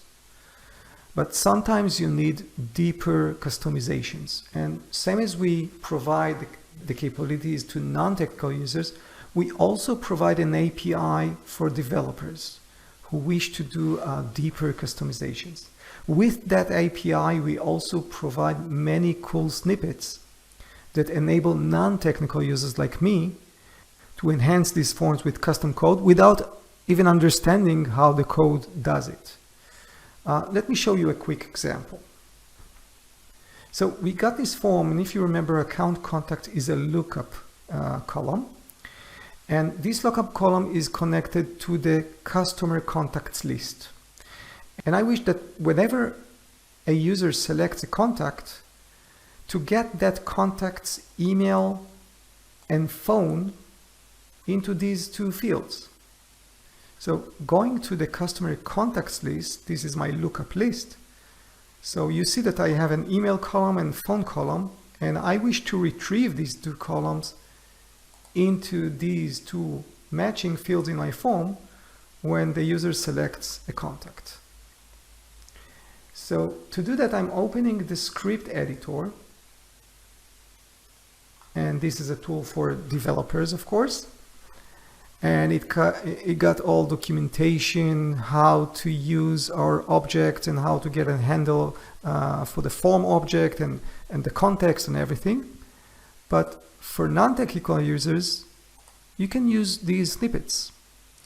And the snippet that I would like to use now is called Get Additional Columns from Lookup Item. And I get this header and these lines of code that I don't care about. The only thing I care about is this part. These are the variables that I need to update for the script to run on my form. So basically I need to just provide my form's field name. So first of all, I need to update the lookup field name. So in my form, the lookup is called account contact. But you have to use the internal name. So to get the internal name, I'm going to the list settings and I'm going to this field, account contact, just to get the real name. And this is the real name that you see here in the URL. So I'm just copying it. And I'm going to provide it here. Next, there's a variable called fields to get. These are the fields that I want to get their values from the target lookup list.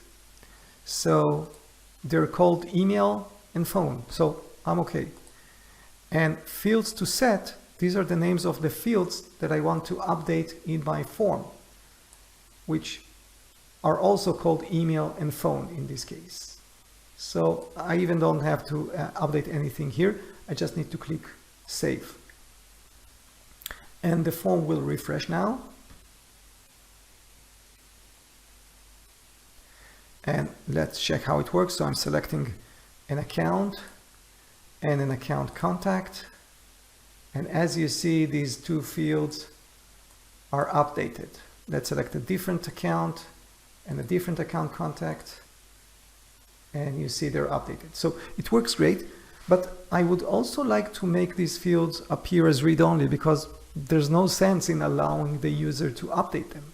So this is very easy also. I'm going to the script editor and I'm picking this sample that says set fields appear read-only, and it's here. And again, all I have to do is update this variable with the real names of my fields, which in this case are the same.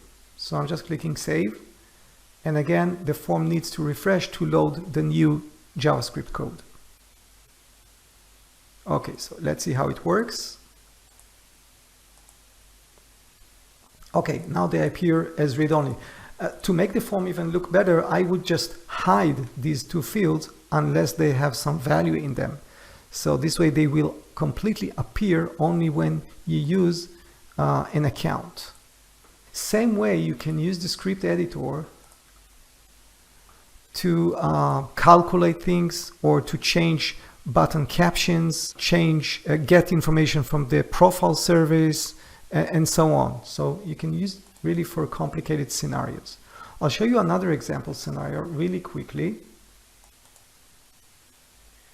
Okay, so I got here another example, which is a purchase order example.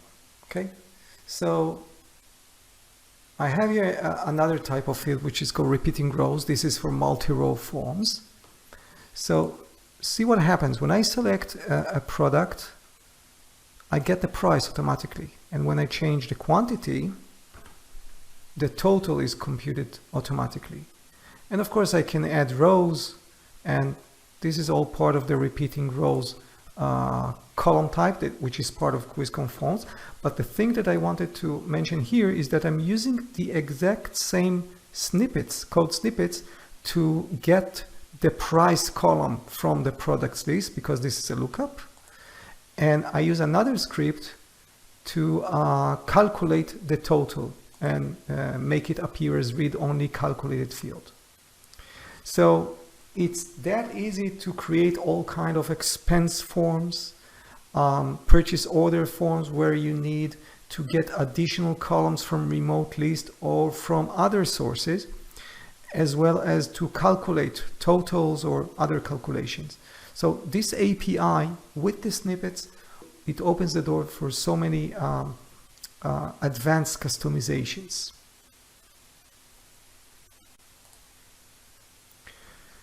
Okay, unfortunately we don't have much time left, but I would like to spend just a few minutes to explain, to talk a bit about our custom actions, which are workflows. And I didn't get to talk about our printing services and multi-row forms in more depth, but just to explain the workflows. So we have two entities related to workflows. They're called activities and custom actions. Activity is a single task that has no context, such as add item or copy item, send an email, get user profile property, or set item permission, all the actions that you see here. You can look at each of these activities as a function. It gets variables, and it may also return a value that you can use in another activity. And they're also reusable. And the next entity is a custom action. Custom action is actually a workflow.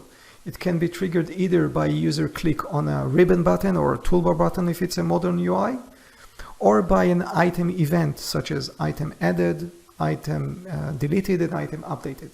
Once a custom action is triggered, it triggers a series of activities one by one, where each activity returns a value that can be checked using conditions, and this is the way to create branching. And at the end of the custom action, you can also redirect to a form, to the edit form again, to the view form, or to some URL. Let me show you just quickly an example of custom action. So I'm going back to my lead tracker form. And let's go to the configuration page. Okay, and let's go to our activities here. So I got several activities. First one, let's look at the first one, which is called approve lead. So the type of the activity is update item. And this one updates the current item and sets its status to customer approved. Let's go to another one, which adds an order. This one adds an item to the orders list. The orders list can be in the same site, but it can be on a remote site, unlike the out-of-the-box activities. And here you can see that I'm updating the order with variables. So the activity doesn't know what values it's getting. It's just getting variables, and the binding is done at the level of the workflow of the custom action. I'll show it in a minute. And the last one is send email. This is also a simple task. You see here I'm using tokens. For example, the recipient, I'm taking it from the assign to column, and I can use all kind of tokens here. Okay. And here I'm using, this is my message. I can use rich text, including images and formatted text. And you can see that I'm using variables as well as a token. Meaning token is the actual column, where a variable is dynamic variable, which is bound only at the late binding, at the level of the calling custom action, the calling workflow. And let's go now and I'd like to show you how a custom action looks like. So going to custom actions, I have one custom action. I deactivated it, but let's have a look at it. It's called approved lead. So it's a ribbon button action, and it's triggered when you click this button. And I can also display a confirmation message. So when the user clicks the button, he will get a confirmation message. I can display an icon and so on. And then you see the activities that are triggered. So first of all, it triggers the update the current item. And it sets the status to customer approved. Then it calls the add new item, and it updates the orders list with these values. So you remember in the activity I had variables with percentage, brackets and percentage. Here I bind the value. By clicking the link, I can bind values into these variables. This can be the current item columns or other values, even the site URL or any other hard-coded value that I want. So when you have variable, you bind the values here at the custom action, which calls the activity. And finally, it is sending an email, and here I'm binding the subject. And the bound value is just a fixed string. So this is how it works. When you want to add branching, you can add an activity group. Activity group is a series of activities that run only under some condition. This is how you create branching. Finally, in the custom action level, you can have conditions like here. Here I'm showing the button, this approve lead button, only if status is equal to new lead or when status is equal to customer engaged. So this is how a custom action is configured.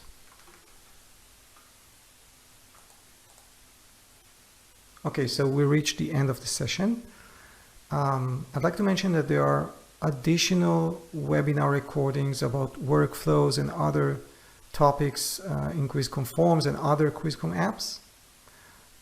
Also, all our apps are available for free trial. Just need to go to our website, follow the instructions, the installation instructions to install the packages on your tenant. The trial versions are fully functional. And of course, if you have any questions or require any assistance, please feel free to contact us at sales@quizcom.com or simply contact me directly at nimrod@quizcom.com. Thank you again, and I hope to see you on our next webinars. Bye-bye. The session has now concluded. Make sure to download your handouts and stay tuned. We have many more sessions ahead.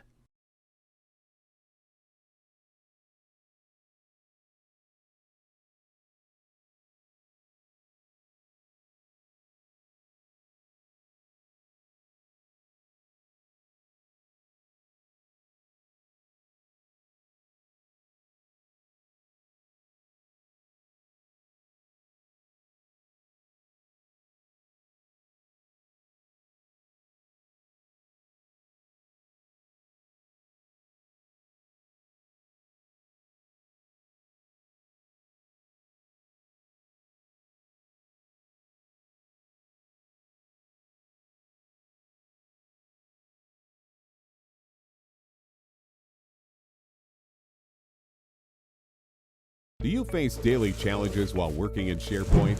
Would you like to automate processes, save time, and work more efficiently without having to rely on power users? You can! QuizCom is your one-stop solution for all your SharePoint needs.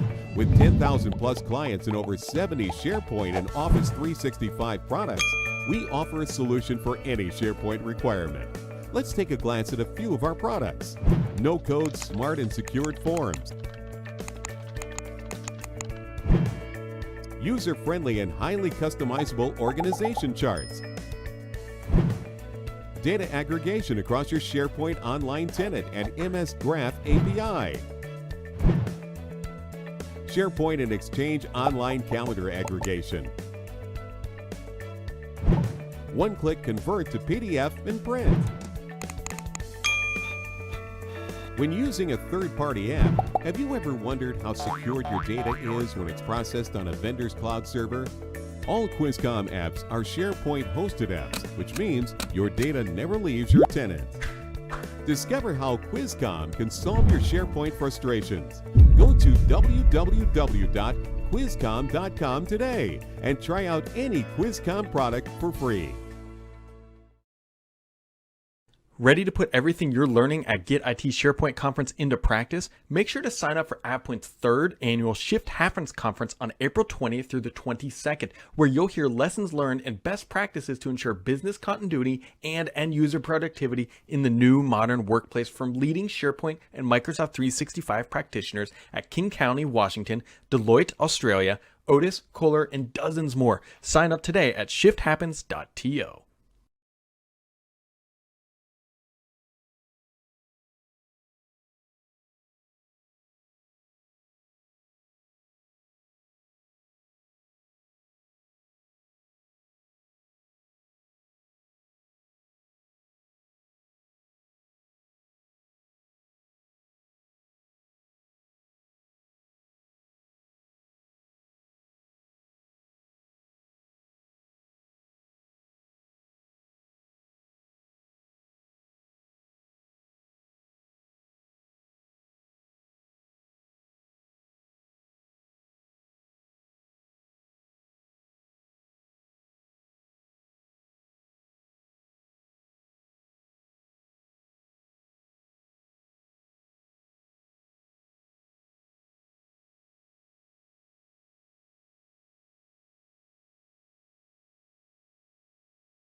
Welcome back to the Get IT SharePoint Day.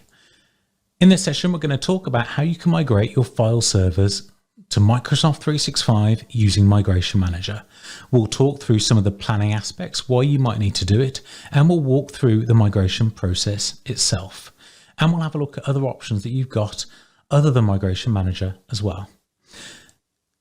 I'm Steve Goodman. I'm a Microsoft MVP. I'm focused on Microsoft 365 and I work at a partner in the UK called Content and Cloud. You'll find me writing for Petri, and I host a couple of podcasts for Practical 365 and All About 365. So first of all, we'll talk about why you might want to migrate file servers to SharePoint Online and Microsoft 365.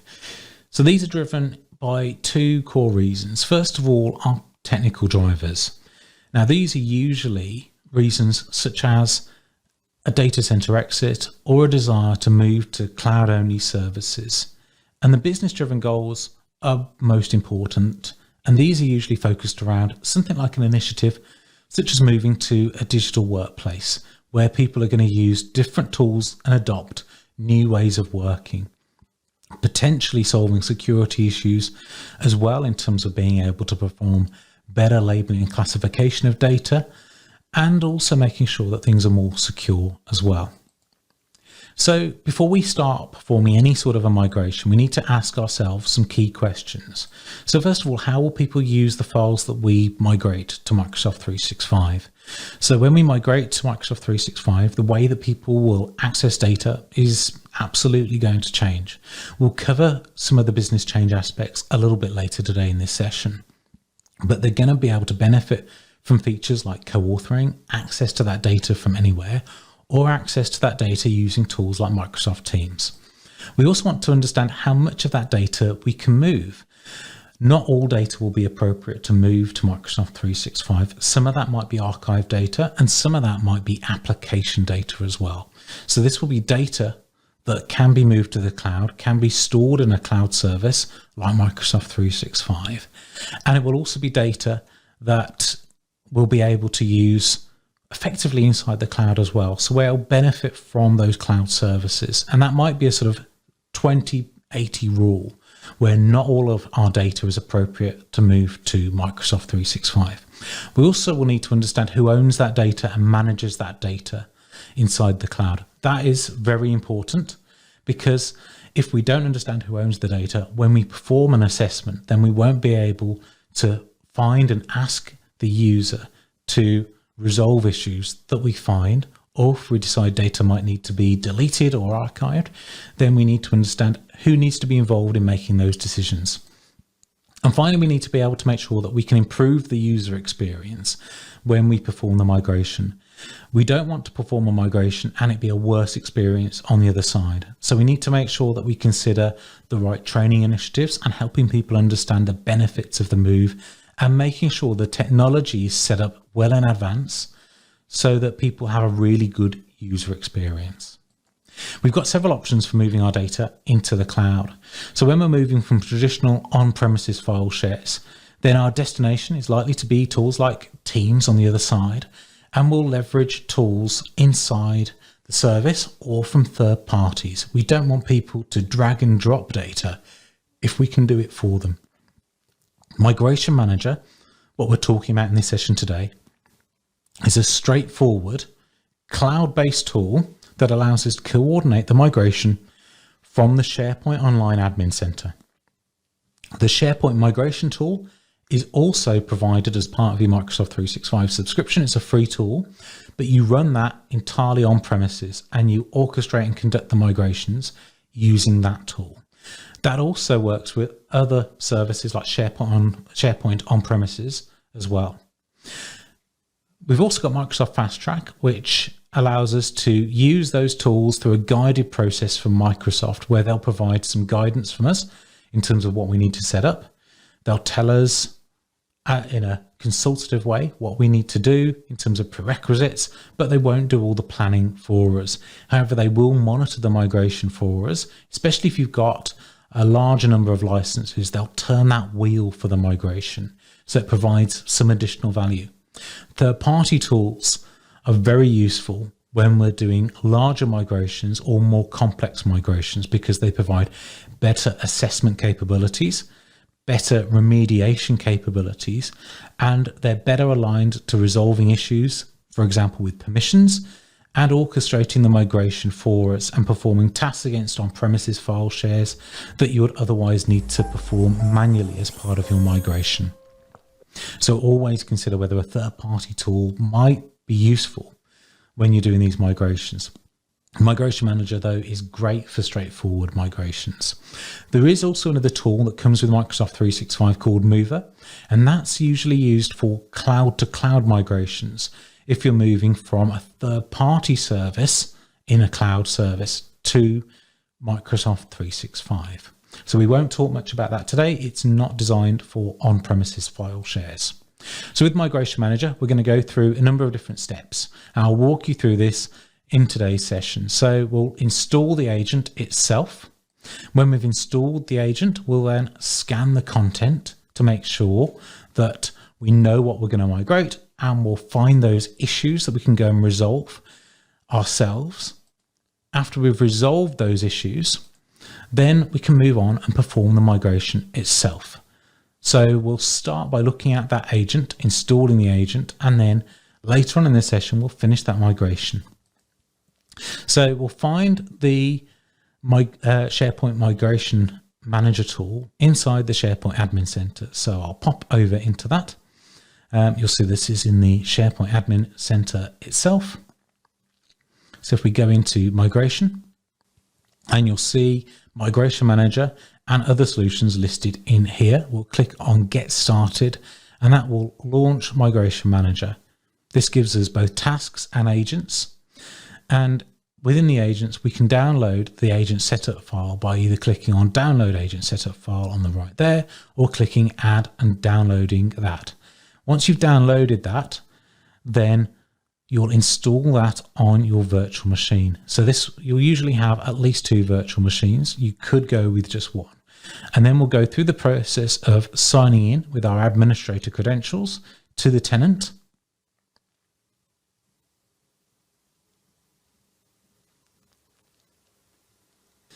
And then we'll need to provide credentials of an account on premises that has access to the files that we need to be able to either scan or migrate. So for a scan, read-only access.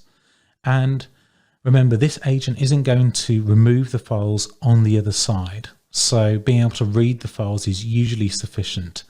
And then we'll be able to test the agent access against the file shares that we plan to migrate before we finish up that process. So that will make sure that we've got access to those shares. Once we've done that, we can go and create our migration tasks. So first of all, I'll give that an agent name so I understand which one it is, because I will usually plan to install multiple agents, and then I'll create my first task. So when I add a task in here, then I can either pick a bulk migration and load in a CSV file, or I can use a single source and destination. When I use a single source, I'll enter the file share name here for the file share that I plan to migrate. And then initially when I perform migration, I can choose either OneDrive, SharePoint, or Teams. For SharePoint, now I'll enter the URL. It will need to be a site collection that has already been created in advance. And again, for Teams, I can pick what will be a Microsoft 365 group with a team attached to it, and the destination channel. That will be a subfolder within a document library in a site collection that I'll migrate all of that content to. I'll give that a name. And for my initial migration, then I can pick to just perform a scan only, or I can add additional options to that. So once I choose to run that, then that will start scanning and allow me to have a look at the data that it's collected. When I have a look inside that,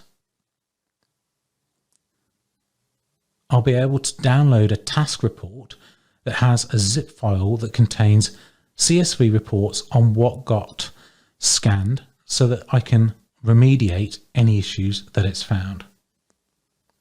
With that zip file, I'll have a look in the item report, and that will open up that CSV file inside Excel. Now I can go in and I can filter that to have a look at different aspects of this. For example, one core thing that I might want to filter on for example, is the item size. So if I want to have a look for oversized items. Now, as part of the scan, it's told me about any issues that I need to consider. But if I want to be able to have a look at that result, have a look at the status for each file, then I can do so, or I can go through, look at the file types myself if I want to pick and choose any of my own exclusions and so on. Once I've done that, then I can go back into the settings. I can untick scan only. I can save that or change any of the options that I want in here. Once I save that, then I'll be able to then begin my migration. So we'll start the migration in just a moment. Once I've saved that and press run, then that will go and perform the migration in the background for us. So while that migration runs, let's have a look at what we need to do while we're actually planning that migration, because usually we won't go straight in and perform the migration itself. So first of all, we need to make sure that we've got the migration manager agents installed and consider the proximity to the file shares themselves. So we want low latency access to the file share from the agent itself. We also want to consider the number of agents to deploy. So there's guidance from Microsoft on the specifications for those and the number of those based on the number of files that we're going to migrate. More agents will allow us to get more throughput, especially if we're looking to pull lots of different file shares. For example, home directories for a OneDrive migration. We'll be able to parallelize those. However, the agent is multi-threaded, so it should be able to perform at speed when it performs a migration. We also need to consider the network configuration.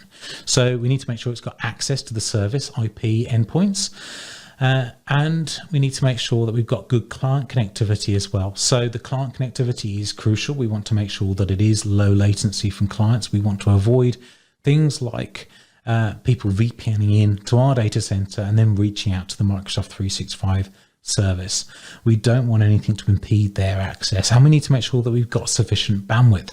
So we need the migration bandwidth, and after the migration itself, we might have a client sync that we need to be concerned about and ongoing client access. For example, when somebody accesses a file on demand from the service. We also need to make sure that we've got the right accounts with the right permissions. So when we were setting up that agent, we needed to make sure that we had access to the files that we're going to migrate. Any issues should be shown by the scan. However, getting some of that right, for example, the accounts we need to set up the agent, is absolutely crucial. So let's have a look at our planning tasks. So we'll have a look at 4 core planning tasks. So first of all, assessing the file shares, deciding on a destination structure, getting our devices ready, and getting people ready as well. So when we're assessing our file shares, we need to think about a few different things. So decide what files are going to be in scope. Not everything will be appropriate to move to Microsoft 365. We also might want to decide what file types are out of scope. For example, PST files, you might want to consider leaving those behind and then using the Exchange capabilities to move PST files to Exchange Online to people's archive mailboxes instead. Or those files might not be appropriate to even move to the service. Also consider the value that files have inside Microsoft 365. There are limits on the service, and those mean that we only get a certain amount of data by default. So if we have a terabyte of data as standard with 10 gig per additional user licensed, then that means that there's a cost for all of the files that we move. If we're moving terabytes and terabytes of data to the service, this may cost us additional money. And if those files don't serve any purpose or provide value in Microsoft 365, then there might be better locations for them. And consider what data we must keep. So if we must keep the data, then we must migrate it somewhere. That could be an archive, but if it must be inside Microsoft 365, then we know it's definitely going to be in scope, but there will be data that will be never used again. A bit like moving house, where you'll move a lot of boxes across and then never open half of them again. Consider the same for Microsoft 365. You don't want to move that data and then people never access it again. You might want to consider at this point whether that data can be left behind, or whether it can be archived to somewhere and effectively held in storage in case you ever need it. We'll also need to validate our access control lists and see whether they're right. It may be that over time people have set permissions on a file level that might not be appropriate today. Some of our work to prepare will be to reset the ACLs so we can access that data and migrate it. But it might be that a different permissions model will be suitable when we migrate to Microsoft 365. We'll also need to look for invalid characters in files, just like a migration on premises, where you may have moved data from Novell file servers to NT4 and then moved them to filers like NetApps over the last couple of decades. Then this will be a point where we have to do the same again. We'll also need to look for invalid file names and paths as well. We've got limitations in terms of the characters that we can use, the file names, folder lengths, where we're aligning to a web-based access model where files will be contained within URLs on the cloud side. And there are reserved words for folder names that will be highlighted by our scans. We also want to look for files that are too large because we've got limitations on the files that can be migrated and we've got limitations on the largest file sizes that we can migrate at all to Microsoft 365. So limitations in terms of what can be moved can hit 15 gig. Limitations on file sizes are 100 gig at the moment, but are soon moving to 250 gig inside Microsoft 365, well, inside SharePoint Online. And that's rolling out soon. And we want to consider whether our file shares have got too many files within them. And that will lead us into the planning that we need to do for the destination. So when we plan the destination, we need to think about the information architecture. This is where leveraging the expertise from a SharePoint SME is often crucial.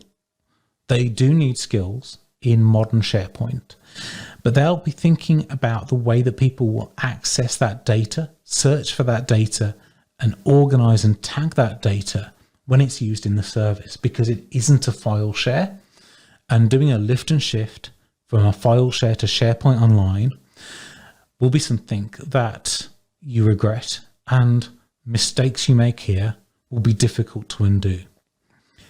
At some point, you will want to apply metadata, define a taxonomy for the way that the data is stored, and perform some sort of records management. So you need to perhaps not do all of that now, but consider how you will use those capabilities in SharePoint Online in the future, and also how you will use tools like Microsoft Information Protection in the future as well. You'll also want to think about how people are going to use OneDrive. So OneDrive is a SharePoint Online service, but it also has a local sync client. But as the service side aspect of this, then people will be allowed to work on files with other people. They can share files out of their OneDrive with people either outside the business, if you've allowed that, or within the organization. So how people will use OneDrive in the new world will be different to how they use home drives today. For example, there might be data that's stored in file shares where people have a personal folder inside a file share that they use to collaborate on that actually should have lived in their OneDrive for business. It's complicated in a large migration to assess and move all that data, but it might be something that you want to consider.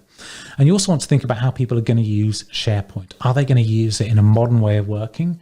Is it going to be part of your intranet? For example, if you're moving file shares with HR documentation, and are they going to use that with Teams and Microsoft 365 groups? And also you've got a question of how you'll organize your SharePoint sites. You should probably be using hub sites for business units or departments to link SharePoint site collections together rather than creating one large SharePoint site collection and then creating subsites within it. Hub sites allow you to create a single place where the department can go and find information such as their intranet documents, and also they can find their collaboration documents in here as well, the file shares that you'll migrate. So this will be very useful in being able to organize that structure when you migrate. So you need to think about those things first of all, what the overall layout will be. And of course, stay within the limits. So we'll talk about some of those in a moment, but we have a very large number of files that we can move, so 30 million inside a single library. However, you'll never want to do that because you need to think about the down level access with clients like OneDrive, where if somebody is going to synchronize those files offline, then we've got lower limits like 300,000 files that can be synchronized. So plan within the limits of the clients if you're planning to use those. Now, when we're moving home drives to OneDrive, then that is the natural location for people's home shares, but they will almost always sync to local clients. This is where those limits will come into effect, not just the limits today, but their future usage. Now, there are benefits of OneDrive in addition to just file shares, because it gives us the ability to use things like known folder move to back up some of that data that they didn't store in their home drive. And often there'll be a higher limit to the amount of data that can be stored. You might need to consider pre-provisioning the site collections for OneDrive in advance, either via PowerShell or by deploying the client and making sure that people are using OneDrive in advance. And of course, think about those sharing considerations for how people will be able to share files for collaboration from OneDrive itself. Now, standalone SharePoint site collections give us a flexible permissions model where we can directly apply permissions to people, and we can use SharePoint groups or use synchronized AD groups as Azure AD security groups to assign and map permissions on the other side. It isn't directly comparable to NTFS permissions though, but there are some mirror ways of working in terms of read and execute permission mapping to the view only permission inside SharePoint Online. Now, using this model does allow us to accommodate multiple document libraries if we need to split up a file share into multiple libraries, but consider your future plans for Microsoft Teams. Now, with the Microsoft 365 group connected SharePoint site collection, this uses a simple permissions model where we've got the owners who have full control and can add and remove people, and then you have members who can edit everything, and then guests who are outside of our organizations. Stay within the Microsoft 365 group guide rails, and don't, if you can help it, directly apply permissions here. The good thing about Microsoft 365 groups is you can easily convert to use these with Teams later, and you can provision, or you automatically get provisioned, a mailbox and can add services like Power BI, Planner to use with these. So effectively, a Microsoft 365 group can serve a purpose for a whole department or team. Now, when we're using Teams as a destination for the file storage, then we're using that same model that we use with Microsoft 365 groups, but we're using a single document library with subfolders per channel. It's set for private channels where they have a standalone SharePoint site collection that we need to plan our migration with. A private channel is a subset of members of that group. So, for example, managers of a team. But beware when you're using this model, if you're also going to allow people to sync these, there's a button in the client to do this, that you don't exceed those OneDrive client limitations, because people are going to access via the desktop client. They will have browser access to this. They'll access this with Microsoft Teams. They'll use the mobile client as well, we hope.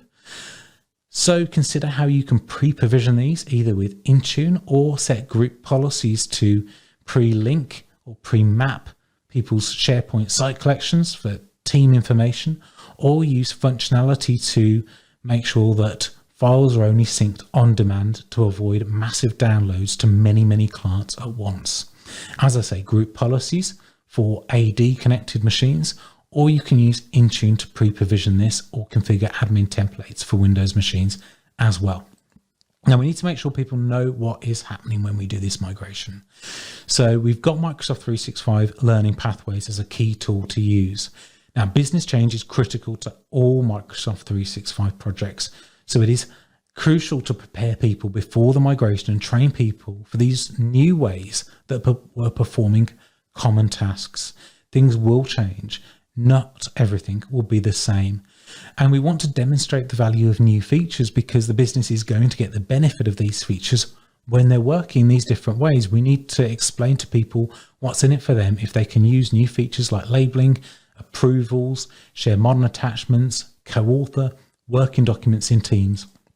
Leverage Microsoft 365 Learning Pathways as an easy way of distributing that training content to users, but also demonstrate the value to them of why they want to do this.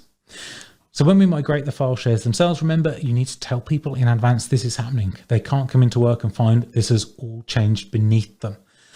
So when you're doing the migration itself, you'll want to configure those file shares to be read-only, initiate and monitor the moves, resolve those errors before people see them, and then tell people that the migration has been a success. When the migration finishes, then we should be able to look at our reports and see that this has happened. We'll see the destination for this. We can download a task report to show the errors. We can see when the task finished, and we can go across into that site collection and go and see what that looks like on the destination side when we've migrated. But what do we do about files that we don't migrate to Microsoft 365? Now, this is a big question, right? Because if we're thinking about only moving perhaps 20 or 30% of our data to Microsoft 365, then we could decide to keep that file share on-prem and leave it there until it's time to get rid of it. We could move it to cold storage. We could keep it on backup tapes in case it's ever needed again. If we need to be able to access those files in the future, either as an archive that is seldom accessed or something that people in the business need to use, then we've got a couple of options. We've got Azure Files, which allow us to create a file share in Azure, join that to our Active Directory, or access it with Azure AD credentials to give people access to those files. Or we've got Azure File Sync that allows us to use a virtual machine or other Windows server and have a cached copy. Perhaps if we've got data that needs to be kept very warm, low latency access, where it caches recently used files on premises for that quick access. Great for things like application file shares, where there's a lot of legacy data that can move to older storage in the cloud. If we're using things like NetApp filers in particular on premises, then it might make sense to use NetApp files with their standard plan for moving that data to the cloud. Now, rather than using traditional tools like Robocopy to move those file shares, then NetApp have their own cloud sync tools to make moving some of that archived data easy to the cloud. So we've got some good options for what we do with that long-term data. Obviously, if you can get rid of it, then that could be the option for you. So to wrap up today, let's have a look at some of those final thoughts. So first of all, whatever you do, think before you just lift and shift that data. Don't just move everything across and then deal with your problems later. Once that data has been moved to Microsoft 365, to those document libraries on the other side, then it's harder to reorganize that. And that is a common mistake. SharePoint is not a file share. You need to be aware of the limitations on the other side. Now, as I say, as it's not a file share, then that does have its downsides in terms of the way that you migrate. But these limitations are to make sure that people have a good experience on the other side, to make sure that things like search and tagging all works really well. So beware of those limitations, both on the SharePoint side and on the client side as well. Make sure this ties into your wider Microsoft 365 strategy. This is crucial because if you're going to be using Teams, if you're going to be deploying more security controls across the business, Microsoft information protection, then make sure you don't do anything in terms of your file share migration that hampers those later efforts. Look at third-party tools for what else they'll be able to do. This is great if you're using this as a tool to simplify your migration. Migration Manager is great for that. But third-party tools do give you additional automation and assessment capabilities that will be very useful in your migration. But for straightforward migrations, then Migration Manager is really good. Thanks for listening today and enjoy the rest of SharePoint Day.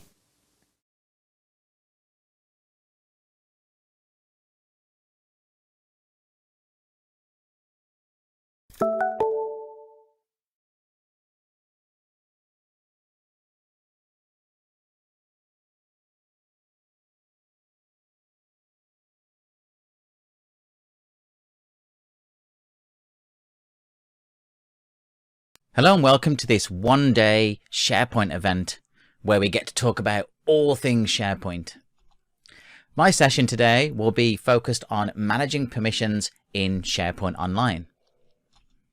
A little bit about me. This is me. My name's Liam Cleary. I am CEO of SharePlicity, as well as a Microsoft MVP and also a certified trainer.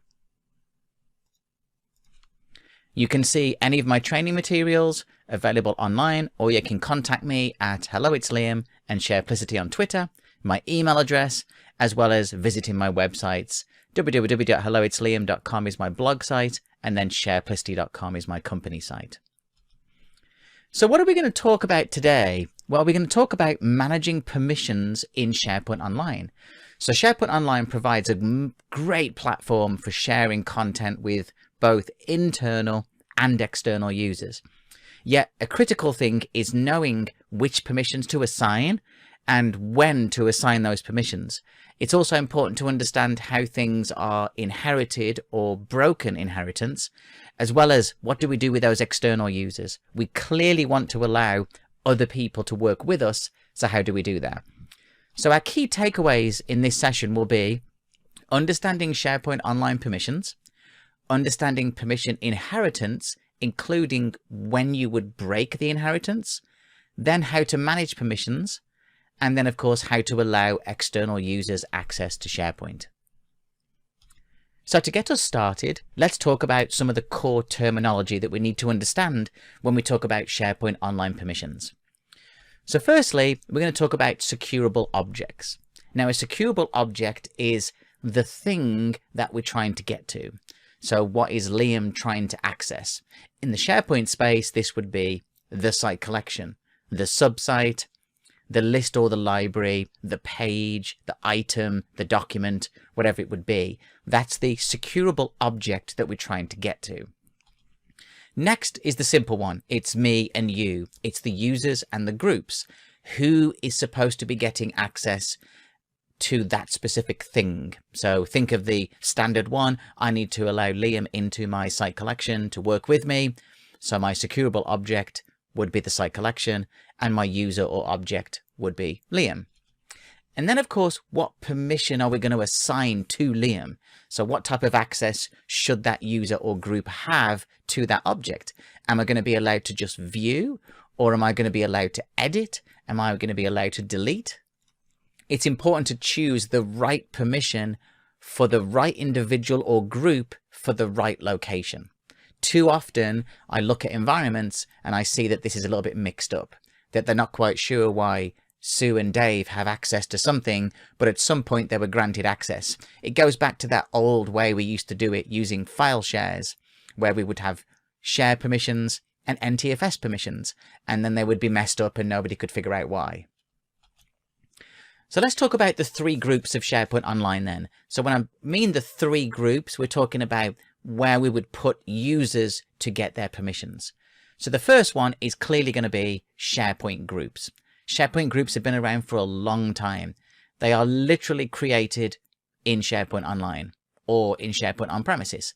They are the security boundary. We can put users in them, we can put groups in them, but the SharePoint group itself contains the permission. The second is a fairly common one. It's the Azure Active Directory security groups, or in most environments, it will be the on-premises AD group that's been synchronized up to the cloud. And then lastly, we have what's called Microsoft 365 groups, which are a little bit different to SharePoint groups and Azure Active Directory groups. They're kind of closer to the Azure AD groups, but they have a few little extra bits and pieces. So what's different about the groups? Well, first off, the SharePoint Online groups are defined at the site level. So when you provision a site collection, there are some core groups that get created and they reside in that site level. And they only exist inside SharePoint. They don't exist anywhere else. There's no SharePoint site groups that exist in Azure AD or anywhere else. Now, the security groups that live inside Azure AD, they are just like your on-premises Active Directory groups. They are the same, in fact. And when they're synchronized, they are identical. They have some extra properties, they're in the cloud, but they serve the purpose of the boundary that we put users into so that we can assign permissions to any application. And then, of course, our last ones was the Microsoft 365 group. Now, these are just like Azure AD groups. However, they come with resources attached to them. So a SharePoint site collection gets provisioned. An email exchange mailbox gets provisioned. Calendar gets created. A Microsoft team can get created also. So the three groups that we have serve very different purposes. SharePoint groups are all about permissions inside SharePoint. Azure Active Directory groups, permissions for everywhere in the tenant.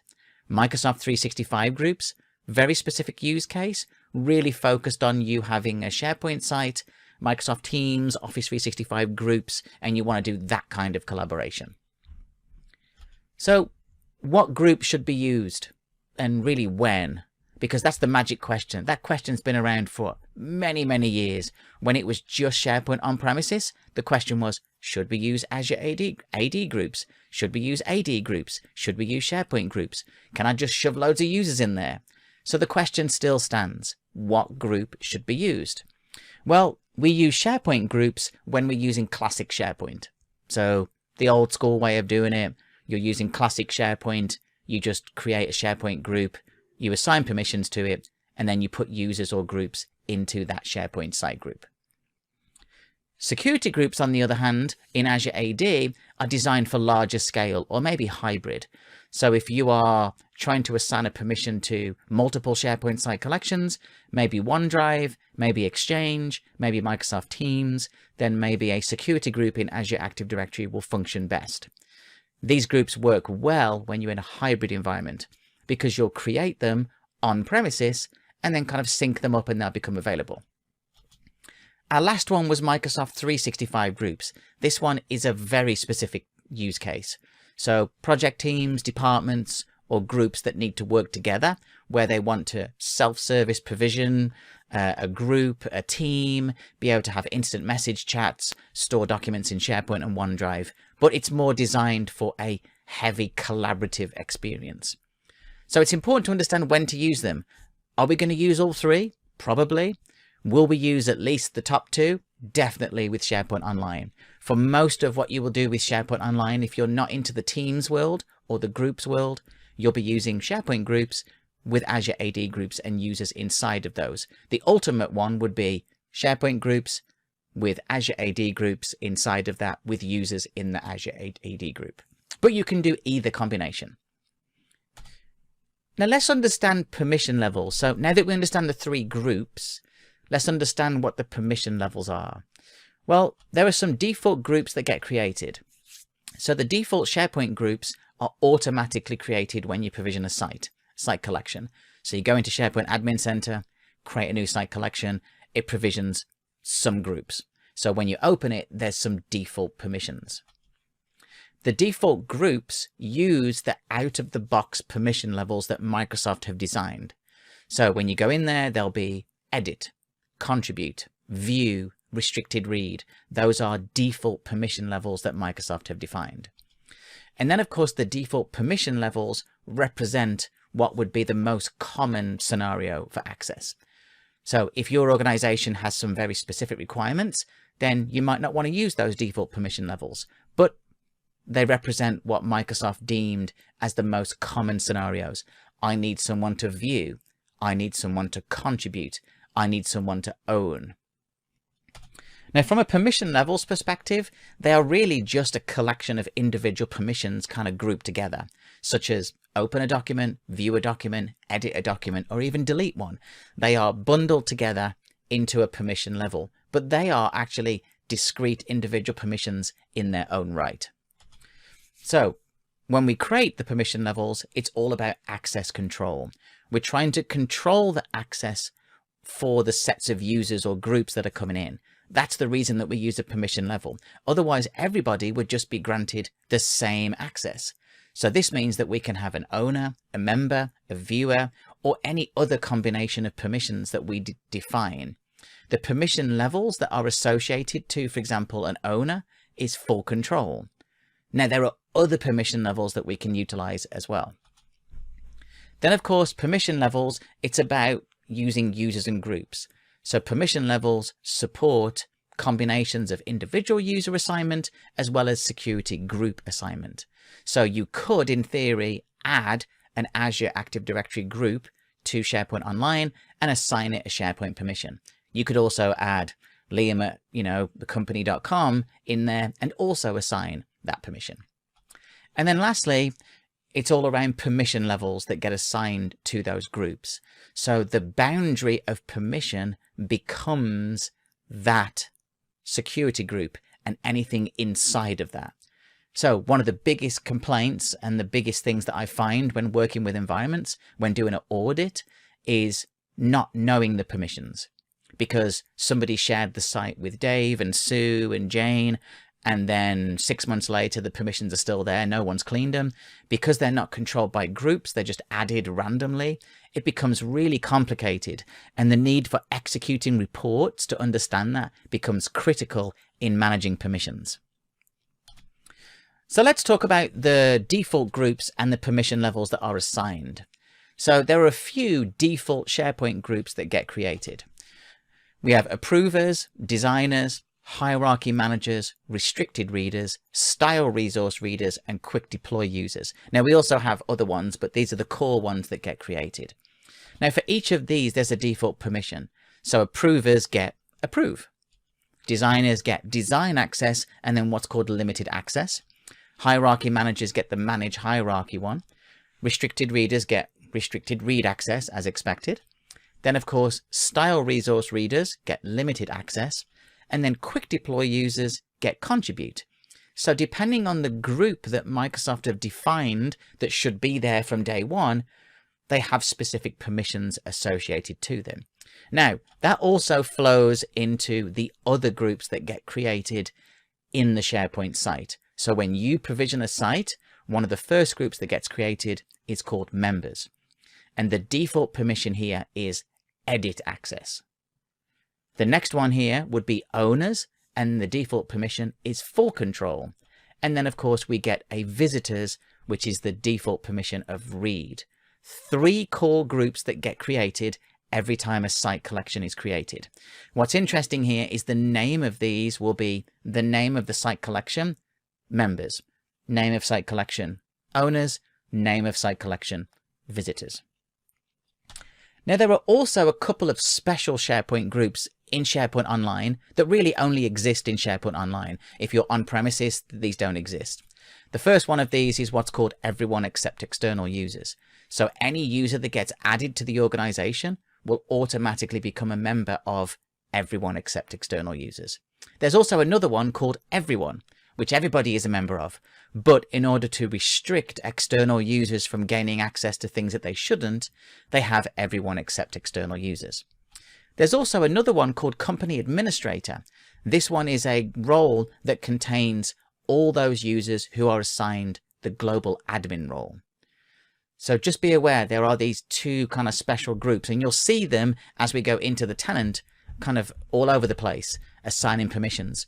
Just be aware, whenever you're assigning permission to everybody, you may want to determine to use everyone except external users, or you may inadvertently grant external users access to content that they shouldn't be looking at. So how do we create permission levels? Well, this is straightforward. We're going to go into the top level site of the site collection, and we'll select settings or site settings to go into it. And then there'll be a permissions tab. And at the bottom of that, there'll be a permissions level option. It's often called advanced permissions. We can then go into that advanced permissions page, click permission levels, and then we can start changing permissions and create a custom permission that we want to use. So we'll now go into the Microsoft 365 tenant, into the SharePoint Admin Center, and we'll look at how we create and modify permission levels. So here we are in the Admin Center. And what we're going to do is actually click into the SharePoint link on the left-hand side, which will take us to the SharePoint Admin Center. Now, of course, what I want to do here is I want to get into a site collection. So I'm going to go and click Sites, Active Sites. And then what we'll do is we'll pick the, let's scroll down. Let's just do the Contoso brand one. So I'm going to click on the link here, which will take me to that Contoso brand site. Okay, so here we are. Nice, wonderful site. And what I want to be able to do is look at the permission levels. So to get to this, we're going to click the gear icon right here, and then I'm going to go down to site permissions. What this will then do is if we just expand these, you can see that I've got a list of all the site owners. I can scroll further up and members and then visitors. But more importantly, I've got 2 links that we'll look at. But this is the one we look at for now, which is advanced permission settings. This will take us to the old school kind of classic admin page where we can see the list of all the users and who's got access and the groups. What I'm focusing on here is the permission levels.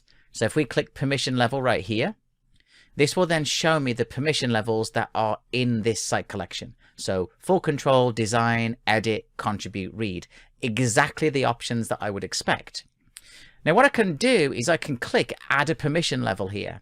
So I can then come in, I'm going to call this permission level 1, give it a description, and then of course I can then select all the options, or I could say I want to manage lists.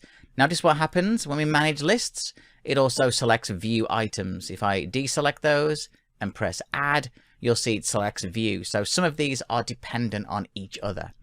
So I'm going to just say select everything and scroll all the way down and choose create. That creates me a completely new permission level. That's helpful. However, you may not know which options to select. So the most common way is to come in and clone an existing one. So I'm going to take the contribute one here and click contribute. Wait for that to load. This will give me a list of all the options that are selected. But at the bottom, it says copy permission level. So I'm going to click copy permission level. This will then clone this for me. And I'm going to say contribute with no delete will be the name that I wish to give it. And you can see it selects all the items that would match the contribute access. I'm then going to come and select the delete option and uncheck them. Just scroll down here, making sure there's no other delete options, and then click create. So now I've created my new permission level based on an existing one that's already there, which means that I don't have to think about the permissions that should be there. So I'm actually going to select my permission level 1, and we could delete it at this point, or I could select both and delete them. I'm going to deselect them for now, and we'll leave them as they are. Now, how does that work when we want to use that? Well, let's go back to our gear icon here. We'll go back to site settings, because remember, once we're in these pages, we can go back to site settings. Now I can go to site permissions, which is the page that we've been to before, and you'll see we've got the list of permission levels against the accounts. Now what I want to be able to do is I want to use Contoso brand members. Remember, Contoso brand is the name of the site collection, members is the group. I'm going to go and select that one here, and then I can say edit user permissions. And at this point, it returns the list of permission levels. So I'm going to say, I don't want to do edit. I just want to do contribute with no delete. And then I can say, okay.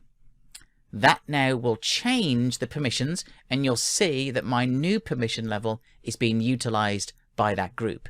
Of course, at any point, I can come back in and go back here, select edit and uncheck and click OK. I could also select multiple permissions as well. So we have the flexibility of being able to select the permission level that we created. Now the permission levels can be associated to a user or a group. So for example, I could choose the Alan account that we've got, choose edit user permission, and go back to contribute with no delete, click OK. And what you'll see is it will now come back and say contribute with no delete. So it works at both levels. Now remember, the secureable object in this instance is the SharePoint site collection. The user or the group is either the Contoso brand member or Alan, and then the permission or the access control that we assign it comes from those permission levels. Now permission levels are great, and of course if we go into the Alan account and do edit user permissions, I could also add permission level 1. So now we've added 2 permission levels to that user. I would recommend that you don't do that. It becomes much more complicated to manage which permission is being inherited and which one isn't. Though you can do it, that doesn't make it right. So let's uncheck that, and we'll go back and leave that as contribute with no delete. Now, of course, at any point, if we wanted to add more permissions or if we wanted to remove them, I'm going to select my 2 and click delete and click OK. Now notice what happened here. It deleted my permissions. Now if I go back to site contents here, into the settings, click site permissions. Now what you'll see is Alan, where did he go? He kind of disappeared because I removed his permissions. If I click show users, Alan still doesn't come back. So just be aware that one of the side effects of deleting a permission level is that accounts can be removed. So I would have to come back to grant access, click Alan, go down here. I'm going to put him in Contoso brand members, click share.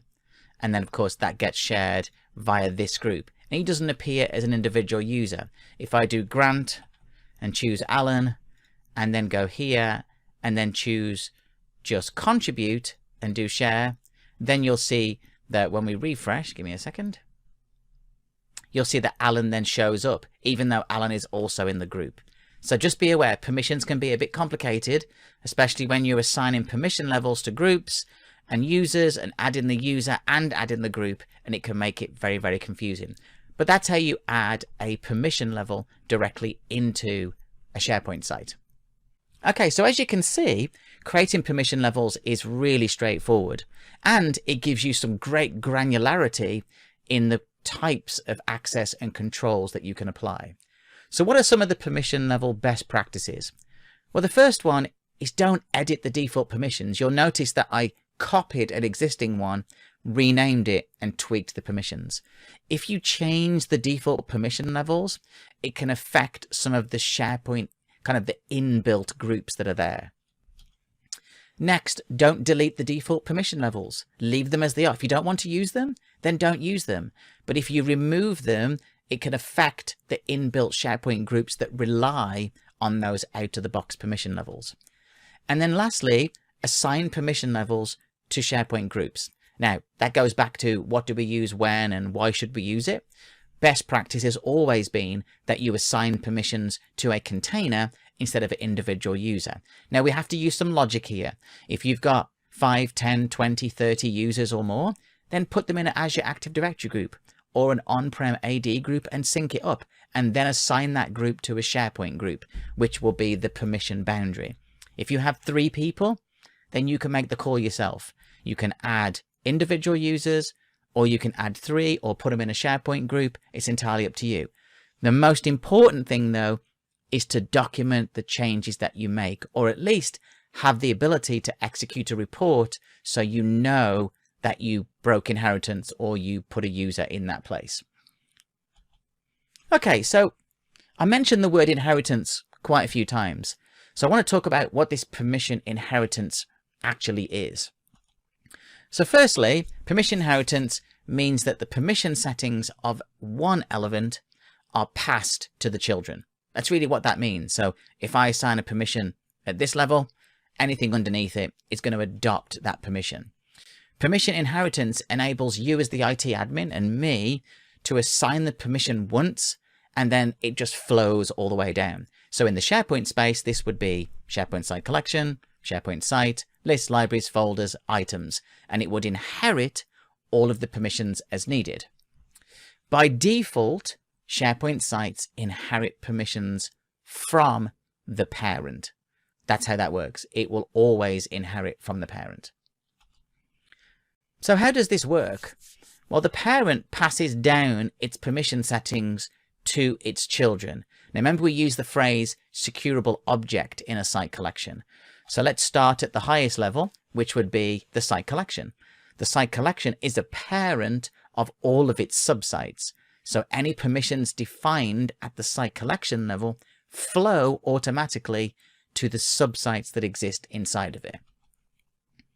A site itself is a child of the parent site. Now notice I didn't say of the site collection, because we can have a site collection, a site, and then a subsite, and a subsite, and a subsite. So a site is a securable object that is a child of something, a site collection or another site. Then of course we have folders. A folder can be created in a list, in a library, and it becomes the child of that object. Now, I suppose if we were looking at the full architecture, it would be site collection, sites, lists and libraries, folders, and items.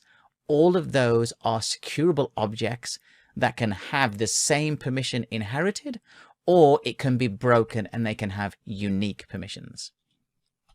So let's see what this kind of looks like. Now imagine that we have 3 site collections. So site collection 1, site collection 2, site collection 3.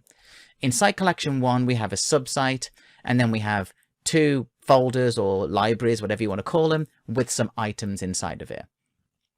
Site collection 2, a little bit different design. We have 2 subsites, each with their own library and content. And then site collection 3 has 1 subsite with a library and some items. So how does permission inheritance play into this design? Well, if we look at the basic design out of the box, I set permissions at site collection level 1, and then it automatically flows down to site 1A, the library, and the items. But if I wanted to break inheritance, I could do so in the other document library.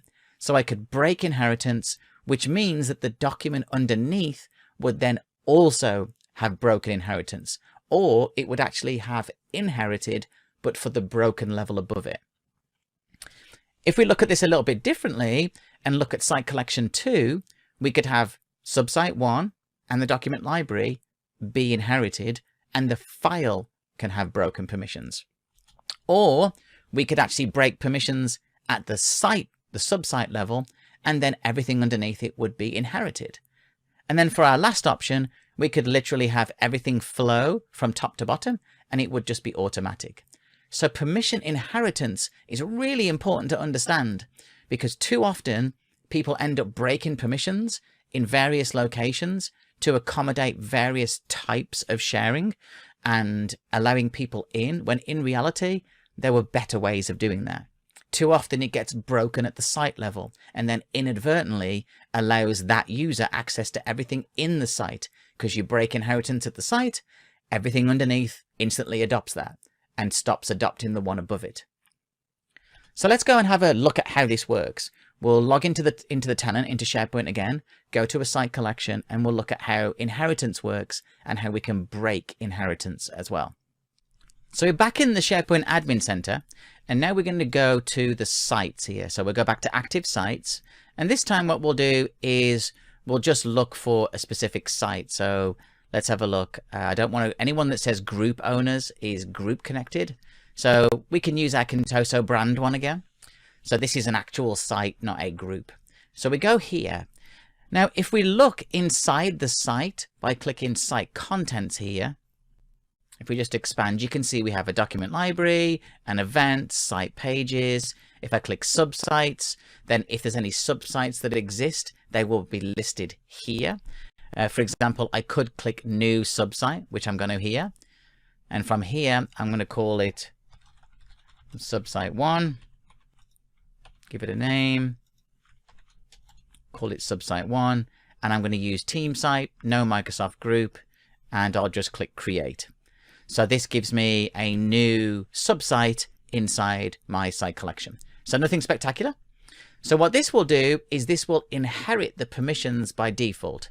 So what we can do here is we'll wait for the gear icon to load. It does load like lazy load. So if I click here and go to site information and then click view all site settings. And if I go to site permissions, what you'll see is there's a nice big kind of yellow bar that will say there's limited users here, and the website itself inherits from the parent. And you can see that we've got stop inheriting permissions or manage the parent. If I click manage parent, you'll see that it will take me out of that subsite. You can see this in the URL, and takes me back to the parent. So I'm going to go back to my subsite, and I'm going to break inheritance. Breaking inheritance just means stop inheriting from the parent. Wait for that to refresh. Now, instantly what happens? Well, when the group was created, it utilized the groups that already existed in the site collection. So you can see we've got Contoso brand visitors, members, and owners. Now, when we break inheritance of a site, we get the ability to keep them, or we can create a new group. So if I click create on all of these, wait for this to refresh each time. And what this will do is this will create 3 new groups at the site level. So I'm going to click OK.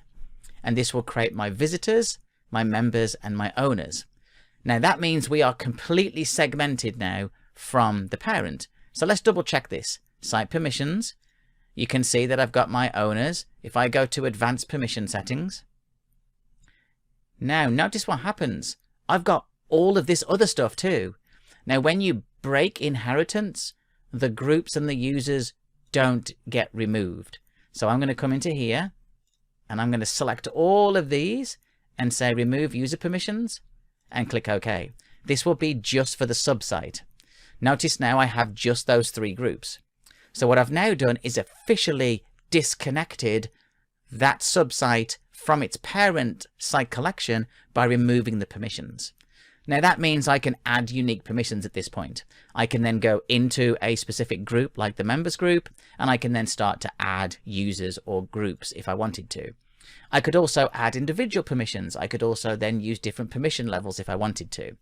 Now, of course, let's say that I don't want that permission to be broken. It was a mistake. I need to bring it back in again. I can come over here and click delete unique permissions, click OK.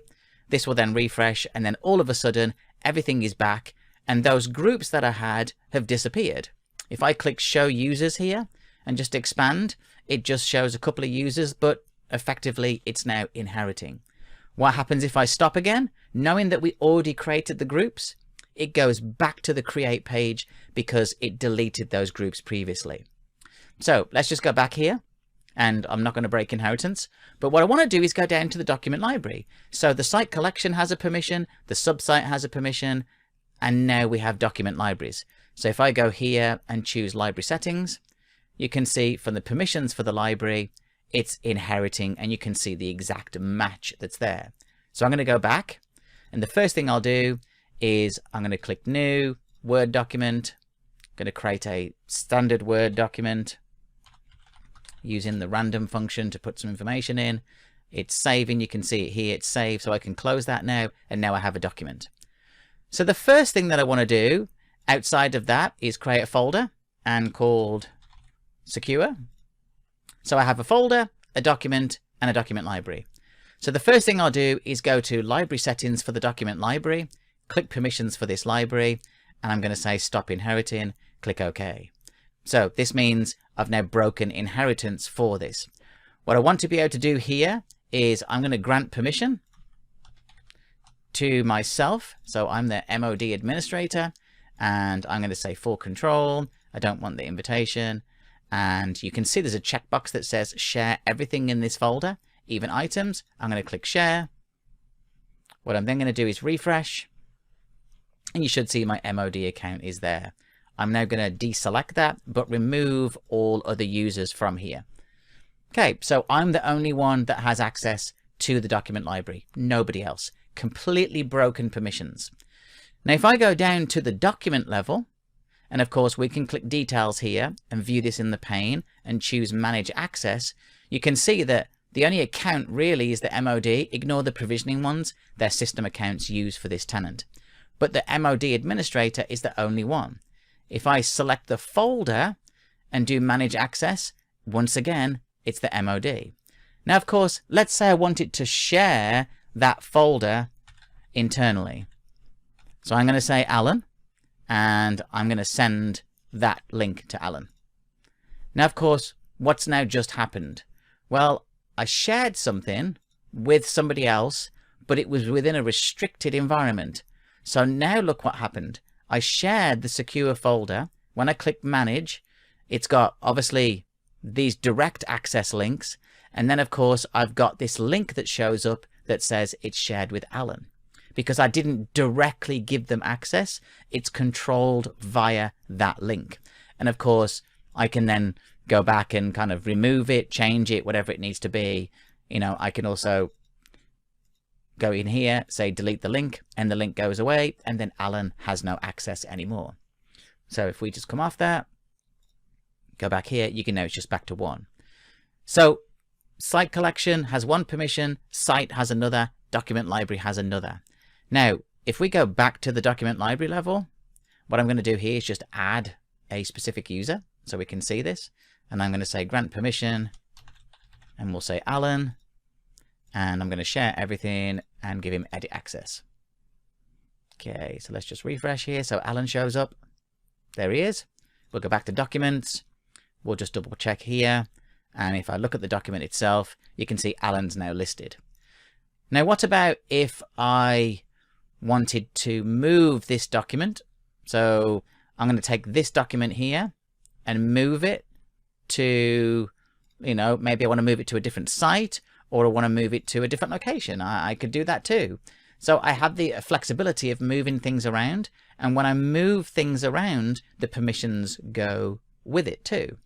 So what about if I created a brand new document here? So new Word equals rand, saving. It should say saved in a second. Wait for that to save. Okay, saved, refresh, and now I have a document. So my permission structure is that this document should inherit the permissions that are assigned to the folder, which is Alan. Now, if I go here, and of course, I want to look at the details of this one, manage access, I can then come in and say, well, actually, I want to stop sharing with Alan. So I've stopped sharing at the document level with Alan. So what does that do to the folder? Well, if I select here, you can see that Alan still has folder access. But if I go into the folder and select the document, then he does not have access. So as you can see, it can get quite complicated building these permissions, especially when you break inheritance and then add inheritance and bits and pieces like that. If I go back to documents here, click on secure, go back to manage, you can see my permissions. If I click advanced, this will take me into here where I can say delete unique, click OK, and then that goes back to the parent permissions, which would be the document library. If I say delete permissions, click OK, it now goes back to the site collection and the site permissions. So there's a lot of effort involved in knowing when to break and when not break. But that's as simple as it is to be able to break inheritance and then add inheritance back again. Okay, so now that we've talked about inheritance, permissions, and groups, now let's talk about internal and external sharing. So the first thing to understand is what happens when we share something. So I go through the process as an IT admin, I create these Azure AD groups, I put users inside of it, I put the Azure AD groups in SharePoint site collections, in the groups, and everything's great. And then my end user comes in and shares it with Dave. So what does that do? Well, sharing allows either internal, because remember, sharing is not just about external. It could be cross-department sharing as well. So it allows internal or external users access to site collections, sites, lists, libraries, or items. Basically anything that is shared. It will add the specified user into the member group.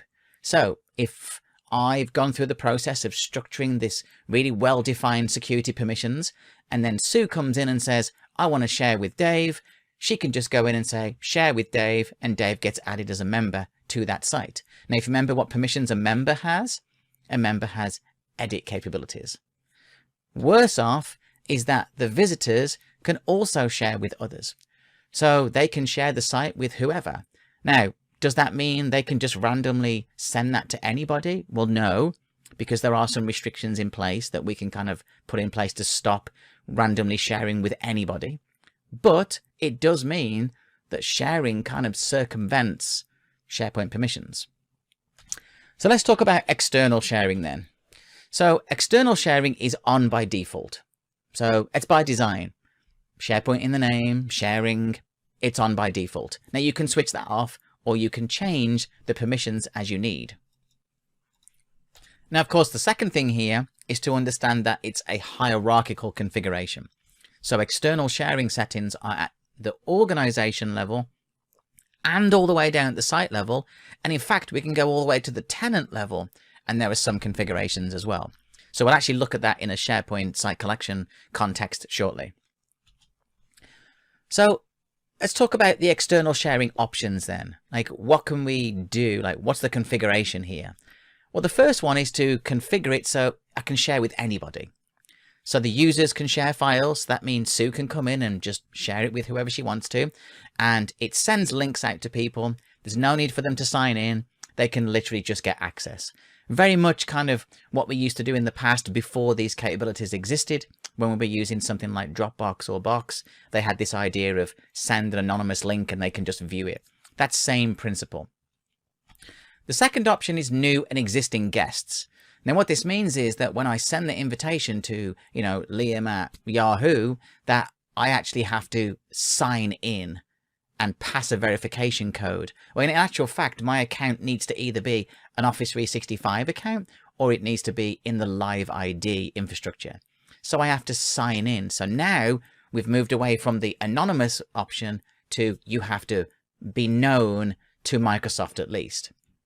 The third option is to change it to existing guests. Now what that means is Sue can't come in and just add Dave. Sue would have to reach out to IT and say, hey IT, I need to share with Dave. Can you add Dave into Azure Active Directory? And then he would be visible in the picker, so she could then share. This is a great approach. Now, the bottleneck will be that request to IT, but it also means that not random people are being added to the tenant. It means there's a control.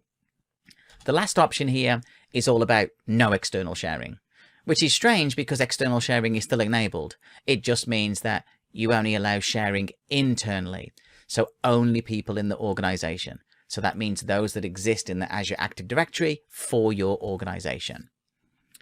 Now, if we look at those four kind of roles, or I suppose levels of access that we've got, anyone, new and existing, and only people in the organization, if we were to kind of map this across to the various levels, so organization level and site collection, we can see the impact of if we change this one, what happens to this one.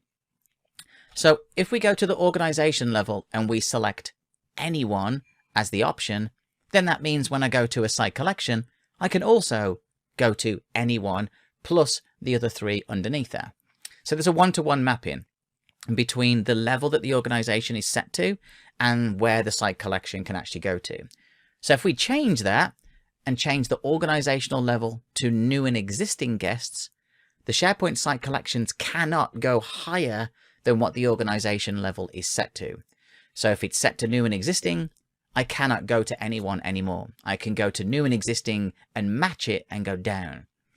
Same principle applies again. If I choose organizational level and go to existing guests, I lose the new and existing guest option. I can only go beneath there.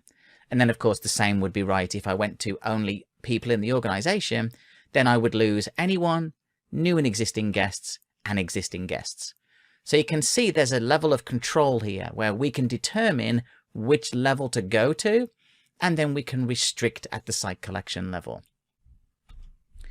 Now, what about allowing external users into SharePoint Online? How does that even work? Well, it's done by using Azure Active Directory. Azure AD has an invitation framework that's used for inviting users into SharePoint Online. So if we look at it, the first option here is that we first need to enable it. This is the great thing. This capability means that we could actually disable external guests completely. So this is you setting who can invite guests, and it can be restricted. The next option is the invitation piece. So within Azure Active Directory, you can invite a guest, or they can go to the application and invite a guest. So either option works, just depends on the configuration that you've chosen. If you've done new and existing guests, then a user can do this. If you've chose existing guests, then they have to ask you as the IT admin to do that. And then of course, our last one is the redemption process. The guest user has to redeem the invitation from Azure Active Directory or the application that they had it sent from. So if you did it in SharePoint Online, they'd get an email saying company A wants to invite you into blah, blah, blah, and they would have to redeem that invitation process. So it's not like an end user can literally just put an email address in and it just magically grants them access. There's still some steps that the end user who gets the invitation has to go through. So let's go back into the tenant and we'll look at how we configure external sharing, and then we'll also allow external users into SharePoint Online and look at some of the impacts that it has on those users and the sites. Okay, so we're back in the SharePoint Admin Center, and we're going to click into Policies and click on Sharing. Now, you may have seen this screen multiple times. This is the sliders for the permissions. So basically, we have our anyone options all the way down to only people in the organization. So if we leave it as the anyone for now, what we can do is scroll and click Save, which is the default, so it already does. I can then go to an active site, maybe my benefits site, click Sharing, and you'll see that I get the ability to choose anything in that list. Because it's set to anyone, I get anyone and all the way down.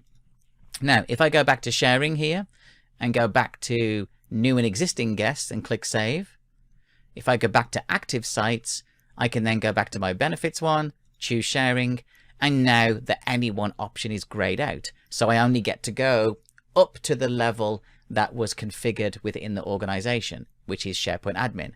If I go all the way down to only people in the organization and click Save, now, you guessed it, if I go back to Benefits here, Sharing, that's literally the only option that's available. Now, what's nice, though, is that I can go into the Sharing and configure it as generally available to new and existing guests, which is the most common. And then actually, in the sites, I can come back, and as I've done here, you can see it's only available in the organization. So that means sharing is enabled, but it doesn't mean every site collection is enabled for sharing. So you get the ability to control that sharing access. Now, of course, we do have some other settings available that I want to kind of mention to you. That first off, you can limit by external domains. So if you know there are domains that you would like to block from being shared with, so, you know, something.com, Gmail, Facebook, whatever, or some other email, you can then come in and say add domains and block or allow them. You've also got the option here for you when you're rolling out sharing to be able to control that, at least initially. So be able to say, I only want the people in this specific group. So for example, if I come here and if I choose my engineering team, click Save, then that means only my engineering members can actually share externally. So just one option, or you could uncheck that. This option here should always be checked. Guest users, when they sign in, needs to use that same email address. So if you invite, you know, Liam at Yahoo, I can't log in as Bob at Yahoo. It needs to be Liam at Yahoo. Always uncheck this option. You shouldn't have guests sharing items that they don't own whatsoever. And then if they're using verification codes, you might want to set the number of days. The rest of the details are all around the links that get sent out. Now, of course, the question is, well, how do we share externally? Well, if we go back to one of our sites, so let's go to our communication site. So our communication site, it's all about marketing, we're sending information, and I wish to be able to share information with somebody. So first thing we can do here is click the share option. I can then go in and type a message, like an email, and then it will come back and say, your organization doesn't allow me to do that. So now we have to go to the external sharing in the admin center to enable that external sharing. Now, hold on a minute. I thought we had allowed external sharing. Well, there are other settings that impact that external sharing. As an example, if we go to the admin center here and go to settings and org settings, if we go to security and privacy, you can see that we have a sharing option here where it says let users add new guests. You can also see the link that says change external sharing settings for SharePoint. And of course, it surfaces that option in here as well. So new and existing guests is an option that we can utilize. So where else would that setting be that's blocking us from adding an external person? So this comes back to potentially site level. So if we go back to the admin center, I've got my communication site, choose sharing, and of course it's set to only people in the organization. So if I change that to new and existing guests, click Save, this will then refresh. I can then go back over here and just refresh the page. What I'm then going to do is go to sharing again, put my email address in, choose that option, and it then says, oh, wait a minute, Dave is outside the organization. I don't want to send a message. I can click share, and then I've shared it. Now, what just happened? Well, somehow somebody added their email address and it was granted access to SharePoint. So what does that look like? Well, let's go into site permissions and we'll look at the visitors. Oh, wait a minute, and you can see visitors here is Dave, and he's given read access. Now, if we look through, it doesn't exist anywhere else. So as an external user, I was given read access. So where is Dave's account? Well, let's go back to the admin center, and we'll scroll to Azure Active Directory, which is where obviously all the accounts go. Click users. And then, of course, I've got my list of users that would be here. I'm going to type my email address in, and sure enough, you can see that Dave exists in here, and he's been added as an external user. And so now I'm able, as Dave, or that email address, to get into the system. Now, of course, you would probably send the email because there's a redemption process that needs to go through. If I click resend invitation, this will send an invitation to Dave. Dave will then get an email from Microsoft that will say, hey, you need to register your account as a live ID. And then when they browse to the communication site, they would be able to log in with that account. Now, once those accounts exist, they can be added to different things. So for example, if I go into my Azure Active Directory and click groups here, I'm going to scroll down. And if I just look through my list of security groups here, I have one called SPO permission. So SPO permission is a security group that I created. And if I go to members, you can see I've got 4 members. I can also click add members. And then if I type Dave, you'll see that my external account shows up. So now I'm able to add Dave as an external user into an Azure AD group. Now, how does that work and what can we do with that? Well, we don't want to be adding individual permissions to people. So I'm going to come into here and say remove Dave because I don't want him to have that kind of access. But what I can do instead is go to advanced permissions. And from here, I'm going to then say, well, I want Dave to be a member. So instead of adding him as a user, I'm going to say add users. And then of course from here, what I want to be able to do is kind of do a search and I can find SPO permissions, click share, and then the SPO permissions group from Azure AD is now inside that SharePoint group, which is now getting the specific permissions for that group, which would be as a member. And so at that point, I don't have to trace and find where Dave has permissions because he only has permissions associated to an Azure AD group. So if I remove Dave at this point from the Azure AD group, then his permission here is revoked automatically. So just be aware, that's kind of the way you would do it. There's permissions to be set at the admin center, at the site collection level. And of course, the way this all works is if I go into site settings here, and if you go to site permissions, you can see that we've got access request settings, that when a request is sent or you request an external person, they will show up in this configuration here. So you can say allow members to share files, access requests will receive an email, click OK. And then of course, you'll get the access requests option available to you inside site settings when you start to invite someone, and it will appear here as an access request. So that's as easy as it is to manage. Now, of course, outside of that, you might need to be able to run reports to know of who has been inviting external users as part of your management strategy. So we can go into sign-ins, for example, here, and I can then come into the sign-ins. This will list me all of the sign-ins in the last 24 hours to the tenant. And then, of course, if I knew what the user was, I could click apply and then go in and say it starts with Dave, for example. And this would filter the information. Now, I don't have anything because I haven't logged in as Dave. Now, the better approach is actually to go to the 365 Admin Center, click on Security, wait for this to load. And then once this loads, we can then go into the audit log search. So we're going to scroll down here to the search section, click audit log search.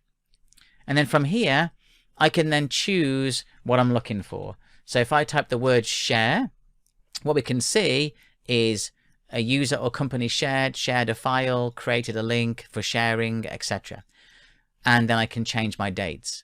So I can quickly come in and say search, and it's going to go ahead and say, hey, find me in here all of those links that somebody created. And sure enough, you can see somebody shared subsite 1, which was me. So I can click into this and you'll see this was the admin account and he was trying to share subsite 1. And then I can click more details and you'll get the permissions that were granted, etc. So you get to see who's been sharing information and the links that they got created. Then, of course, at that point, you could change this. So I'm going to clear those. And then let's say I want to get the user who logged in or logged out. I could then go and do the same search and it would show me users that logged in and logged out. So I can see the links that were created and then if they were redeemed at that point and logged in. So 2 simple places to go: Azure AD sign-in and also the audit log search. These will help you in being able to manage your permissions in SharePoint Online. Okay, so as you can see, when you tie all of this together, it's important to understand the permission levels that you have access to in SharePoint Online.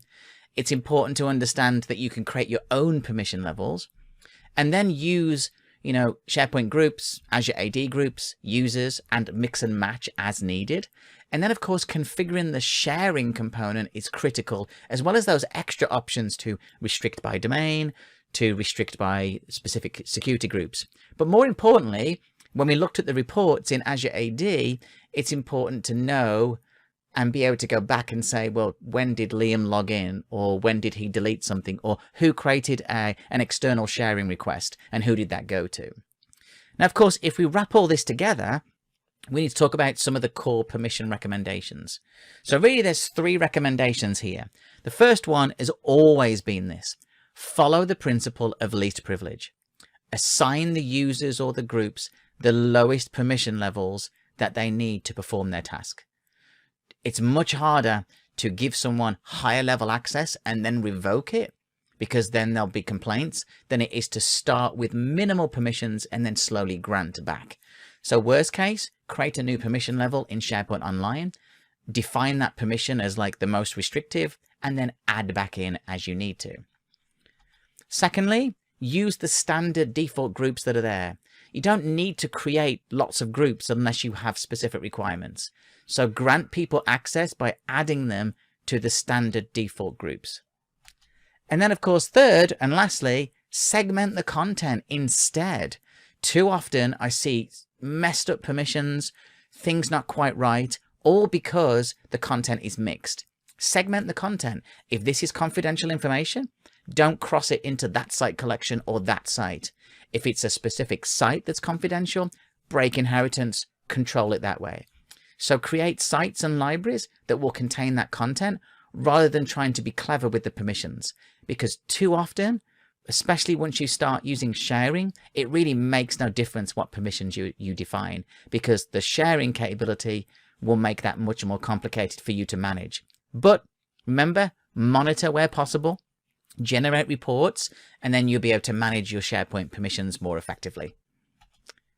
So thank you for attending. I hope that you had a greater understanding now of the SharePoint permissions and how to manage them. I appreciate you attending, and you can always view more information over at petri.com.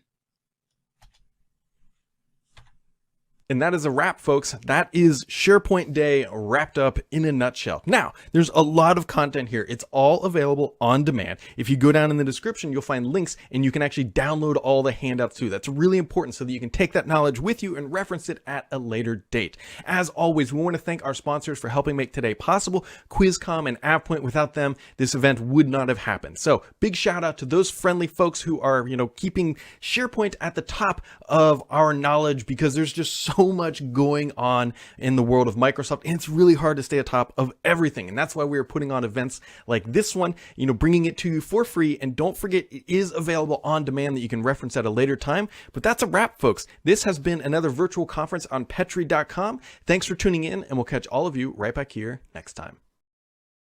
Ready to put everything you're learning at Get IT SharePoint Conference into practice? Make sure to sign up for AvePoint's 3rd annual Shift Happens Conference on April 20th through the 22nd, where you'll hear lessons learned and best practices to ensure business continuity and end user productivity in the new modern workplace from leading SharePoint and Microsoft 365 practitioners at King County, Washington, Deloitte, Australia, Otis, Kohler, and dozens more. Sign up today at shifthappens.to. Do you face daily challenges while working in SharePoint? Would you like to automate processes, save time, and work more efficiently without having to rely on power users? You can. QuizCom is your one-stop solution for all your SharePoint needs. With 10,000 plus clients and over 70 SharePoint and Office 365 products, we offer a solution for any SharePoint requirement. Let's take a glance at a few of our products. No-code, smart and secured forms. User-friendly and highly customizable organization charts. Data aggregation across your SharePoint Online tenant and MS Graph API. SharePoint and Exchange Online calendar aggregation. One-click convert to PDF and print. When using a third-party app, have you ever wondered how secured your data is when it's processed on a vendor's cloud server? All QuizCom apps are SharePoint hosted apps, which means your data never leaves your tenant. Discover how QuizCom can solve your SharePoint frustrations. Go to www.quizcom.com today and try out any QuizCom product for free.